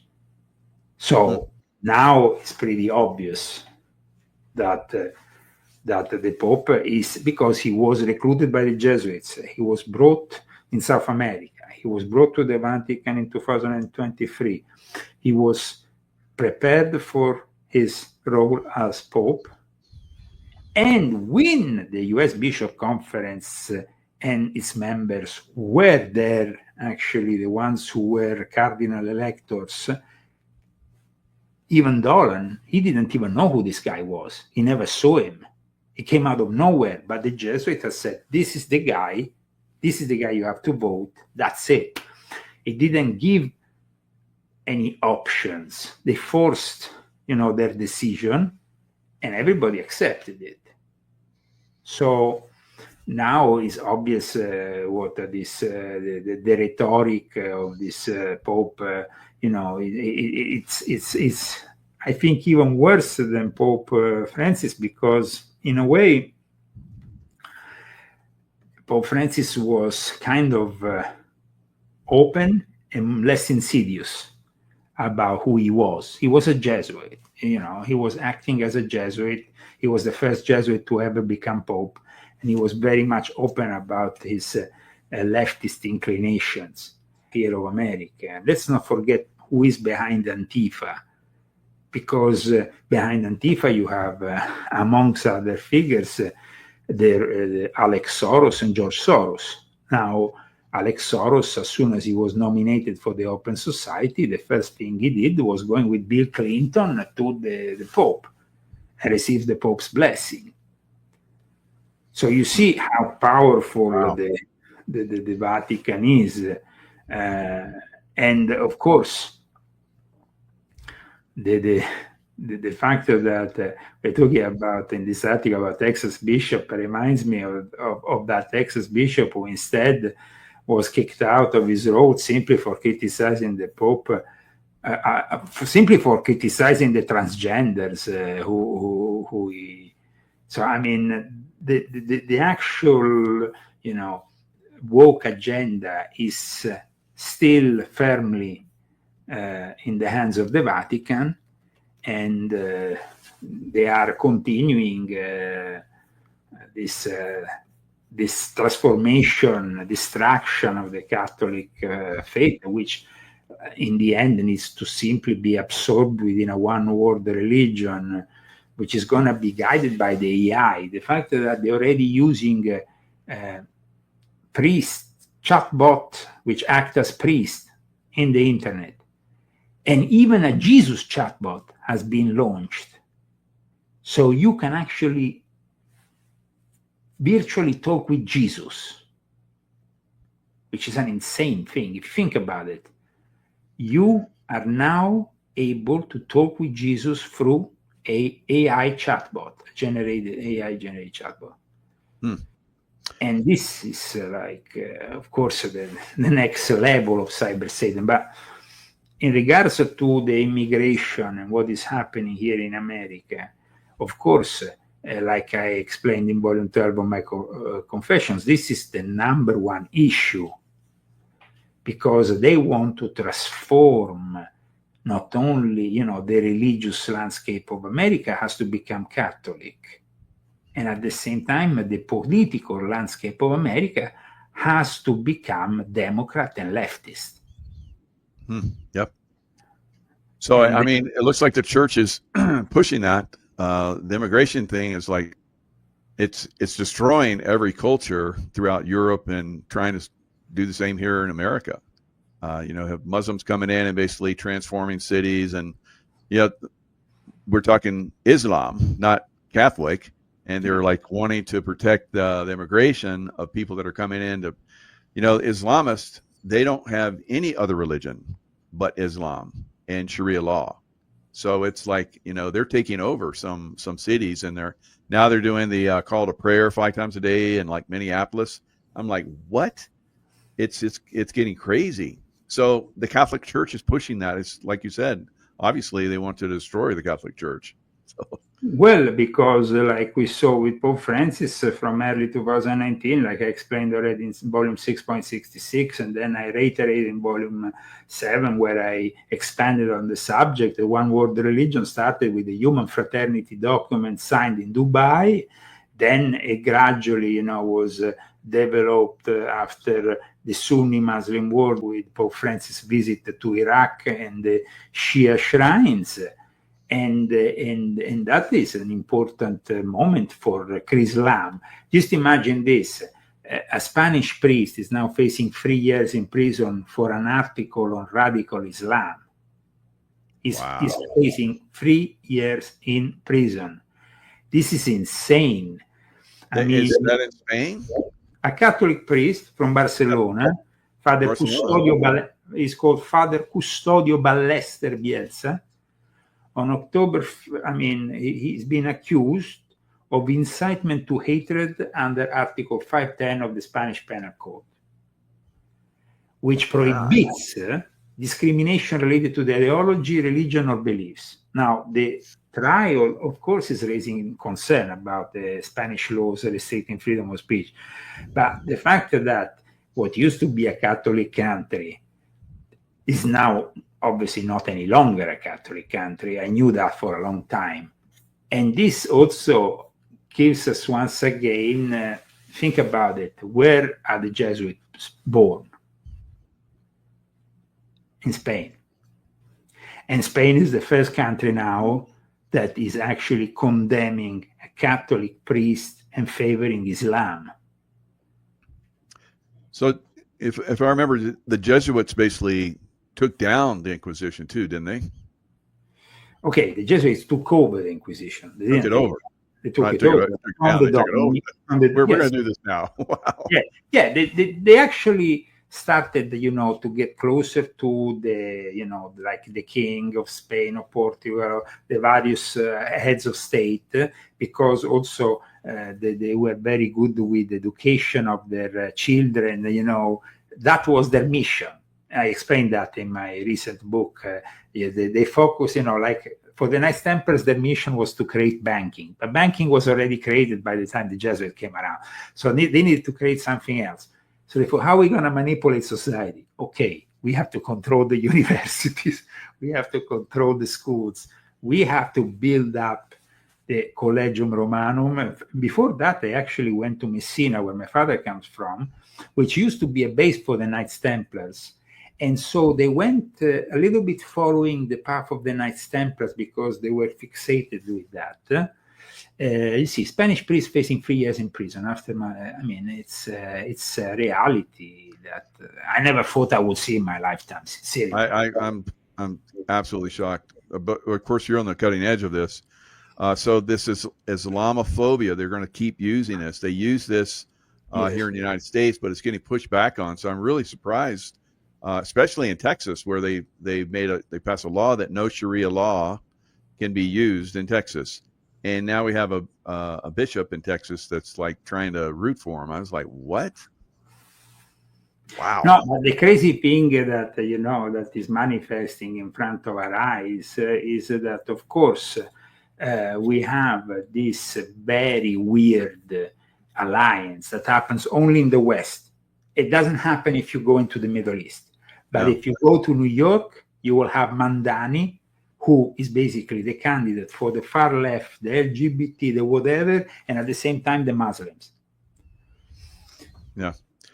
Yeah, I posted where this Iranian woman said that only in America and in Europe do they allow Islamists to come and take over streets and pray in the streets. They go to the mosque. They don't do that anywhere else. They do it in Italy too.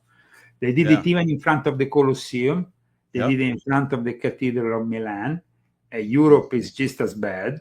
Another thing which I've been discussing years ago, also in my website that is filled with articles, leozagami.com, for anybody who is interested. I discussed many years ago how the properties of the church, especially the churches, were actually being sold to Muslims who transformed them in mosques, and this has become also growing tendency in Europe. Because they are no longer able to support these properties because every property has cost. And the solution is simply, they don't think about the fact that for 1,000 years, it was actually the Christian knights and the Christian world who stopped the advancement of Islam taking over the Western society. We will not be having over 1,000 years of war. It's incredible. And then now they're coming in like stronger than ever because the governments are like, oh, we can't go against them. Islamophobia. No, we can't. And now they're just taking over like never before. It's crazy. I mean, we had the Turks who were about to arrive in Austria's capital, and we had people don't know that, but I mean, my ancestors from Sicily were always fighting because we were actually, if you go, there is the most southern island in Sicily, Lampedusa is just like a few kilometers from Africa. So, I mean, you have to fight them all the time, arriving with their incursions. So I think that we fought and we stood for our values proven to be the values that actually produced a more advanced society. But unfortunately, this society was then corrupted from within. And now they have opened the doors to Islam because they want to finish destroying it so then they can implement their technocrat. You see, I think Gaza is really an experiment in this sense, because you see, Gaza is a little experiment that can be expanded worldwide. First of all, you bring in the fundamentalist produced by the Islamic Brotherhood, which, by the way, was a product of the British intelligence and the British Freemasonry.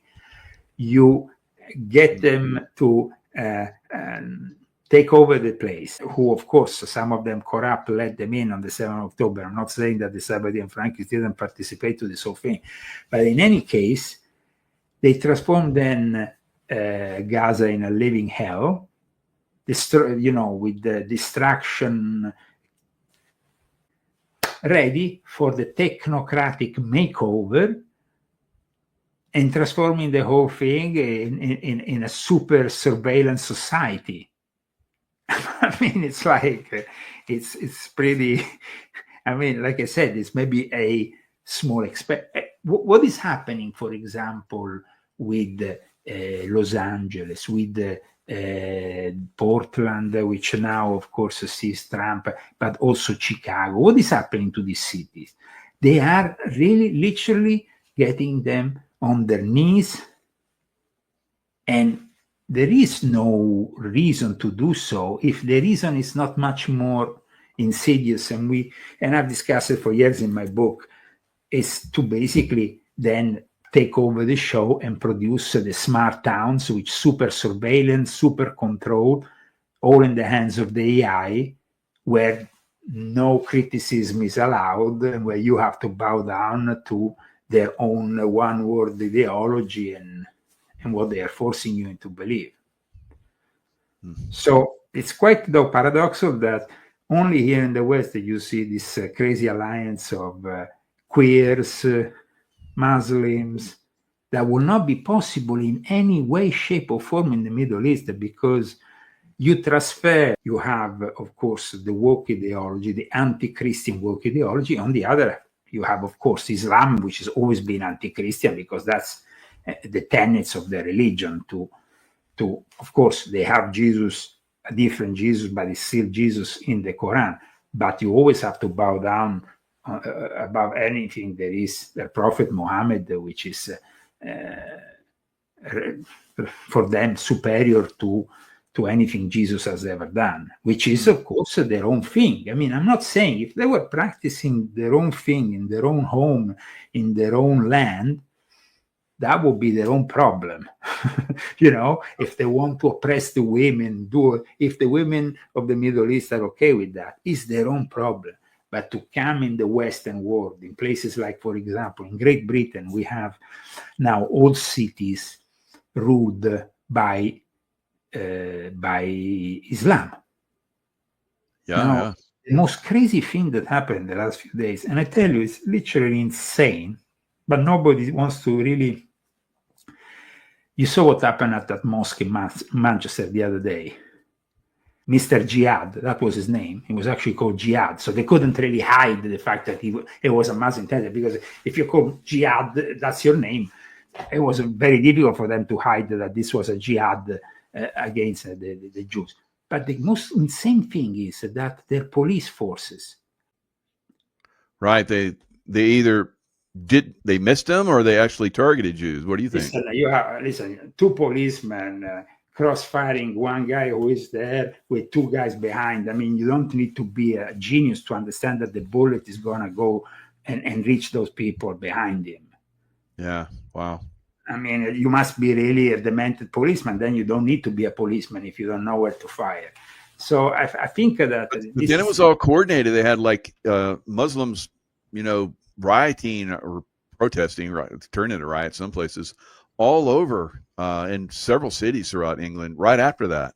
So obviously that's some kind of coordination going on there.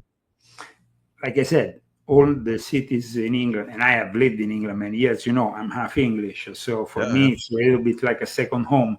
The mayor of London is Muslim, the mayor of Birmingham, the mayor of every main city in England is Muslim. So wow. That happened like overnight. It's like crazy. Well, look at what's going to happen after Mandani is elected in New York, because this it's going to happen in America. It's going to be dominoes, because we've already got cities that are allowing the call to prayer. It could be a domino effect. But the crazy thing also that I think it's even more insane, that I was like watching this news today, is that in Michigan, the Muslims feel threatened. I don't know from who, but the Arab American Michigan, it's like they feel. I don't feel safe anymore. If you want, I can share you the article with you in real time so you can see it. But it is just like I'm kind of like Here it is. They don't feel safe. I mean, Dearborn is basically full with the city is like There's no one to hate them because they have complete control. They have control over the whole city. It's the Islamophobia. They're pushing that agenda everywhere. That's it. Yeah. So they want to take over with that, and they're very clever. Yeah, and it doesn't make any sense, and it's just like why they have to do it. I mean, it's just, there's no point in it, but they want to do it because, of course, by playing the victims first, they anticipate then, and then maybe there will be, I'm sure there will be the occasional act of some lunatic who goes and does, and goes and attacks a mosque or whatever, or sets fire to it or whatever, and then at that point they are like, "Whoa!" But the thing here is that there is almost 6 million Muslims, like I said in my book, Volume 10. You remember, I wrote about it. And I wrote also about what's happening in England. And in England, though, there is actually a reaction. I mean, 3 million people marching with Tommy Robinson.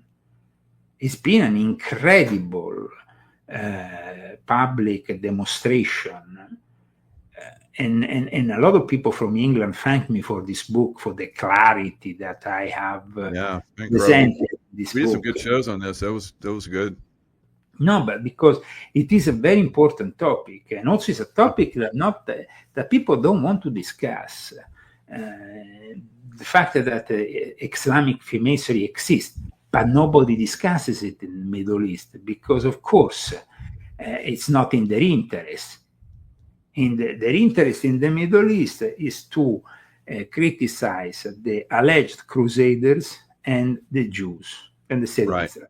I'm not saying that the state of Israel is made of saints. It's a Sabbatean state, like my friend Barry Kamish used to say. But in fact, as you know, I've cited my friend Barry Kamish, the late Barry Kamish, in Volume 10 of my Confessions.